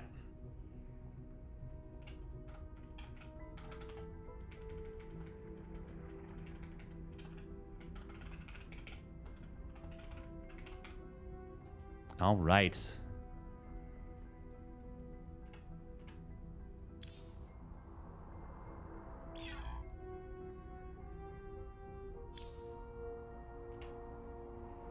We're gonna run 2.5 minutes of ads on Twitch, and that should be the end of the should be the end of this for now. The ads.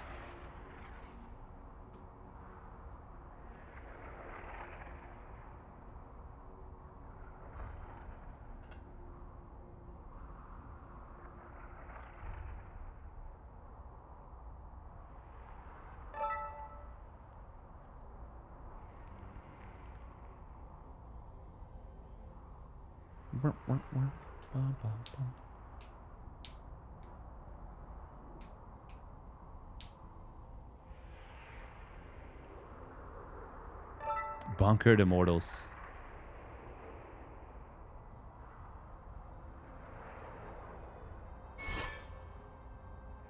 Oh.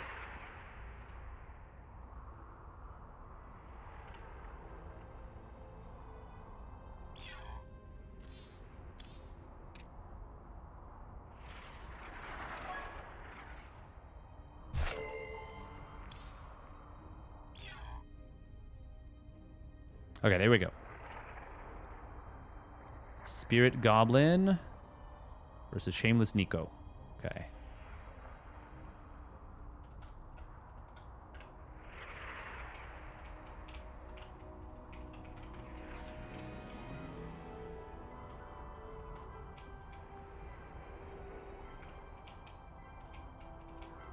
Last prediction of the group stage. What do we think is going to go down here? I'm very curious. Okay. Yeah, I'm starting to run out of mental energy a little bit.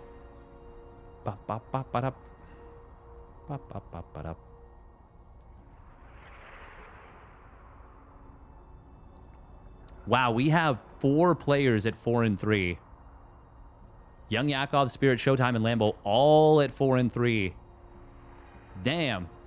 Logjam in the middle. I do think Nikoract, Goblin, and Zugi are... Okay, Nikoract and Goblin, can either of them make playoffs? Nikoract can. Goblin actually cannot. Oh, that's a shame. Yeah, so Nikoract is the only one with a chance of still making playoffs. and shaking things up. That's crazy. The difference between Group A and Group B. Group A could have been a... Like, literally anyone could have still made the playoffs up to the last series. The math was that tight. In this one, only one player can still make the playoffs that hasn't already. Wait, actually, hang on. Oh, yeah, because the Elazer's already done. Yeah. So Nikorak would need to win... Does he need to win 2-0? He could go to 9... What? I hope that 10 and 10 isn't different from 9 and 9. I hope that that's the same. I've always found it so corny when tournaments are like, well, you got more map wins, so you make it through. And it's like, well, no, what's the player's win percentage? Or what is the player's, like, map score? Because I don't think 7-6 is better than 6-5. Or specifically, especially, I don't think 6 and 7 is better than 7 and 8. Or sorry, 6 and 7 is better than 5 and 6. Realistically, I think they're all the same. I think head-to-head is far more meaningful. I think if you're like 6 things down, then you go to it, and it's like, okay.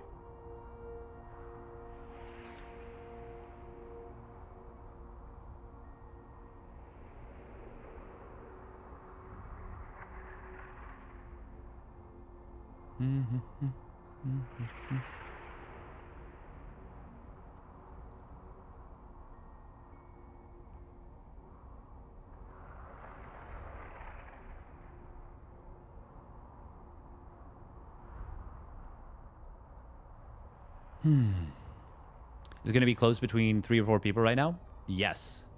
Yes, it will. But 7, 8, 9? Ha.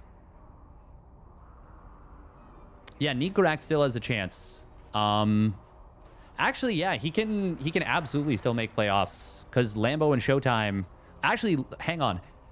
Even Young Yakov.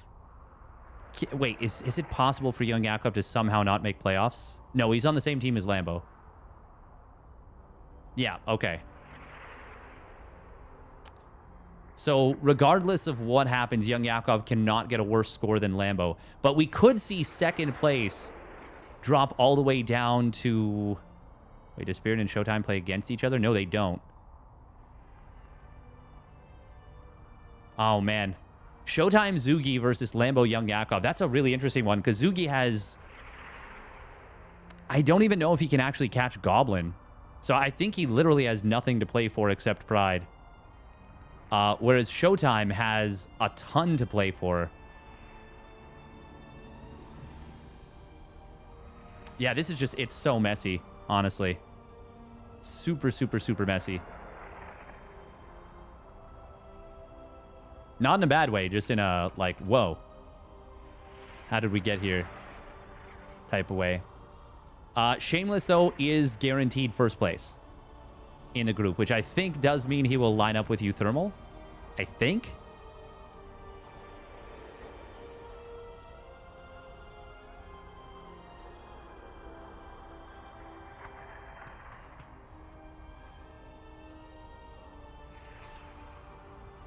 Yeah, because the best Young Yakov can do is 5 and 3. The worst Shameless can do is 6 and 2.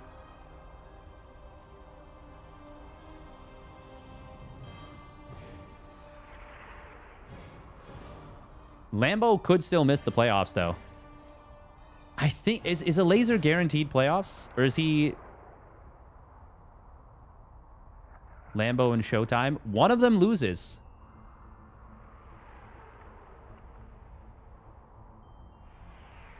If ShoWTimE loses 1-2, he would be at 10 and 10.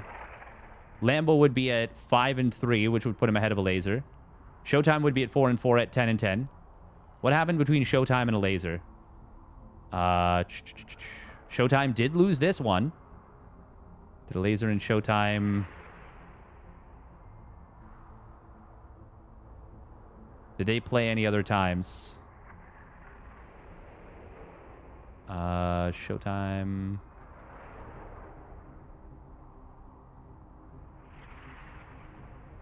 No, I don't think so. I think they only played the one time.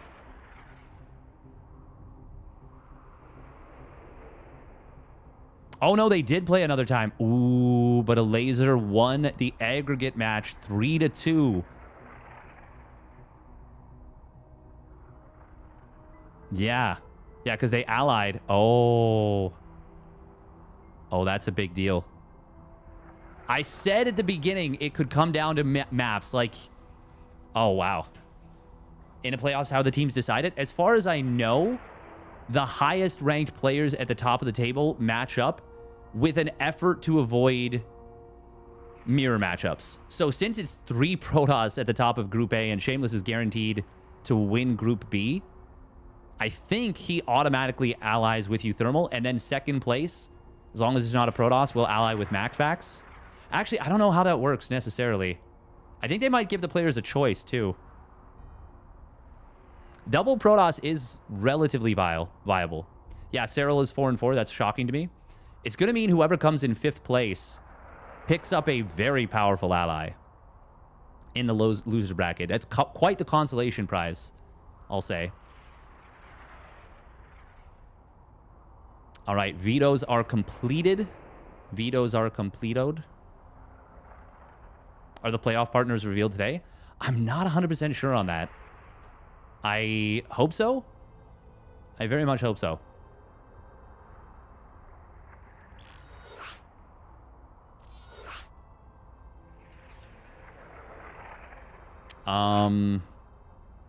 Yeah, Nikorak can still make playoffs if he wins 2-0. If they win 2-0, Nikorak and Shameless, he will for sure make playoffs. Spirit, I think he's going to be looking to get that first place, or sorry, second place, which I think would ally him with MaxPax. So right now, Young Yakov and Spirit, and I guess ShoWTimE for that matter too. Can ShoWTimE pass Spirit? Yes, he can. Wow, this is such a logjam from 2nd to 7th. Specifically 2nd to 6th, even more so, but 2nd to 7th are all kind of in range of each other. I mean, Nikorak can't pass Young Yakov, for example, but yeah, this can get very messy. I think Lambo and ShoWTimE are both in heavy duress, under heavy duress.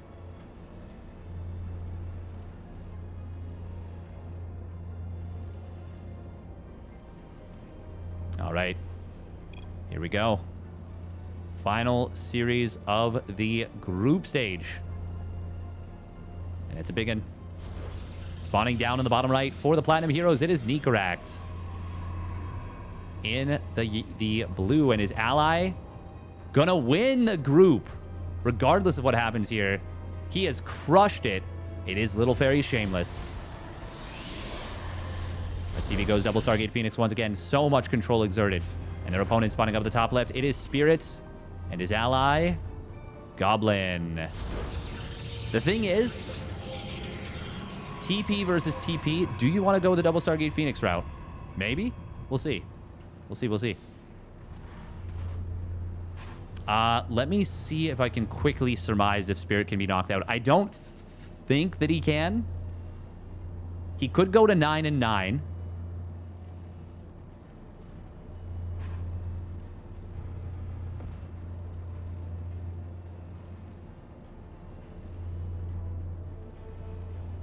If he wins one map, he is for sure into the playoffs. For sure. And Nikorak might... No. Nikorak can still give himself a chance to make playoffs, even if he goes 2-1. But Spirit, I think... Spirit 100% will make playoffs if he wins one map. Regardless. He might even be safe now as it is. I'm not 100% sure on that. Actually, one of ShoWTimE and Lambo has to lose, so... Yeah, I think he's safe regardless. Because one of them is going to be at 4-4.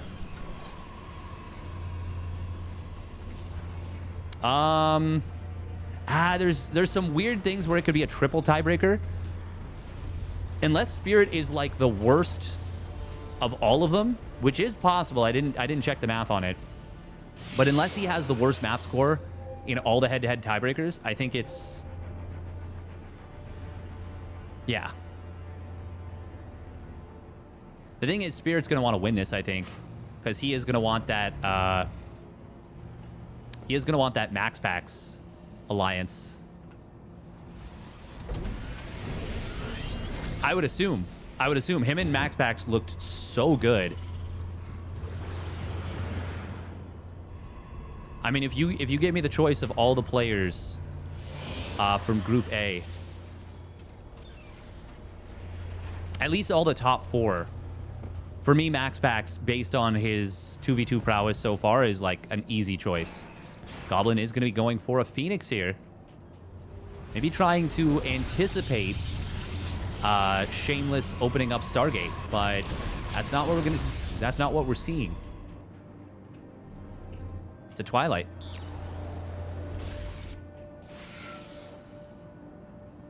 Single Stargate Phoenix is not super great. It will be a warp gate, but is this a fake warp gate? It would be very far along for it to be a fake. He's getting double gas at the natural. Huh. There it is. Second Stargate. He might just let Warp Gate finish. It's not crazy expensive. It's not like 1v1 where you need that extra 50 minerals, 50 gas. Is there a definite combo that is the best? PP or TP, or does it just depend? It depends a little bit, but I will say I think Zerg Protoss and Terran Protoss stand pretty far above everything else. Maybe not pretty. They stand at least a little bit above everything else. If not head and shoulders, at least, you know, half a head above all the other combos. It's up for debate for sure whether it's Terran Protoss or Zerg Protoss. I personally think Zerg Protoss is a little bit stronger. Oh, wow. Goblin with a very quick third Stargate. But we do have a super fast blink out of Shameless.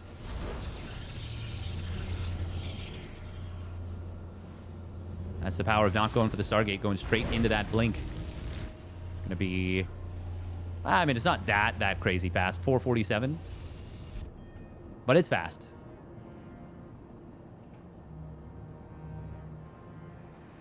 Protoss seems like the definite best teammate.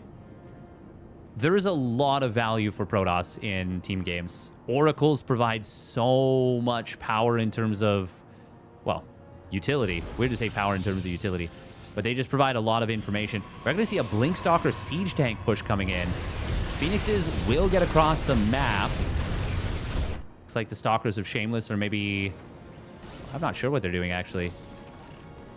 Trying to come in for a flank.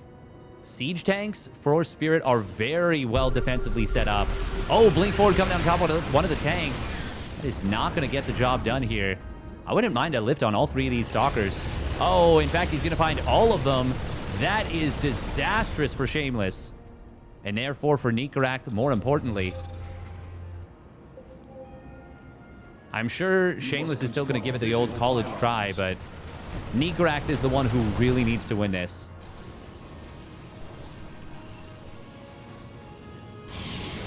Spirit already landing the 3rd orbital. Of course, basically in every game that he's been able to, he has been going for that very fast 3rd CC.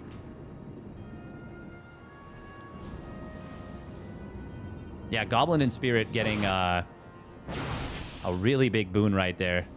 Man, so many probes died, and then he lost a ton of those Stalkers. Spirit already... Well, actually, it's Nikarak that has the much faster 1-1. That is pretty nice.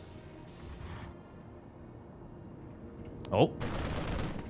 Nikarak looking for these Phoenixes. If he could have gotten an interception, that would have obviously been amazing.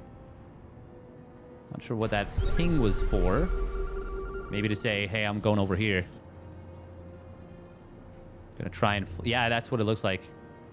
Wanted to fly in to the main base, but they've got to be careful because...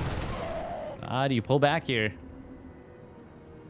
I mean, there are a good number of tanks, and he's got a couple of cannons here as well.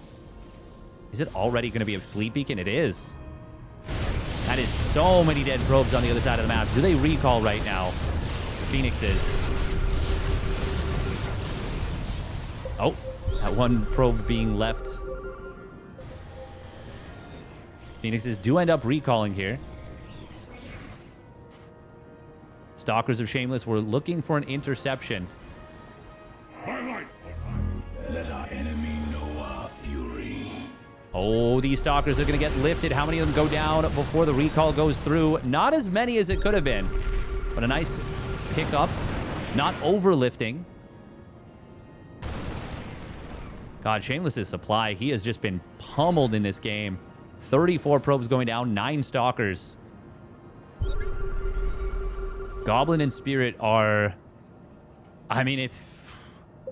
I don't know what they can possibly... Necroact and Shameless, that is, what they can possibly do to come back in this game.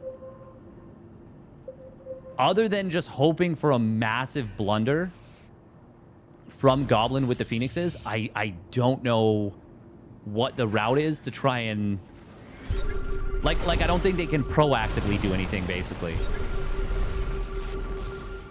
Not to say they shouldn't try, but... Oh, Spirit with some Liberator harass here. Gonna be quite a nuisance. Already getting a little bit of damage here. Oh, man, there's no safe spot, but the shield battery keeps these units alive. Still a lot of lost mining time to a Shameless that is already hurting, economically speaking, and now is going to lose a bunch more probes. Oh, man, this has got to be 50 dead probes in a moment. Maybe 60 even?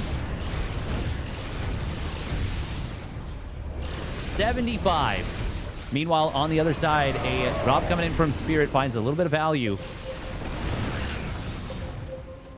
Oh, man, this is just ridiculous how much damage this has done. Phoenixes just put on patrol in the back. There's enough dead airspace for them to just chill out there. This is why Double Stargate Phoenix is so strong. And this is why uThermal very wisely introduced the you can't share resources until 5 minutes in-game timer rule. Because Triple Stargate Phoenix, off of that resource feeding, as early as it was unpunishable. The cannon's actually making this kind of an awkward position to move through, but, I mean, we've already got 6 fully loaded carriers. And right now, 3 more very far along. And Goblin is already on +1 air weapons with +2, about quarter of the way done, and +1 shields right about to complete just now. See how quickly he fires up that +2 shields. Ooh, triple drop coming in from Spirit on the bottom side. And that is going to be depowering all the gateways very, very quickly. Oh, man.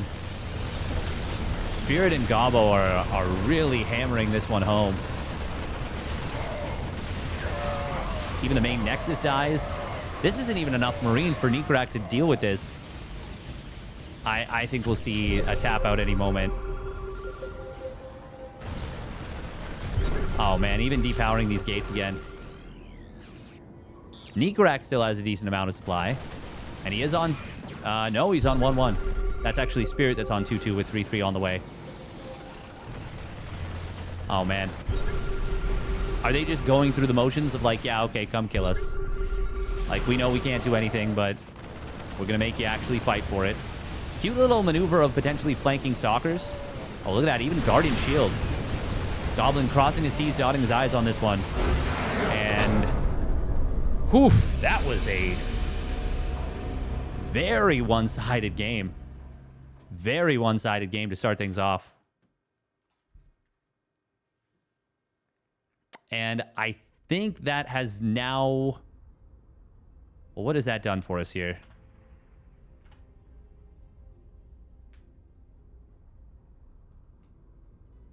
For sure, Spirit is guaranteed playoffs now.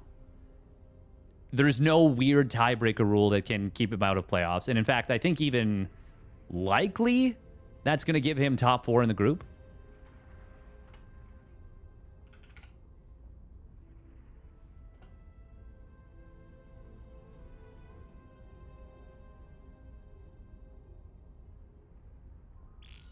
ShoWTimE Zugi versus Young Yakov Lambo. Lambo did go Protoss. Okay. Once again, I think that's a wise and cool decision.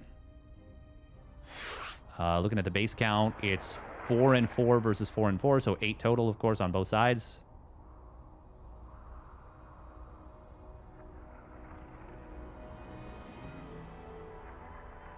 Yeah, it's hard to say.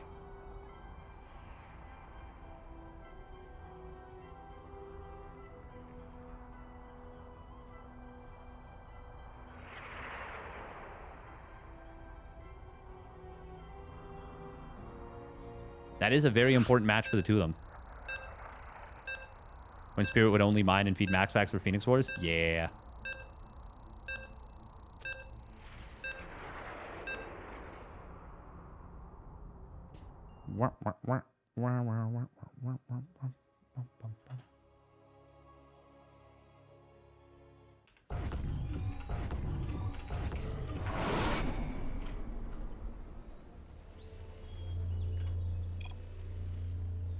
All right, here we go. Oh, they made with the wrong colors.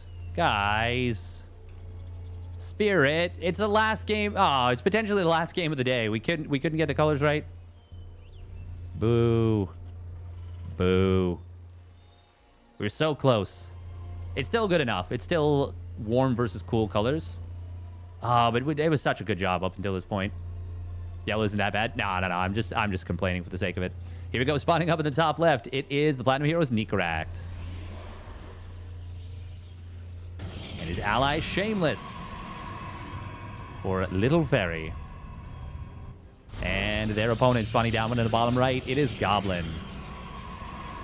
In the orange. And his ally Spirit. In the yellow. No, it actually looks totally fine. And might even kind of match thematically a little bit better. Yellow and orange kind of sunny colors. And teal and blue are kind of like watery colors. Thank you very much. 2 weeks notice for the 5 gifted subbies. Thank you very much. Massively appreciated. 5 gifted. Thank you for casting. My pleasure, and thank you very much for the support. I do appreciate it. New color meta? Maybe. Maybe. 07's in the chat for the support. We do appreciate it very, very much. It does help a lot.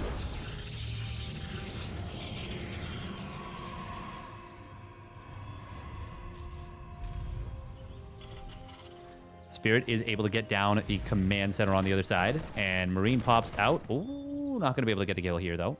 This is Crimson Research Lab. Once again, here is that backdoor blockade. I always kind of forget about these rocks because it feels like they very rarely come into play. Like, very, very rarely. You did not offer 2 weeks notice, though? Heh. All right, Goblin. This time, are we going to be seeing the Phoenix Wars? Shameless not yet throwing down the Warp Gate. Okay. Yeah, I don't think he's happy with how that went. And as a result, we are going to be seeing Phoenix Wars. We do have both Terran players getting a very fast third CC. No surprise. The turbo fast third command center. The only surprise I will say is that Necroact actually got it without building a factory. Now throwing that factory down, but definitely prioritizing the eco even a little bit more than Spirit. What is the timing difference there? It's only like 5 seconds, so it's actually not even that much of a difference. Second Stargate coming in for Shameless. Gobbo. Not yet. The Phoenix Wars are... They are won on a knife's edge. You know? You can win or lose a Phoenix War by 3 seconds. So the second Stargate being this much faster for Shameless, I mean, that's a big deal. Ooh, but it's Goblin very quickly into the third Stargate. We do see Spirit taking his gases at the natural. He's going to be doing a gas feed here, for sure. Once that 5-minute mark basically comes about. That's... Oh, wow. He is actually getting... No, it's Nikarak getting an incredibly fast 1-1. Wow, this is a ridiculously fast 1-1. Oh, wow. He's building a 4th Stargate. Okay. Yes, this is going to be so much gas income. And Shameless on just 2 Stargates. This... Uh-oh. This looks very, very rough for him. And therefore very rough for Nikarak. But... well, no buts. No. 4 Stargate Phoenix is just going to be so much. You could lose it if you sneed. You legit can. Sneeze. I said sneed. Sneed, speed, and seed. That resource trading will be unlocked in just a few moments here. And expect Spirit's gas to immediately go to Goblin. As soon as he's able to.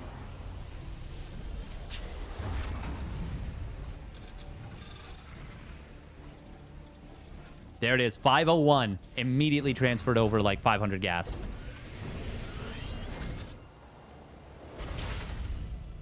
Now, Spirit will have relatively much later everything comparatively to Nikarak. But I don't think Shameless is going to be expecting the Phoenix Wars to be this bad. This was a soul read from Goblin and Spirit.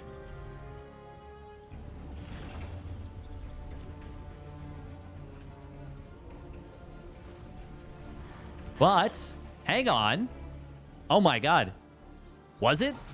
If they don't go, like, right now, if these Phoenixes manage to stay safe... Oh my god. Teleport Oh, the Phoenixes did temporarily reveal themselves. Oh, if he waits for Anion Pulse Crystals, this might still be fine, but it needs to be chronoed out aggressively. 20 more seconds. The full duration of the chrono boost. Goblin is not getting a fleet beacon. Oh my god, they might actually survive to this. There's the fleet beacon now. Go now. And that is a surprise to be sure, and not a welcome one. If Shameless is paying close attention... he should have gone chasing! No! If he was paying close attention, he could have made sure that that did not happen, that those units did not get away. How many probes went down? 9 probes. That was actually a big loss. Goblin will be able to get his fleet beacon. To be fair, they don't know the timing of Goblin's fleet beacon. Why is Spirit killing this pylon?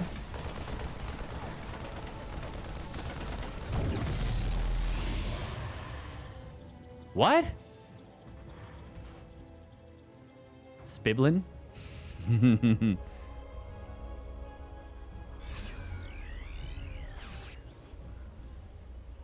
Blue, was it actually? Oh my god, was it a blue pylon? I am so out of my head. Oh my god, I'm so...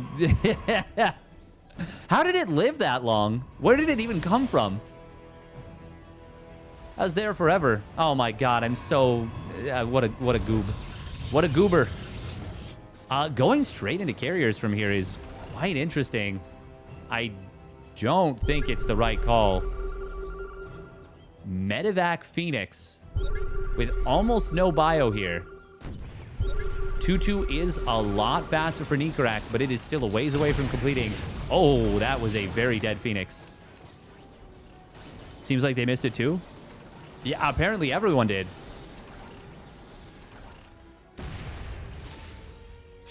Air armor trying to come in from Nikarak. Oh, good snipes there from Goblin. The carriers are very difficult to make work in a situation like this until you have a lot of them. Oh, Marine drop coming in from Spirit. We'll draw these Phoenixes out of position. Carriers. How many did he just kill? Oh, he got 1. That's still very nice. Got a good number of interceptors as well. Goblin is adding on his own carriers here. Shameless does have the faster +1. And the 2-2 from Nikarak is about to kick in, which is going to be extremely valuable. Oh. Medevacs on the left side will get spotted here. We finished off a mineral cluster. And with Spirit with 1-1 and 16 Marines, I don't think the Phoenixes can really engage against this. Yeah, no, he needs the carrier, so he can't rush over and defend that base. Oh, Nikorak, he needs to rotate his army to protect Shameless and protect Shameless's third base. Spirit is moving back with a lot of units. Oh, one carrier almost falling. Lifting up was not the play as it would turn out for Spirit. Not a surprise, to be honest. Annie and Pulse Crystal's Phoenixes absolutely shred. 32 Phoenixes to 12. Spirit is getting in towards Ghost Cloaking already. And about to complete his 2-2. Lot of missile turrets coming in by Nikorak. And he is going to try and land a 4th command center very soon.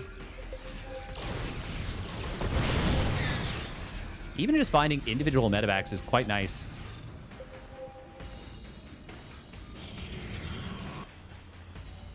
Goblin, his +1 air weapons was so much later, but it may not end up mattering at all. Oh, these missile turrets are not going to be able to defend this position. The medevacs just kind of drop out of range. Obviously, they were more so meant to be like a strong point that the Phoenixes could rally on top of. But that means that they aren't able to defend this very well. However, the carriers are going to be enough to keep this command center alive. Carriers and Marines, and I guess Phoenixes as well.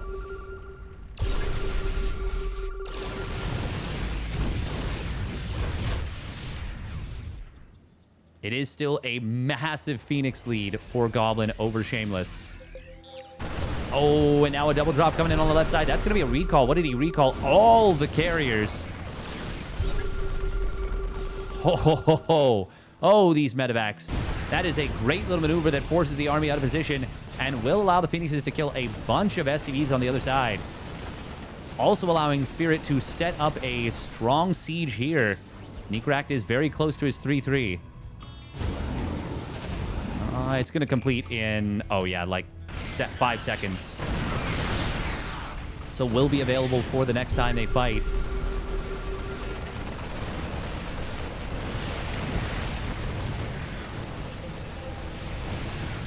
This base is going to get taken down by the carriers of Goblin, though. They've got their +1 weapons. Nikorak looking for a flank. The carriers and... oh, Marines. That's a time warp getting dropped by Goblin's mothership. Ooh, this is a lot of firepower from both sides. Shameless does have the upgrade advantage, but he just is so outmassed in terms of the Phoenix count. Goblin, this is the rare situation where targeting down the carriers first is absolutely the right call with your Phoenixes when you're winning the air war this hard. And that will be Spirit and Goblin rushing it here in game number 2. There is a lot of 3-3 Marines. Okay, the Phoenixes stay a little bit long. And 3-3 Marines versus 1-0-0 carriers. Carriers don't do anywhere near as well as you'd expect. Snipe coming in on individual Marines. That is how... wow. It actually ends up being valuable, too. The Ghost just in a straight-up fight actually doing very well there. Sheesh. Easy to forget how well they do against just straight-up light units. And this is looking like we are about to see the end of Group B. At least here on my stream. Although I suppose I could join a Game 3 if there's one available. Planetary Fortress going to get repaired up. Only 2 siege tanks, even with +1 weapons, is not going to be enough to break that. And they actually don't have +1 weapons.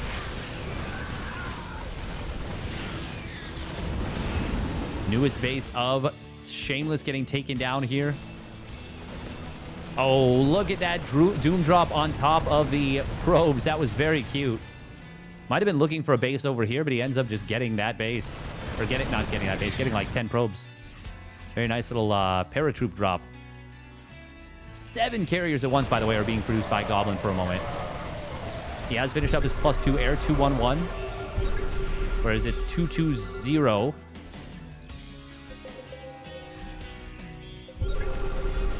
Either way, it's just a numbers game at this point.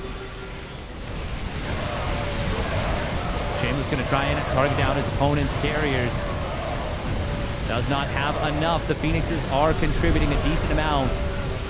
Or Goblin, and Nikrak going to get overwhelmed. Shameless going to get overwhelmed. The whole carrier fleet has been annihilated. And GG will get called.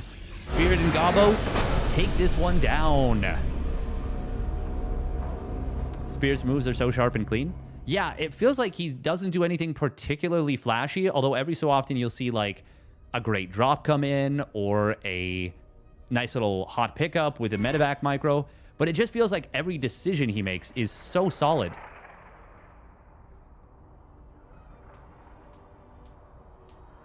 Yakov losing and Spirit winning means Spirit, MaxPax and Spirit in the playoffs.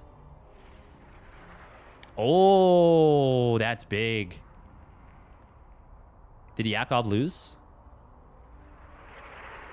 Yakov lost game 1.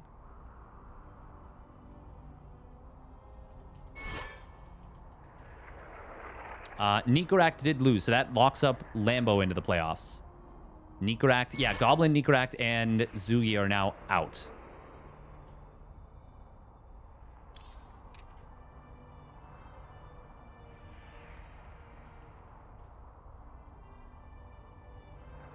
Oh, man, Spirit MaxPax as a combo is kind of awesome. Thank you, Horlanovich, for the Tier 1 resub at 4 months. Thank you, thank you.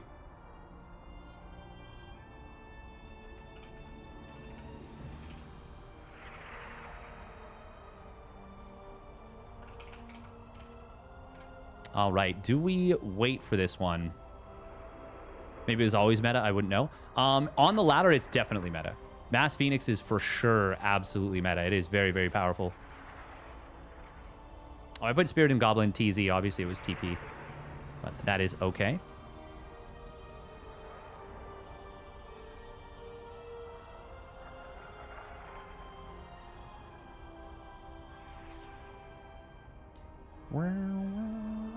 Are Spirit and MaxPax in the same team, Psystorm? Not anymore. They used to be. Spirit is actually currently teamless. But funnily enough, he's actually got the Psystorm jersey in his picture. Oh no, he's on Rock. Rock Esports. God, I always forget that. I keep forgetting that. I feel bad about it. Yes, he is on Rock Esports. I think he was... basically, they picked him up as like, let's hope you make it to EWC. And maybe you can get a really great bracket run and end up top 8. And pick us up some EWC Club Championship points. But obviously it didn't work out that way.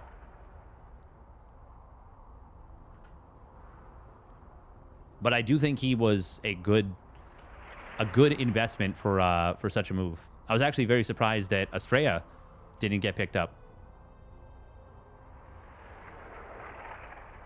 All right, so did we already refresh? Yes, so Shameless, he is in first place. It will be Spirit MaxPax, I believe. Can Yakov catch? Can young Yakov catch him, actually? Maybe?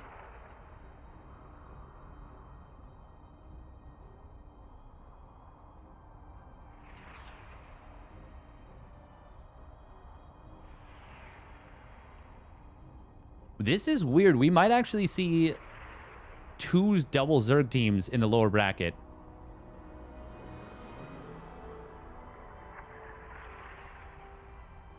That would actually... that would just suck. Oh, man. Yeah, that would just really suck, wouldn't it? Because there's no way that a 5th and 6th ranked player would get dragged to the lower bracket, right? I don't even know how this works. Like, can Shameless go down and pick up uThermal? Because that is a big difference. The 4th base player joining the 1st place player on the other side. He's always had some clever builds for big tournaments. Yeah, he's always just been an incredibly solid, strong player, like a super, super strong macro player. Once again, thank you very, very much. 2 weeks notice for the 5 gifted subbies. And thank you as well to whomever it was that got the Factor 75 subby subscription. That is awesome. Exclamation factor. If you want to do the meal prep thing.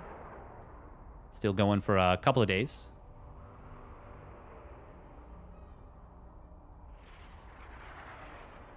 Damn. Yeah, I'm really curious as to how this is going to go then.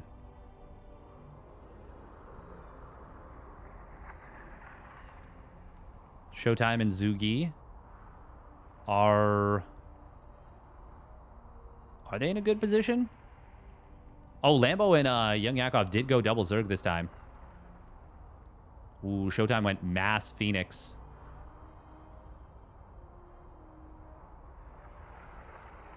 Oh, wow. Okay. Yeah, that's... Yeah, the mass Phoenix looking pretty good there.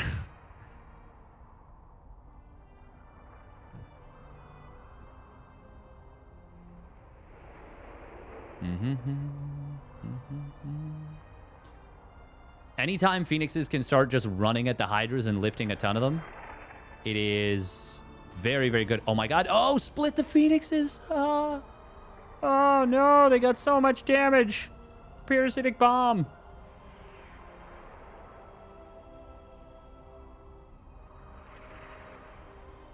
Oh, my God. ShoWTimE just lost so many Phoenixes. Oof. Oof, oof, oof. We don't see the game if we should? No. I'm just looking at Wardy's stream right now.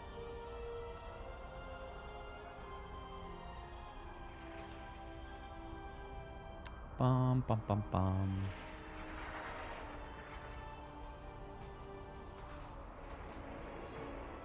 I don't think I can stick around and... Should I cover the game 3? I kind of want to, if it ends up happening. I don't know that it will, though.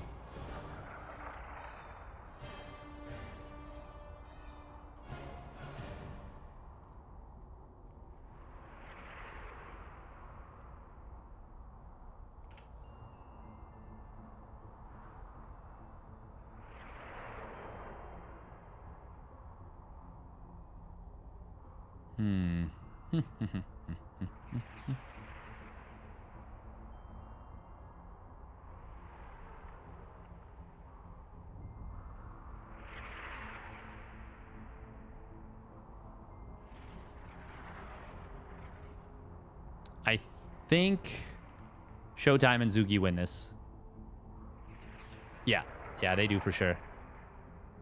Okay, that should be the end of the group, I think, actually.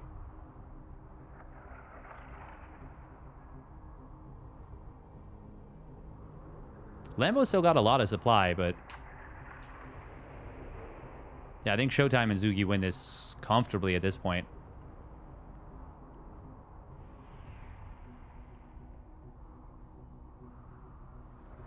Yeah, no, there's no question, actually, in my mind. I mean, 2v2, I always... There is a higher potential for comebacks. Hydrate? Absolutely.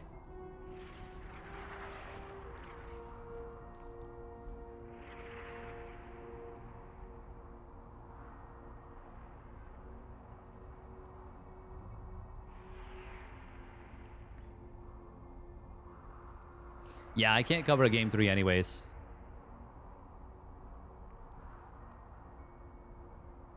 I may be back for the Wardy Cup in the morning. The Korean Cup. That he runs.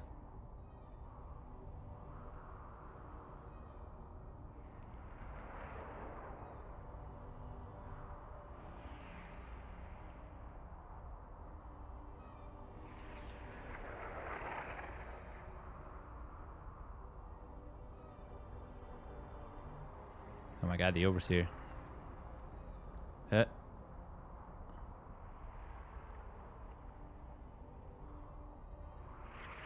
Zugi is like struggling to get his Overseer over there. My God. That was very awkward.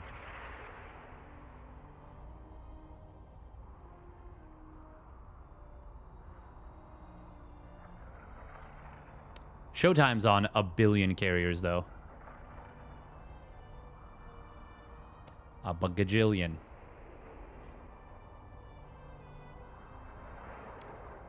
Yes, I am not super fond of black coffee.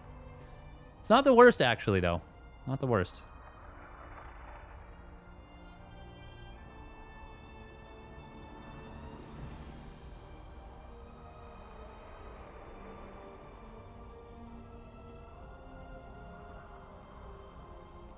Wardy is, of course, covering this one.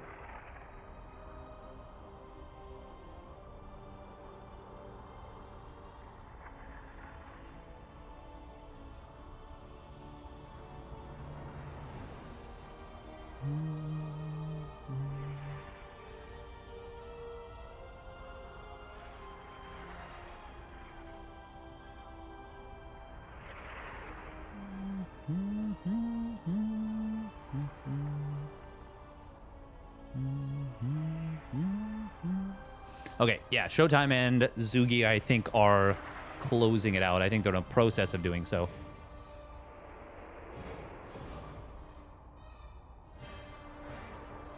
Even with Microbial Shroud, keeping those Hydras from dying for a long time. Yeah, it's not going to matter. Brrrapapapap.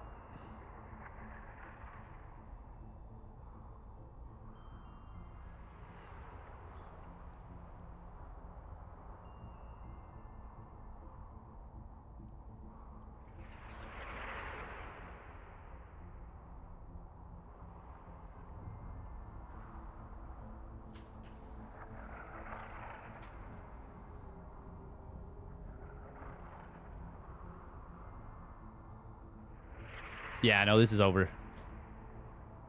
We are, I think, very close to GG.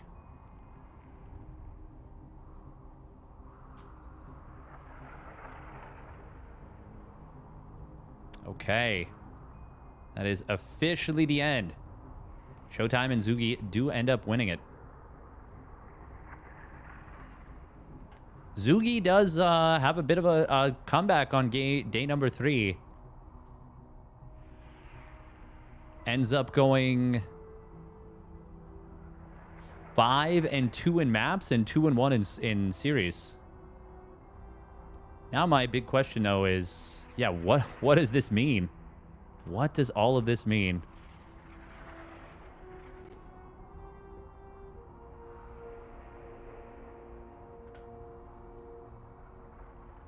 Young Yakov.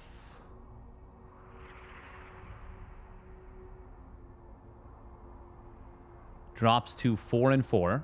So does Lambo. I think Lambo and Elazer. ShoWTimE goes to 5-3. But he's not able to catch Spirit, I don't think. Okay, yeah. So, wow.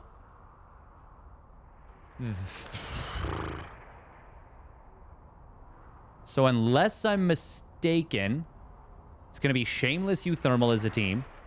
MaxPax Spirit. And then Jumi ShoWTimE and Trigger Young Yakov. And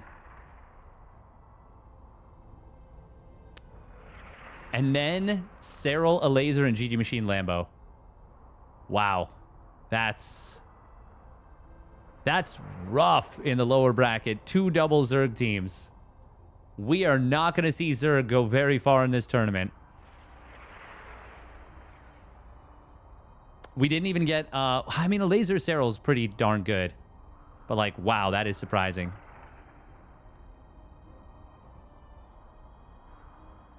Spirit and MaxPax are such a good team.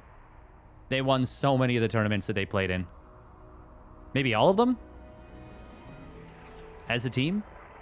They come out of this as the massive favorites. Yeah. Okay, that's actually pretty easy then. It's MaxPax Spirit against Trigger ShoWTimE here. And then it's me and Shameless against Jumi and Yakov here. And then it should be seed 1 against seed 6. So the loser of MaxPax Spirit versus Trigger Showtime drops here to play against Lambo GG Machine. And the loser of me Shameless against Jumi Yakov drops here to play against Elazer Serral. All right, we're going to rate up uThermal. That's the Thank you very much for tuning in. I think he's explaining what's going on, but I didn't really catch it exactly, but I think it's what we already thought.